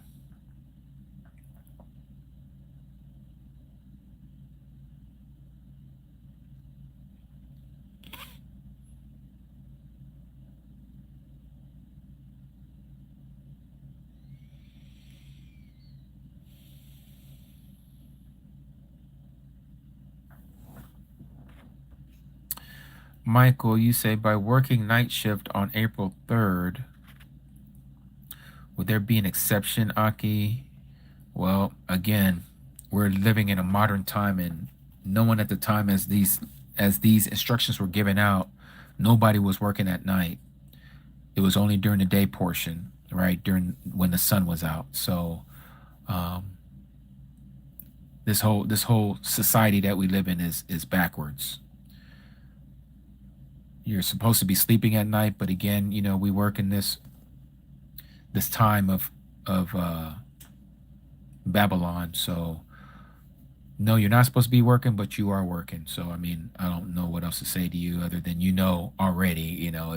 You're in that position where it's difficult to keep. But do your best, Michael. Do your best.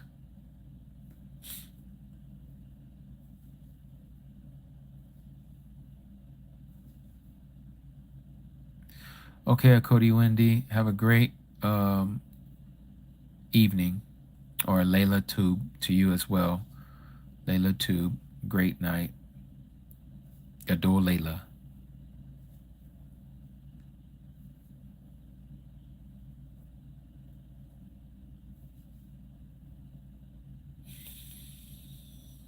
Hallelujah. Yahuah.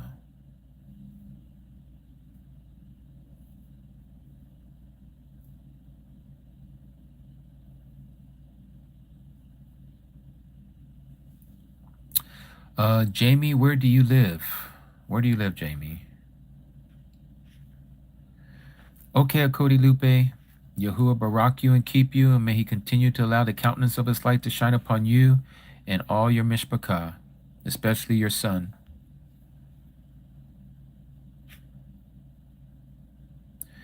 Yes, peace, be still. You gotta help out your husband. You gotta do what you gotta do. Is the word bad a pagan word? I don't think so. I haven't looked into it, so I can't say yes or no. But I don't think so.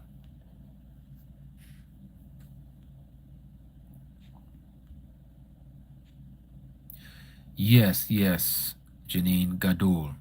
Yes.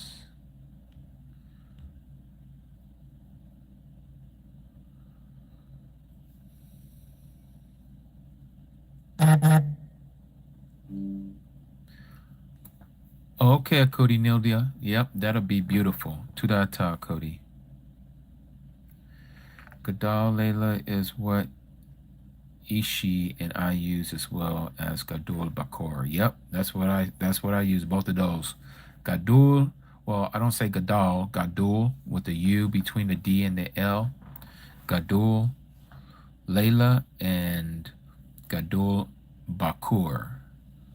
Baqur.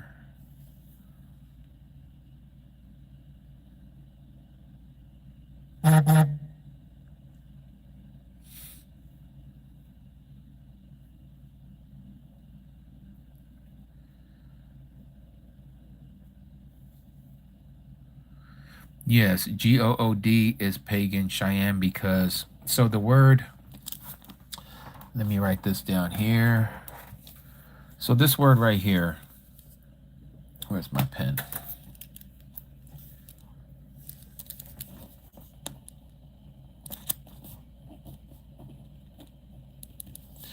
So a lot of people say this, but they don't know what they're saying, right? Actually, it was this Catholic lady taught me this, and I didn't know this, and this is what kind of got me started looking into the word Good. But this was a greeting of when somebody was leaving. Okay, you say this as a parting greet, and this meant God be with ye. This is Old English. Okay. What you see here as goodbye is actually God be with ye. So they contracted the by from be and ye, and that's how you get by. And this God is another way of saying this. So you're saying God be with ye, that right there. So God is pagan because it's actually talking about God instead of Good. And so you'll see a lot of even Hebrew words. You'll see Gad, Good, right? What's the other one? And of course we know this one. But all of these are the same. They're all the same.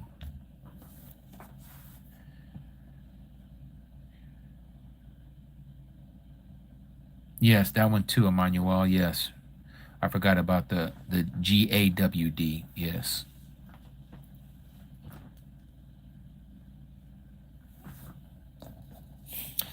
Queen Got is the Germanic way of spelling it. Yes, and that's how they pronounce it too. GOTT, Got, in the German tongue. Cree, what does Gadul mean? Gadul, not Godul, but Gadul means great.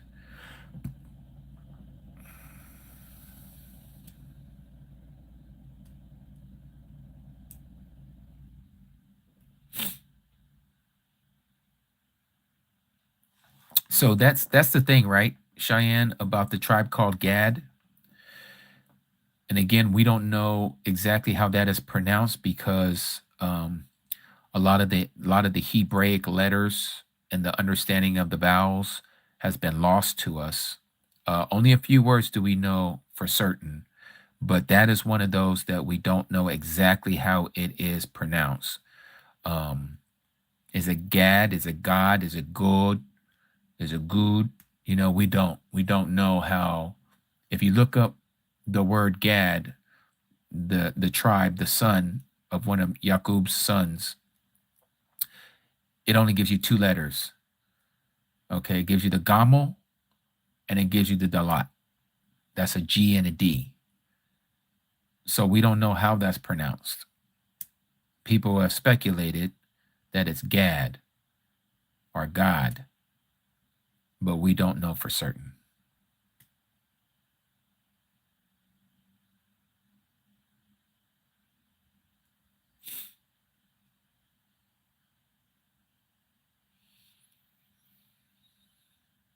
All right. Well, so this brings us to the end of our Shabbat meeting today, Mishpachah. So before you leave, let me give you all the Aaronic Barakah. And the next time we are all together again, it will be for Pesach, or actually I should say it will be for the immersion.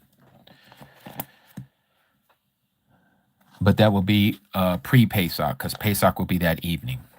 Okay, so let's read out of Bamidbar, chapter 6. Bamidbar, chapter 6. Okay, in Bamidbar, chapter 6, we are doing the Aaronic Barakah. And it reads there for us, starting at verse 22. And Yahuah spoke to Moshe, saying, Speak to Aaron and his sons, saying, This is how you barak the children of Yasharal. Say to them, Yahuah barak you and guard you. Yahuah make his face shine upon you and show favor unto you. Yahuah lift up his face upon you and give you shalom. Thus they shall put my name on the children of Yasharal, and I myself shall barak them. All right, Mishpachah. So it was wonderful, a great time together. May Abba Yahuah go before each and every last one of you, including your Mishpachah. May he allow all your ways to be wonderful and to his esteem. And may we be a barak to someone else as Yahuah has been a barak unto us. Until next time, my name is Jimmy, also known as Brother Jimmy, and we are the ambassadors of Yah.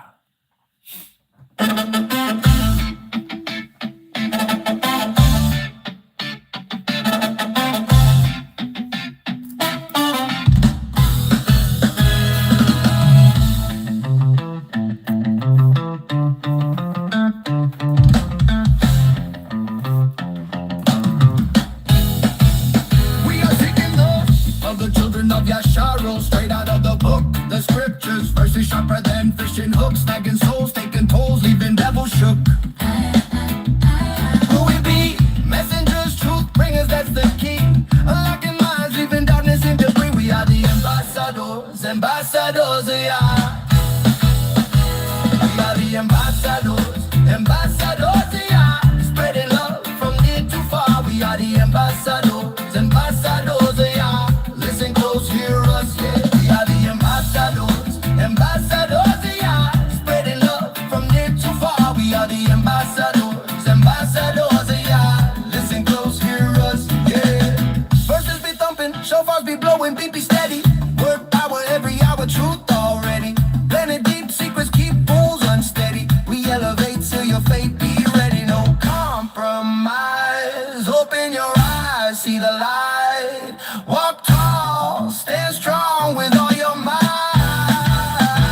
We are the ambassadors, ambassadors of Yah. Spreading love from near to far. We are the ambassadors, ambassadors of Yah. Listen close, hear us, yeah. We are the ambassadors, ambassadors of Yah. Spreading love from near to far. We are the ambassadors, ambassadors of Yah. Listen close, hear us, yeah.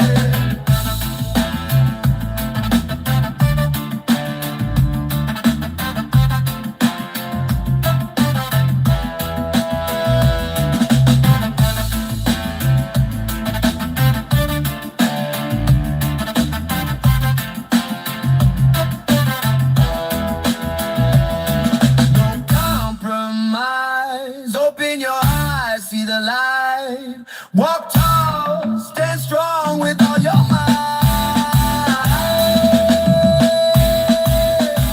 We are the ambassadors, ambassadors of Yah. Spreading love from near to far. We are the ambassadors, ambassadors of Yah. Listen close, hear us, yeah. We are the ambassadors, ambassadors of Yah. Spreading love from near to far. We are the ambassadors, ambassadors of Yah. Listen close, hear us, yeah.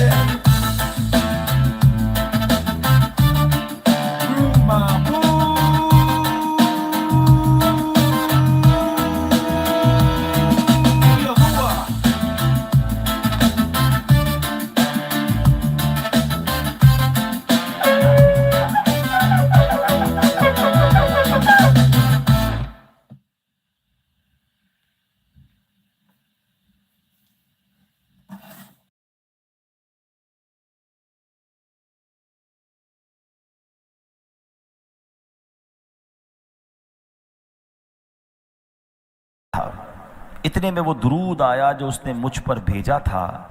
दुरूद पाक ने उसका हाथ पकड़ा और उसे पुल सिरात पर खड़ा कर दिया, यहाँ तक कि उसने पुल सिरात पार कर लिया। सुभान अल्लाह। मतलब ये कि दुरूद पाक उसे पुल